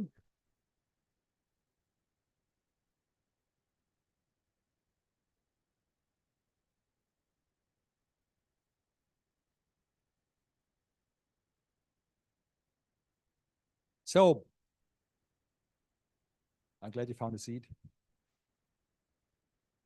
When we designed this day here, or the whole conference, we were actually thinking of, we do a lot of keynotes, then we do some keynotes, then we do panels and a mixture of panels and keynotes. And so if you design this kind of event, you have different options.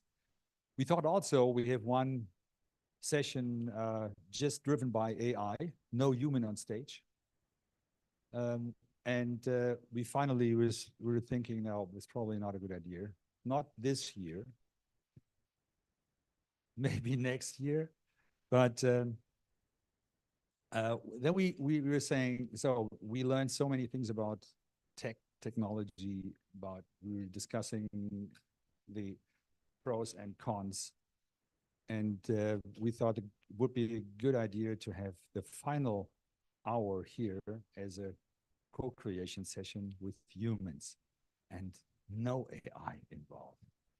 And then we asked our program leads, Jochen, Sherif, Lukas, to think of a creative session, a final co-creation session, as we call it. And I'm really curious what you came up with, because we didn't do a rehearsal. We have no idea what is coming up to us. I have no idea. You have an idea. So I would like to hand over the microphone now to Jochen Nünning. Who's going? Jochen? And so give them a big hand of applause. Our co-creation team, Jochen, Sherif, and Lukas. Thank you, Uli. Yeah, so no pressure from Uli on us there to be the only fully human experience. So my name is Sherif. I'm from Egypt. I've been with D-School for 6 years, had the pleasure to help re-envision the programs on site, virtual, hybrid, and back on site. And now bringing in AI. So it's been cool. But yeah, we've spent a lot of time today learning about the benefits, positives, great things that AI can achieve. I think Samuel also wowed us with some real examples of what we can do. We also think humans can be designers, co-creators, analysts, and so on. And we'll want you to be in those roles today as well. And what Uli requested from us to do is to try and together build a future vision of how AI and DT go together. Not a daunting task at all to achieve in just over an hour. So I've been Sherif, this is Jochen. I'll pass over the mic now to him and Lukas so that they can lead you through the first part. So what we're gonna do is 3 activities. Each activity is also accessible to the people online. Hello, everyone there. There is a Miro board, which should be pasted in your chat right now on Zoom, so you can interact with that. You'll find 3 frames. Frame number 1 represents activity number 1. Frame number 2 represents activity number 2. And frame number 3, you guessed it, represents activity number 3. For us on site, we'll be doing this in an analog format. So we'll share both sets of instructions to guide you through. So now to kick off, I pass over to you. Thank you, Sherif. Good evening, everyone. I'm Jochen, also part of the program lead team. I'm currently in the European Digital Education Hub project. And yeah, I mean, today we explored the potential of AI and what it means for us design thinkers. And I wanted to actually introduce a little activity with you to shift our focus back to actually us and what it means to be a human being. I right now feel so human, you have no idea. Yeah, I would like to invite also the online participants for this little activity. And maybe give me a short if you're ready to join this activity. Great. All right. And for the first step for this activity, I would like to invite you all to close your eyes, also the online participants. Don't worry, nothing bad will happen. Close your eyes. Yeah. Take a deep breath.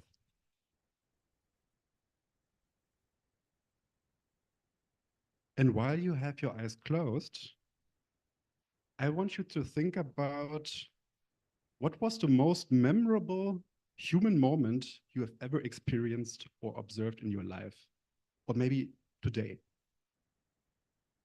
What was the most memorable human moment you've ever experienced or observed in your life? Can be something funny or delightful, or maybe also something challenging.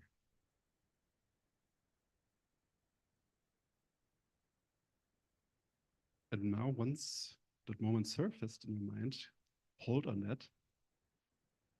And I want you to open your eyes again. Also, the online participants, please open your eyes again. And now I want you to form little groups and look for maybe 2 people you don't know so well yet, but you're curious to get to know a little bit better now.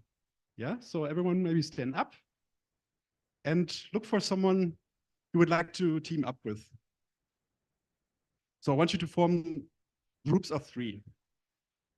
Groups of 3. And for the online participants, we will put you in breakout rooms in a few seconds. All right. There are more instructions coming. Can I have your attention, please, again? Can I have your attention again? Sorry.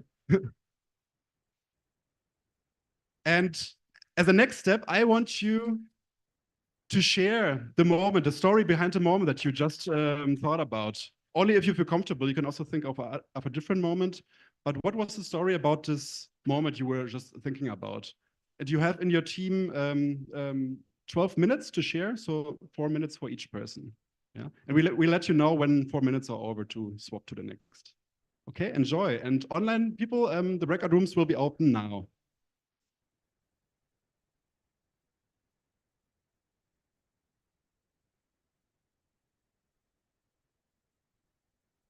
Yeah.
Okay, you can move to the next person.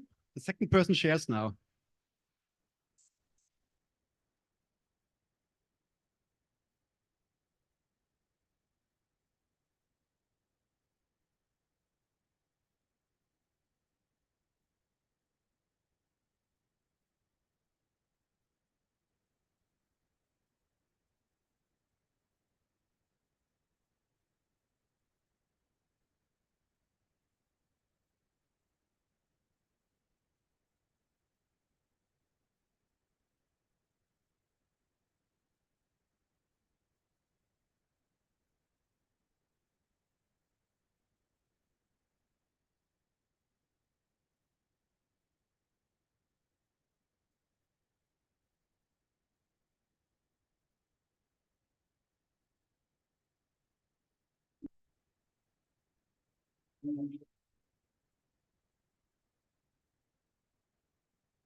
Okay, slowly move to the last person.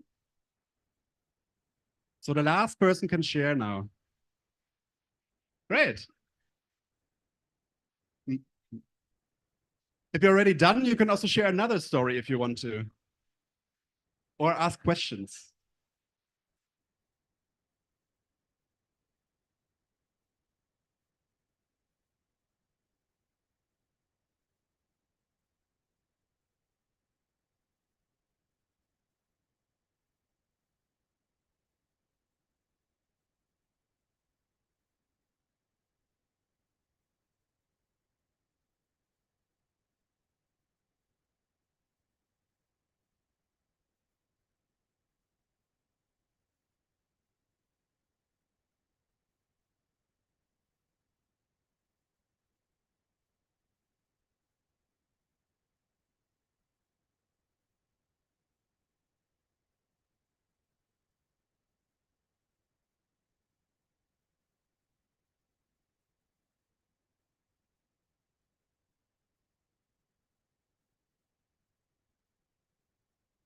Norman, you can already close the breakout rooms.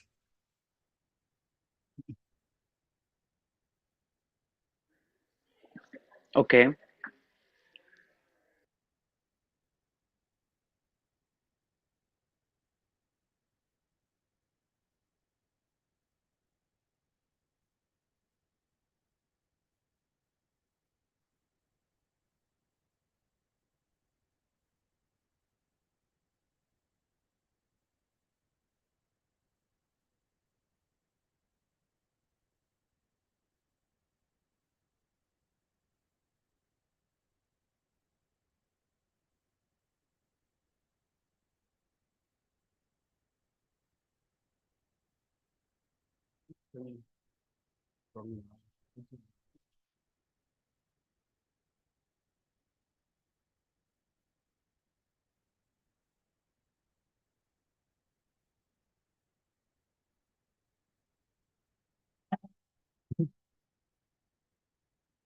All right. I saw a lot of fruitful conversations and story sharing sessions. That was nice to observe. So everyone should, or each group should have gotten some post-it notes and some pens. And now, as a last step for this little activity, I would like to invite you to reflect with your team for like 3 minutes. What were the human qualities that you observed in those stories that you just heard from each other? And write them down like one human quality per post-it note. You know this from ideation, right? You're all pros. So one human quality per post-it note can be a word, can be also a short phrase. All right, do it now. And also the online people, feel free to use the Miro board that we shared with you.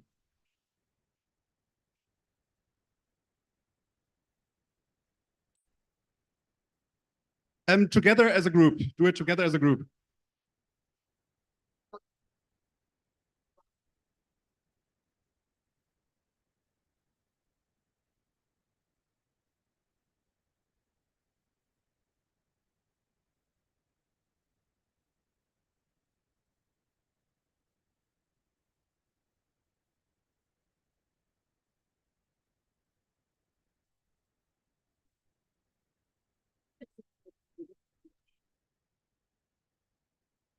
You can also have several ones. You can also write down several ones. Yeah, all the qualities. So you can also write down several qualities, not just one. Everything that you observed in the stories, all the qualities, write them down. One per post-it note.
You have 1 minute left.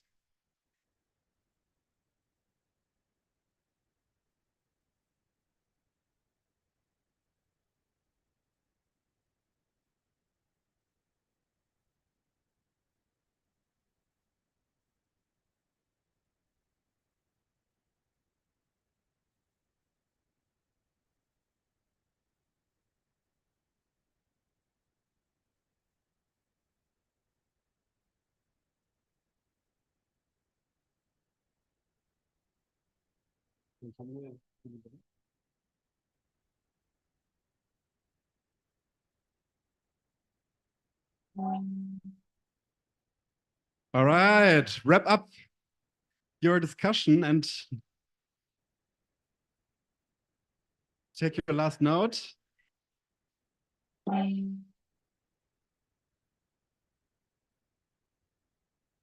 Okay. Thank you all for participating in this little activity. I would be super curious to hear like one or two, two voices in here. What came you up with as a group? Any volunteers? Any voluntary group here who would like to share what were the human qualities you observed? Here. All right, we've got, am I not too close? No, it's okay. So we've got belonging in a community. We've got empathy towards other human, but also we could expand it to living beings, and courage. Yeah, sure. Anyone else? Ah. Was a quick hand. Yeah, I would probably build on what you just mentioned. Let me just quickly check my notes here, our notes, I'm sorry. The sense of belonging, so we came up with camaraderie, like, which kind of matches that. And then the other thing that I like, hey, like, no, somebody else, give another one. You choose your favorite thing. We also spoke about compassion and care, which are core human feelings, such and additionally also protectiveness, or the need or the want to protect things and people. I think we had them all except for daring, right? Yeah, right. And human touch, actually. Yeah, it's just hearing the words just I feel touched a bit. Wonderful, thank you for sharing. And I'm also curious what the online community came up with here. So they also had some similar things: surprise, joy, pain, human bond, social impact, and ability to feel happiness. Oh, wonderful. Yeah, thank you all. I think we have another activity that kind of builds on it. I think Lukas will continue with that. So thank you all for. Hello, this. hello. Can you hear me? Yes. Hi, everyone. So I'm Łukasz Łata. I'm originally Polish, so I'm actually technically from the neighborhood. However, I came over to HPID school from the School Africa. Viva Africa, right? Yes, I'm the newest member of the D school here in Potsdam. Joined the school in February this year, and I'm one of the program leads together with Sharif and Johan. And I would like to sort of build on the exercise that was being introduced by Johan and continue on our reflective journey, but reflective journey now based more on what we actually witnessed today, what we heard from our panelists, all of the ideas and all of the new ways of thinking and how AI is actually impacting us in our day-to-day life. So just as a gentle reminder, hang on, I'm going to support myself with a bit of agenda. So this morning, we witnessed a panel that was moderated by Flavia, where panel with Gerhard, Heike, and Clemens was discussing the creativity and AI in the corporate structures. That panel was being followed by panels moderated by Claudia. And here we had a subject of AI in a higher education, whereby speakers Asaf, Sharon, Falk, and Tai Li were discussing how AI is basically being used in a higher education. After that, we had a lunch break that I hope everyone enjoyed. And after that, we had a big panel actually consisting of the representatives from GDTA organizations from across the world. And here, obviously, we had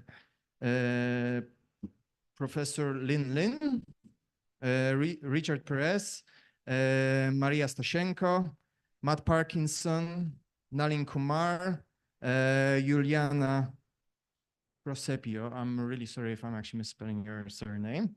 And it was moderated by Professor Uli Weinberg. And lastly, we ended with a big bang, actually, and a great presentation delivered by one of my colleagues, Samuel. Where is he? Okay. Oh, yeah, he's sitting down, enjoying a bit of a rest after this long session, but it was very, very insightful and I guess very inspiring for everyone. So what I would like you to do, guys, is continue your conversation in the triads, but on a bit more reflective way, whereby I would like you to think and discuss it later. 3 questions that we'll go through together, okay? So in a triad, as you were speaking a few minutes ago, the first question I would like you to think of is, what is the biggest highlight for you from today, okay? I'm gonna give you 5 minutes to think about it and visualize it on the post-its that you are being given. If someone is actually missing post-its or would like to actually, or post-its are not enough for them, we have some A4 paper here at the front, so you're more than welcome to actually come over and grab it.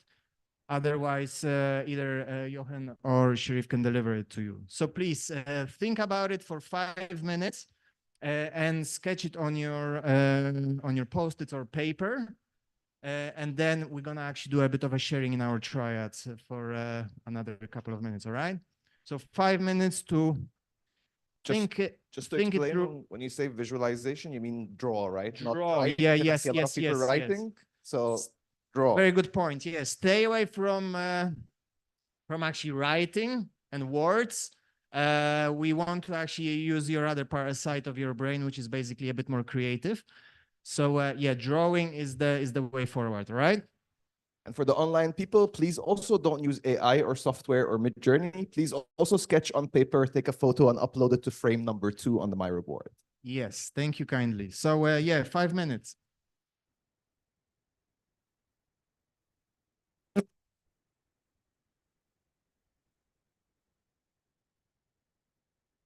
Yeah. So firstly on your own, yeah, it's a good clarification. Firstly, do it on your own. Actually, do the thinking and drawing on your own, and then the sharing is gonna happen afterwards, and I'll let you know, all right? The question is, what is the biggest highlight for you from today?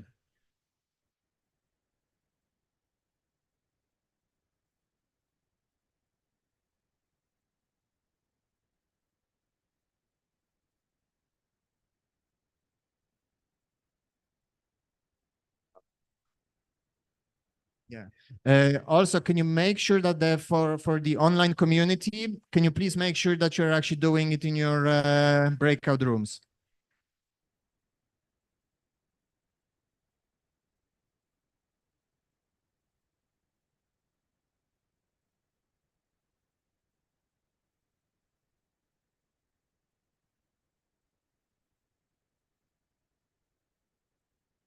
Nice.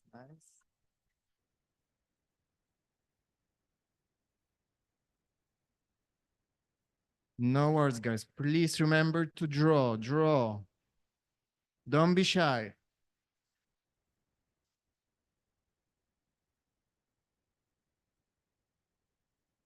Nice.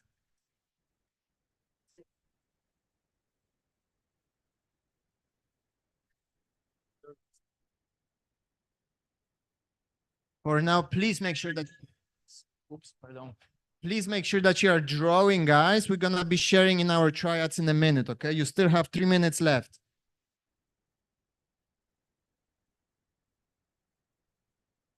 Nice.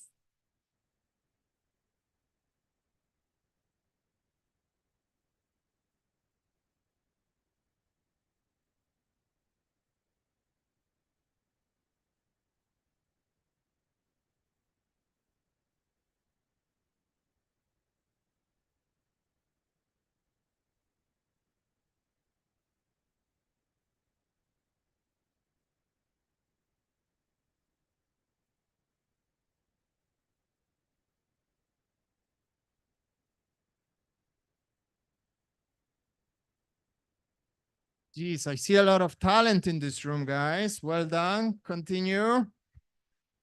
Another 2 minutes left.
we're have around 50 seconds left, so we'll shortly be closing the breakout rooms.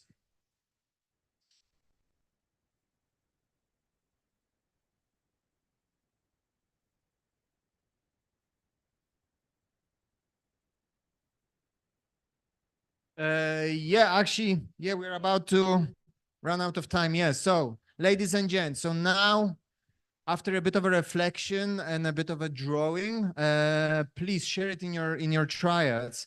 What came out for you as the biggest highlight? I'm gonna give you 12 minutes, so it's gonna be 4 minutes for each participant to speak, and after that we do a bit of a swap off. All right, swap of partners. So please, 12 minutes. Or the first 4 minute session, and then person number one, let's start sharing internally.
Cool. So it's the next question. Yeah. In the online space, can you please close out the breakout rooms for a minute? And then, yeah, let's do a bit of a gonging. Boom. Thank you. Due to the time constraints and a bit of fact that we started a little bit later. We're gonna be actually shortening the amount of time we are having for a discussion. However, I would still like us to think it through and then to continue our reflection. So our second question I would like you to reflect on is, what is the biggest surprise for you from this conference? So if I can prompt you a little bit, if you are actually focusing a lot in your morning session, then maybe also take into consideration what was happening in the afternoon. So in this case, maybe perhaps let's do a bit of a reshuffle of who are we working with. So very quickly, maybe let's do let's go to the neighborhood and talk to a new group of people. Okay, so very quickly, if you could actually find a new triad.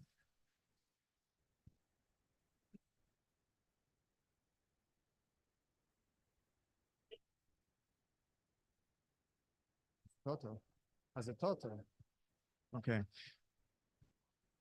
Cool. The new question again, what is the biggest surprise for you from this conference?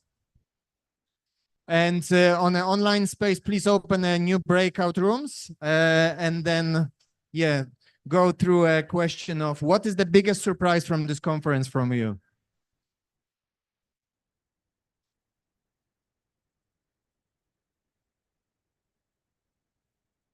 And please, firstly, think it through and then try to sketch it down on Post-its or a paper, okay?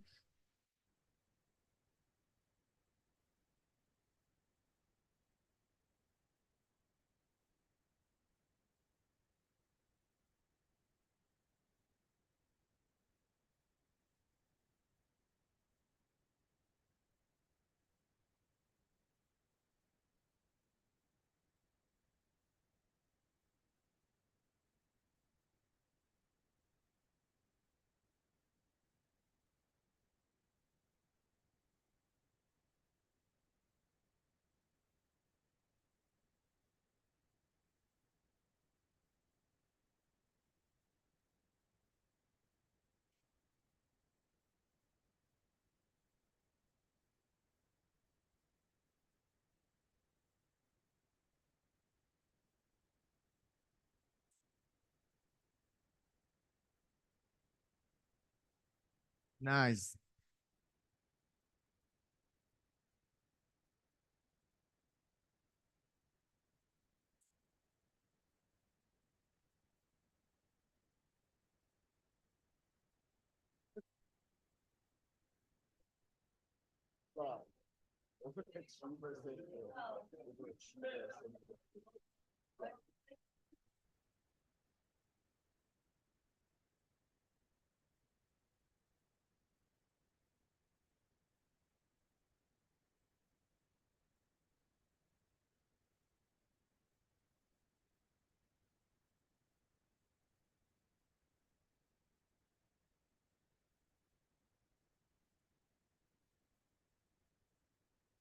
Cool. Let's give it 5 minutes of sharing among yourselves.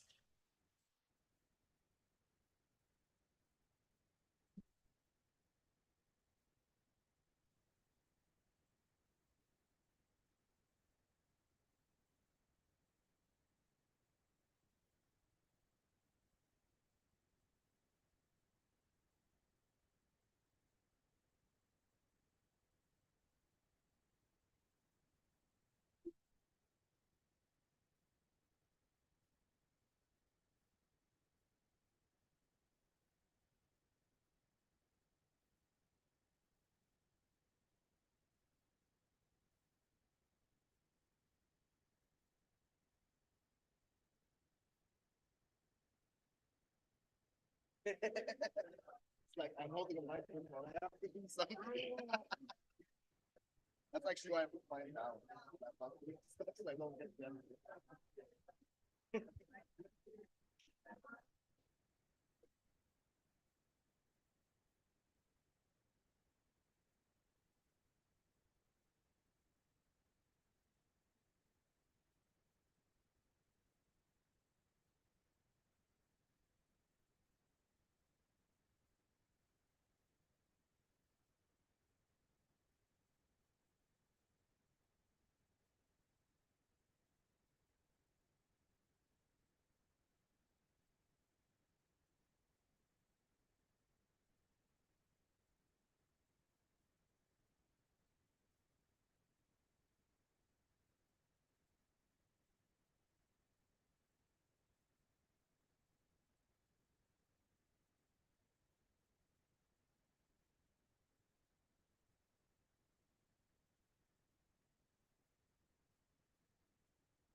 How is your sketching going, guys? We will need all of those sketches for future generations as a part of a proof of this conference even happening.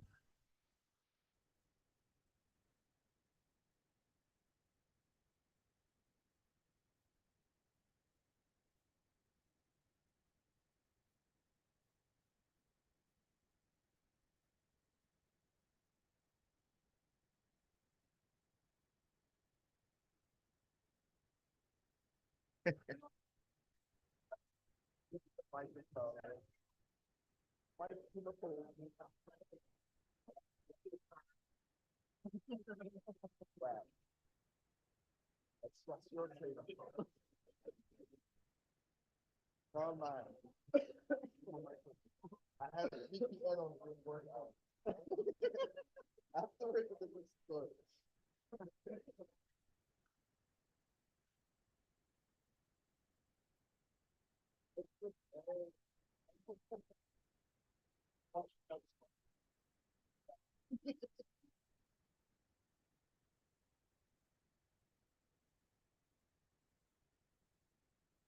All right, one last minute left.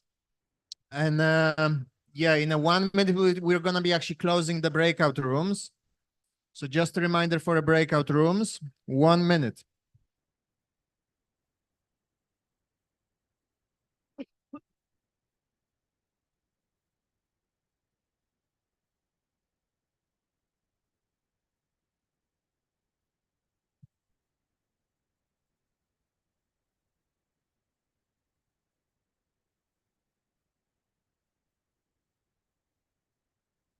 Cool. The time is up.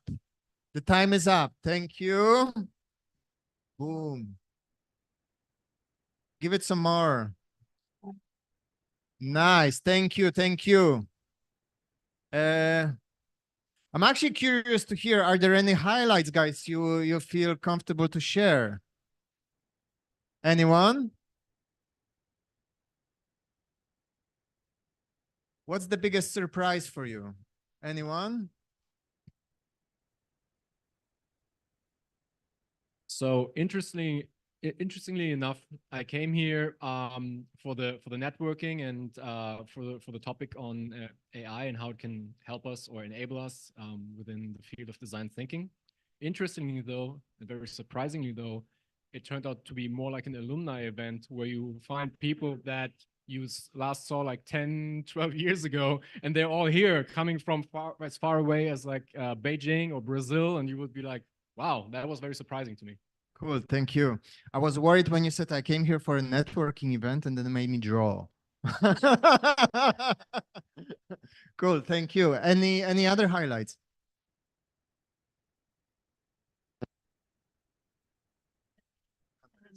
I work a lot with AI, and I got to remember that we are humans and to stay human and to stay connected and to come for connections. That's the highlight of the day, to actually meet here and to do these exercises with the different interesting people and have a lunch break. That is the surprise. Perfect. Yeah, that's actually a really good insight and very important. There is one extra over there. Yeah, it was my highlight to become a billionaire in like a minute when I used the stand out there that created the deepfake of Elon Musk on my face. I think it was super cool to see that in practice. A little scary though, of course, as well. Yeah, that's been my highlight, being a billionaire for a minute. Perfect. Thank you. Thank you. Cool. Very good insights. And then let's do one extra question, and then let's do one extra reshuffle, okay? So very quickly, guys, just go in and mingle. Find some other team to mingle with. All right? You may have to move this time. Yeah. Someone new, someone you haven't spoken to today.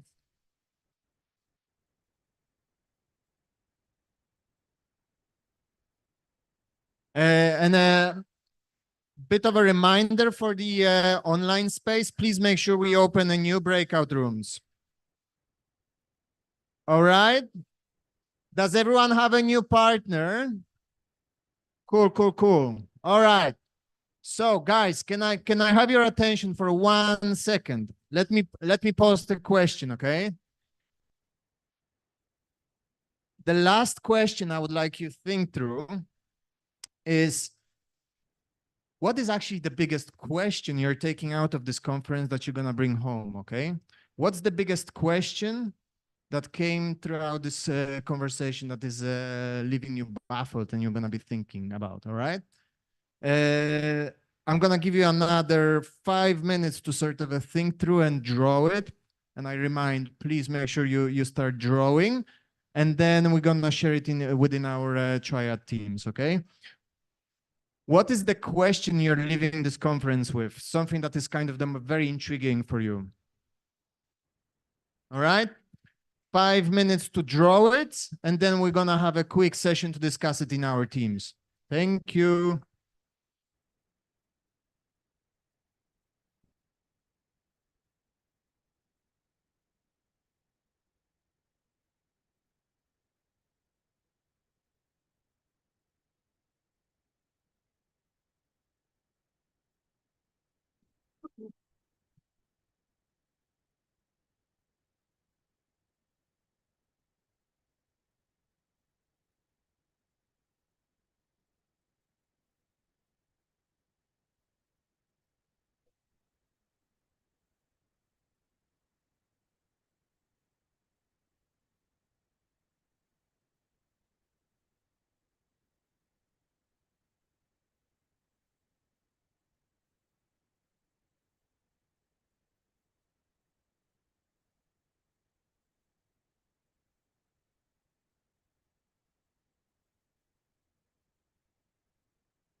Cool. 1 last minute left. But whoever is done, actually, maybe you can feel free to start sharing. All right.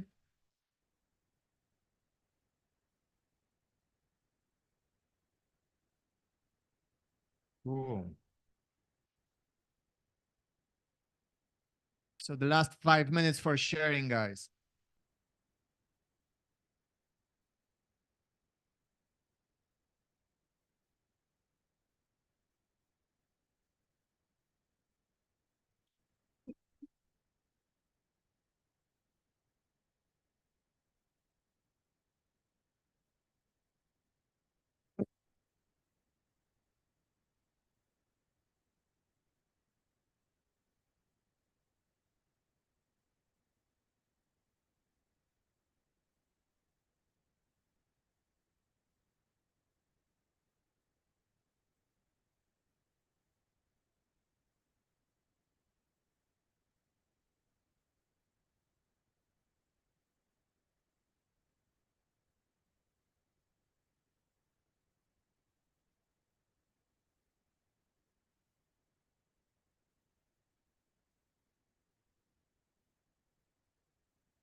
Oh, yeah, I got you. He was like,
All right, for the online space, the one last minute left. Okay, one last minute left.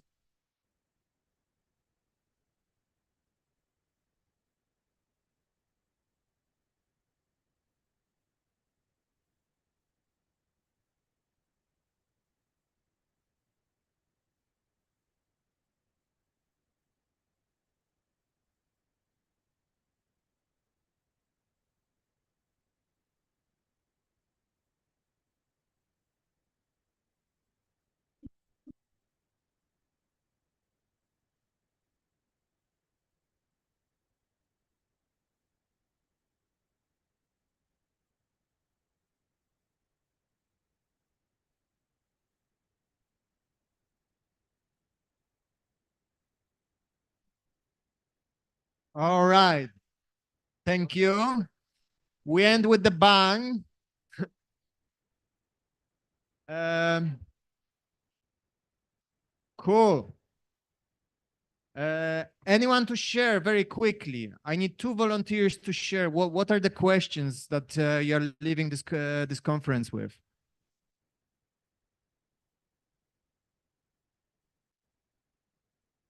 There you go. Oh, yeah. Okay, so I have one thing. I have the feeling that we now use AI as a tool, and we know that we use a tool. And my question is, in 5 years or 10 years, if children, Falk mentioned it, if the alpha generation will use it since their birth, how it will be integrated in their life. So maybe they don't have the feeling of using a tool. And my question is, how will it be in 5 to 10 years? How AI is integrated in our complete life, maybe. Oh, interesting, interesting. Thank you. Yeah, with the speed of integration and usage, you never know. Thank you for the question. And the last question. Hello. My name is Wolf, and because I'm handicapped, I was just sitting next to myself and asking myself what is going to be the biggest challenge. And because I've been teaching design thinking since 10 years now, my biggest surprise and my biggest question after the session today is, do we really encounter the qualities of AI? Because this is what we call the artificial intelligence tries always to give us answers. Maybe answers that even better than us. But during all my period, I was teaching and giving my ideas on design thinking. It was the other way around. I was always making mistakes and tried others to make even better than mistakes than myself. So I think there are two philosophies which are totally in conflict with each other. And I still have no any answers to that. I think there were very great presentations about what AI can do, but I think we still have a long road to go to find out what we have to do in becoming even more resilient with the failures we do in respect to AI. Thank you. Thank you very kindly.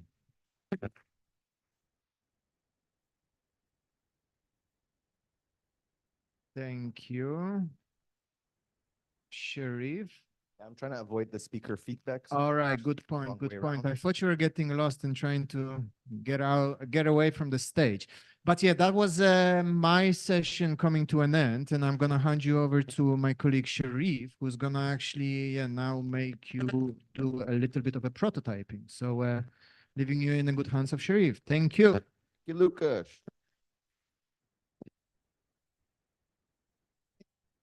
All right, so as several people have mentioned, you've reflected a lot, you've highlighted. Eventually, what we'd like you to do is to stick your before lunch highlights on this wall, your post-lunch highlights on this wall, but we'll get to that at the end of the session. So we want to visualize the timeline of the conference. But before we get to that, we mentioned a lot of good qualities of why AI can help us, extend us, enable us, and one of those was speed. But I reflect back to my first ever design thinking experience, and I was challenged to create a prototype in 20 minutes. And I was like, what the hell can we create in 20 minutes? But we all created stuff, and this has been I think everyone here has kind of experienced this to some extent, so don't be surprised by what you can create super quickly. So what we want to try and do now, if we come back to the actual title of the session and what Uli was requesting for us to try and do, is to build a vision together. But one of the human qualities that wasn't mentioned yet is chaos, which I like a lot. And the other one is being a rebel, which is not also always following the rules. So we're not going to write a manifesto, but we're going to create a manifesto. And what I'd like you to do is to look back at the post-it notes from the very first activity with Jochen about the most human factors or most human qualities you've identified in the stories you've heard. And what I would like you to do is to, before you move, so I'm just going to give the instructions first, find new teams, this time teams of 5. And what we'd love for you to do is look at the post-its you have and the human qualities you wrote down and think about how can you like to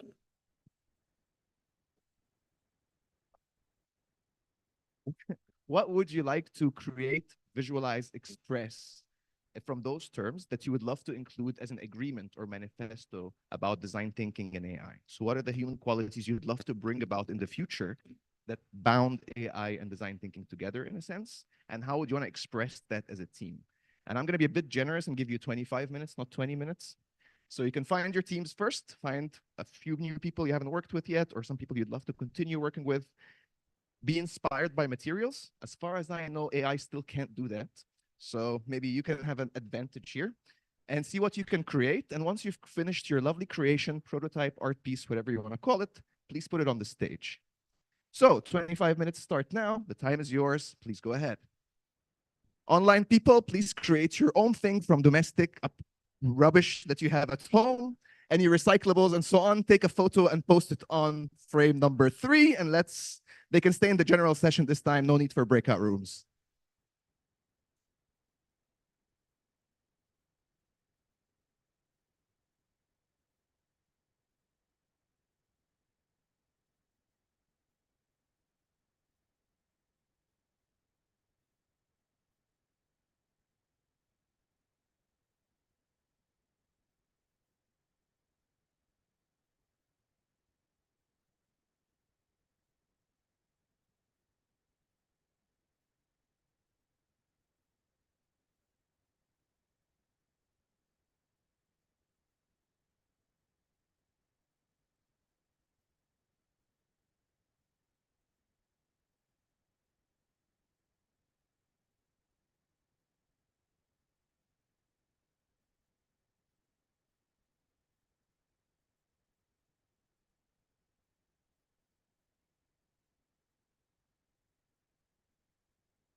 20 minutes left. 20 minutes left.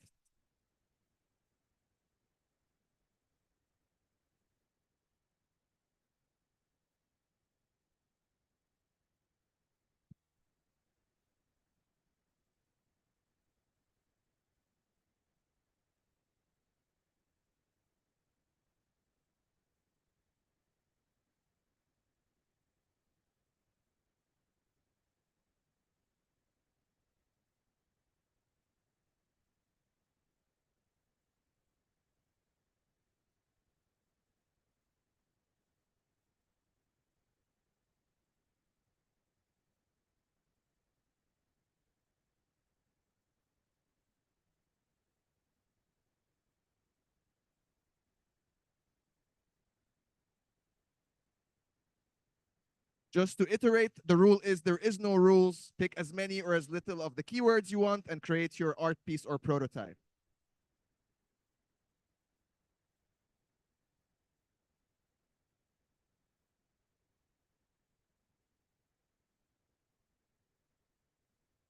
I see our two prototyping engineers are not prototyping.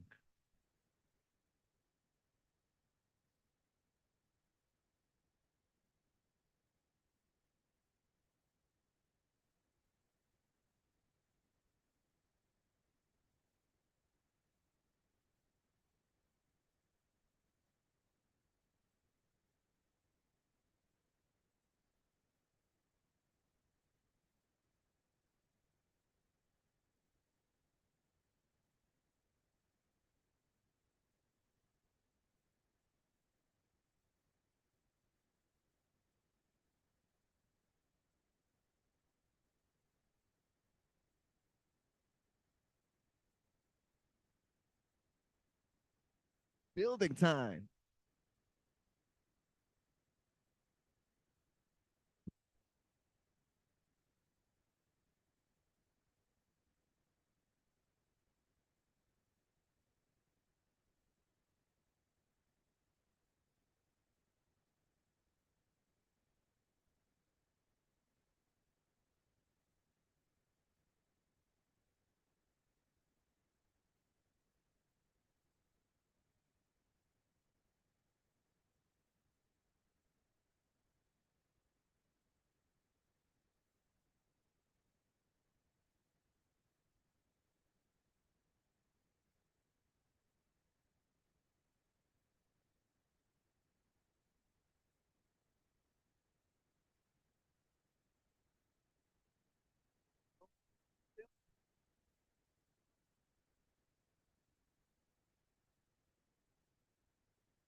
Okay, you have 2 minutes left.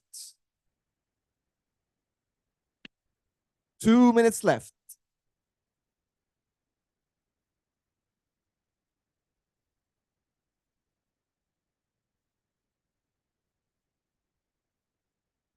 It was from the keywords from your thing. What human qualities or values would they love to see in the human AI intersection in the future? Sorry, the last one? What human factors or values would they love to see in the AI human intersection interaction?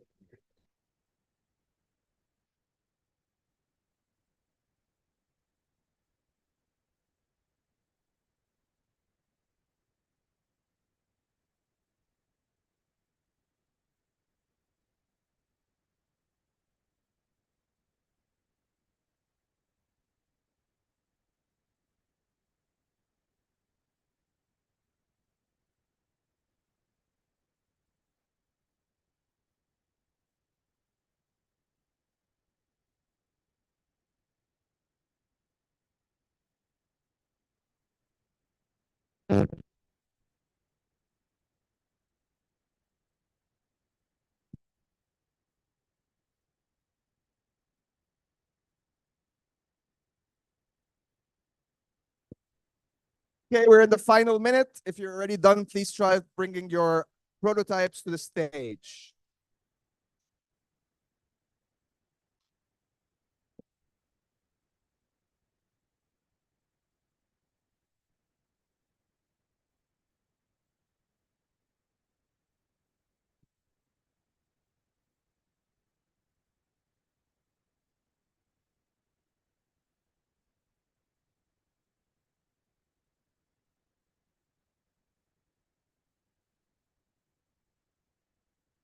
Thirty seconds. Can start, please, bringing your prototypes to the stage.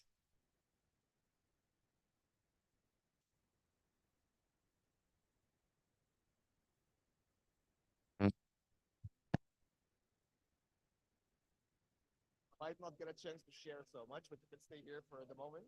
Okay. If you like. For sure. Or maybe just stand next to the street, like in front of the stage. Thank you.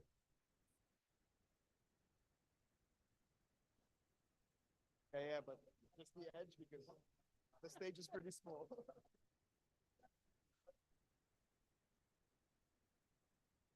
Okay, I see lots of fragile prototypes your way.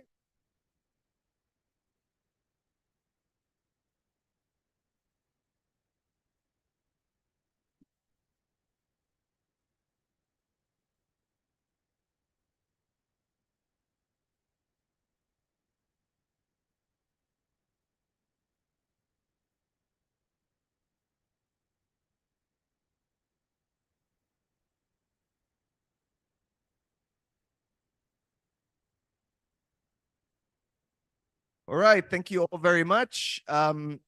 If you can maybe, yeah, I see some human live prototypes here. And I see lots of different cool art pieces. I think it was pretty cool to see how dynamic and engaged this room was. That was an investment of chaos. And also,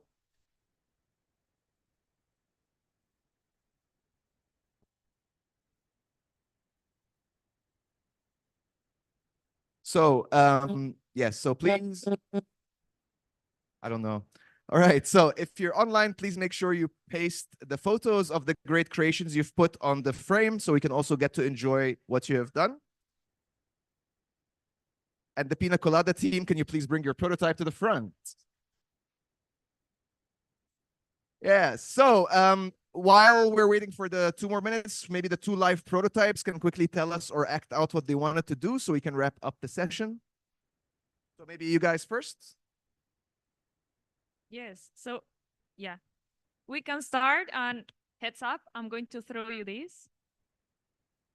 Someone is going to throw, by the way, nice to meet you. I'm Sadness, we have anxiety, we have happiness and joy, we have love, and we have a lost emotion, enthusiasm.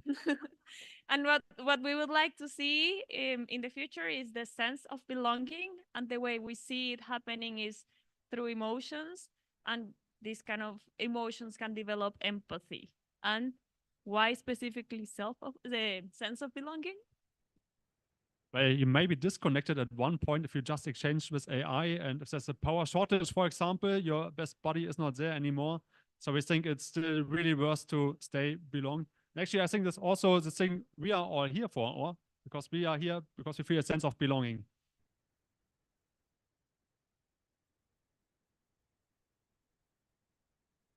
Okay.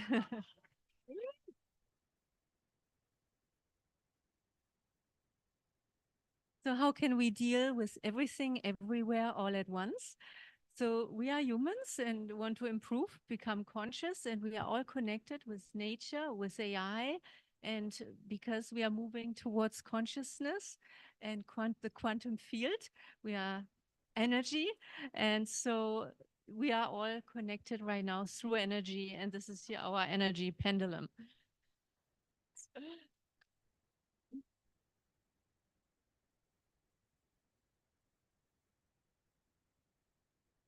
All right. Thank you all very much. Live prototypes, you can now disassemble or sit down if you like. And yeah, what we have challenged Samuel to do with all the cool stuff he's shown us is now to share your great creative expressions with ChatGPT and see what it interprets them as. So let's stay tuned to see what comes. We started the session by asking you about the most human factors. For me, the most human factor you can witness is bad dancing. So stay tuned for DJ Maria Jose very shortly. But in order to get us wrapped up properly, I would love to hand back over to Uli, and thank you all for your participation, engagement, and interaction.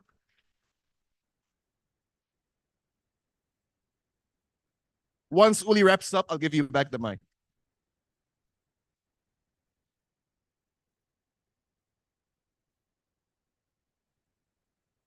Also, if you enjoyed the session, please remember that this is how we run our programs at D-School. Our programs are still open. QR codes are on all the doors. Feel free to scan them and sign up for our courses or recommend them to your students. This is for foundations and studios. We'd love to see you there. Thanks a lot to you, Sharif, Jochen, and Lukas. Where's Lukas? Thanks a lot. That was actually, that is what I was hoping when we discussed how can we end that session here? How can we end that conference? And to make it like a crazy place. And it is Watch a out, crazy watch out place, behind you. actually. Yeah. So, and I'm really looking forward to what ChatGPT is coming up with, interpreting these great prototypes here. It's amazing. So there's a few minutes, and I got Richard here. Oh, we have to be careful. Richard on stage to say some final words, actually, and to say some thank yous to all of you who are participating. Because this is, even if there is tomorrow, but tomorrow there are 2 bus tracks and not all of you will be on the bus. Yes, there will be a final meeting at the Volkswagen Drive. For those of you who are not on the bus, but still would enjoy to meet with all of the others, the bus tours, you can come to Volkswagen Drive. Friedrichstraße at the corner of Unter den Linden. It's a nice place. There's space enough. They have prepared a little bit of drinks for us, and we get a little tour, a little explanation of the exhibition, which is called Iconic. There's a reason why we were choosing that kind of place. So, but I would like to wrap it up a little bit, Richard. You know, it was a year ago where we just we wanted to do a GDTA conference every year. If you remember those that came to the very first Decon Festival, a really big event that was happening, idea to do that every 5 years, but we felt it's important to do something every year. And with the GDTA now, the idea is to, and a model that we're going to, I guess, experiment a bit with, is to have a conference like this, a day, 2 days, but located in different member institutions. And so we discussed yesterday potentially where the next one might be, and hopefully we'll announce that so people can plan plan their travel around that. But an opportunity to go to different spaces, different places, and see how design thinking is done, and to have conversations like this, some of the latest trends, and be open, and not to come with all the answers. I think, you know, let's leave with questions, and that's what these sessions are about. We mustn't pretend for a moment that we know what the solutions are. So I just really like to thank, first of all, everybody for coming. I think it's there is definitely something about Potsdam that attracts a good crowd, and there's certainly not the weather, I've noticed, but yeah, it must be the company. So thank you for everybody that's come here, and a few thanks. I don't know if you're going to thank the individuals, but I'm going to just the team that sat behind this. It was a joint effort, probably more of a lift from Uli's side, but certainly from Reika and Uli and Peter from South Africa, and Farad might be here. I know there was a lot of Peter, Uli, you'll probably know the more details of the people at Potsdam, but certainly from a steering group, just the logistics of it. I'd just like to say thank you to all those people behind the scenes that actually a big thank you to the team here in Potsdam, to the D-School team, because you have a lot to do with restructuring, rethinking, redesigning, and that was an additional burden. But thanks a lot for all the inputs, for all the support, making videos, making slides, and helping us here on stage also to come up with a great event. Thanks to the people in the technology, also the guys, not only here, physically here, but also the people who are taking care of the video stream, and also the guys who were preparing everything here, because that is the event space here, the HPI event space. But for every event, we need to somehow redecorate it and put those machinery on, and that needs to be done. So there's lots of effort. And thanks to all the speakers on stage, all the people who are participating and sharing their ideas and visions. And thanks also to Hasso-Plattner and the Hasso-Plattner Foundation and the whole HPI, which is making that possible, because we had a lot of discussions, Reika. How much is the entry fee for that? So is it 100 euros? Is it 200 euros? And we finally came to a conclusion with the heads of the HPI that they will pay for everything, and that is due to Hasso's success with SAP. So a big applause to all of you who contributed, but also to Hasso. And let me just give you the.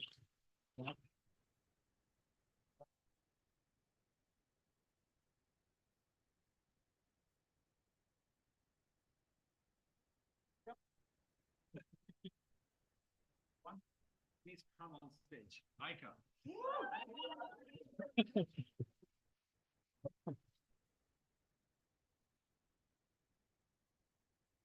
Reika, I mean, it's a little bit wet, so a little gift, a little thank you, because you were working so hard. You were actually drawing all the pieces together, and you made that thing here happening, even with the bus tomorrow, with all the things, and you were smiling. So thank you very much for your incredible efforts. Yeah. Very good. This is human power. Okay, thank you. And Reika gave me a little thing to not forget, that there's dinner at the bistro over there as soon as we are ending here. And there's music later here. And Maria Jose, where are you? Maria Jose, yeah. Maria Jose, she'll be the DJ, our DJ for tonight. We'll rearrange it a little bit here. And we have also a dinner speech tonight. And and it's John Guvenier, there, yeah. And we thought it would be a good idea to have it as a dessert speech. Yeah. because you're all hungry, you're all thirsty, you want to get some food. And well, I've got two groups I just want to say, with a group and an individual, but I'd just also like to say thanks so much for the GDTA members that came out in our session we had yesterday, and for the new board members, and really looking forward to having rich conversations so that we can take moments like this to another level, and be able to share it and get more people. I mean, I think Raika was saying, I think it's 100 people online or something as well. So definitely interest out there. So certainly a worthy cause. And then I just like to thank Uli. You know, he may be retiring, but I know he's not retiring. I mean, yesterday in our GDTA meeting, he was already talking about the next Decon Festival in 3 years' time, I think. Is that right? Yeah. So I can't see you going anywhere in a hurry. But thank you for being the driving force behind all of this, and keeping us on the straight and narrow. Yeah, and looking forward to continuing working with you and into next year and beyond. Thank you. Thanks a lot to you. You got something. And actually, thank you and your team, because without you, you know, we are such a small team now. Raika, Annalena, with Annalena, she's not here, my assistant, and myself. So we're just that small team. Without your help, no chance to bring that here to life. So thanks to you, Richard. And yes, like AI is fast, you know. AI is fast. So if you would want to know what exactly I did, feel free to reach out later. Basically, I took pictures of this with the prompt.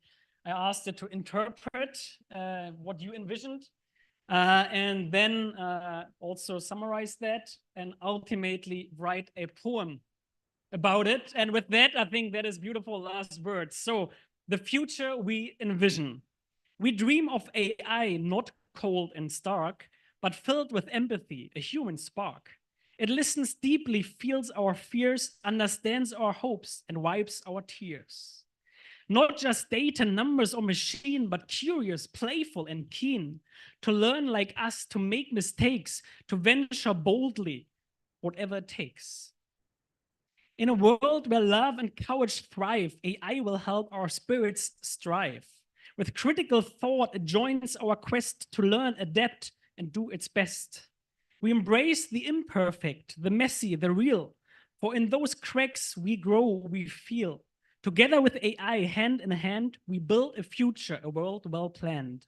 Not to replace, but to expand the human heart, the curious hand. AI will help us be more true, more connected, me and you.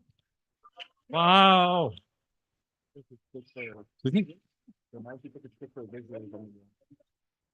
Yeah. Yes, I will share that with you later. Also the more expanded summary, but good job, everyone. Thanks a lot, Samuel. It was great. Actually, I got a reminder that we need some sticky notes here to the left and the right. I think you have a lot. I had several. What was the thing here? Morning, after lunch. Okay. But now, dessert. Okay, so now we are all ready for dinner, I would say. And dinner is over there. So enjoy your food, enjoy the evening, and hopefully we see each other tomorrow at Volkswagen Drive. See you. Bye-bye. Cheers. Yes. Thank you. We should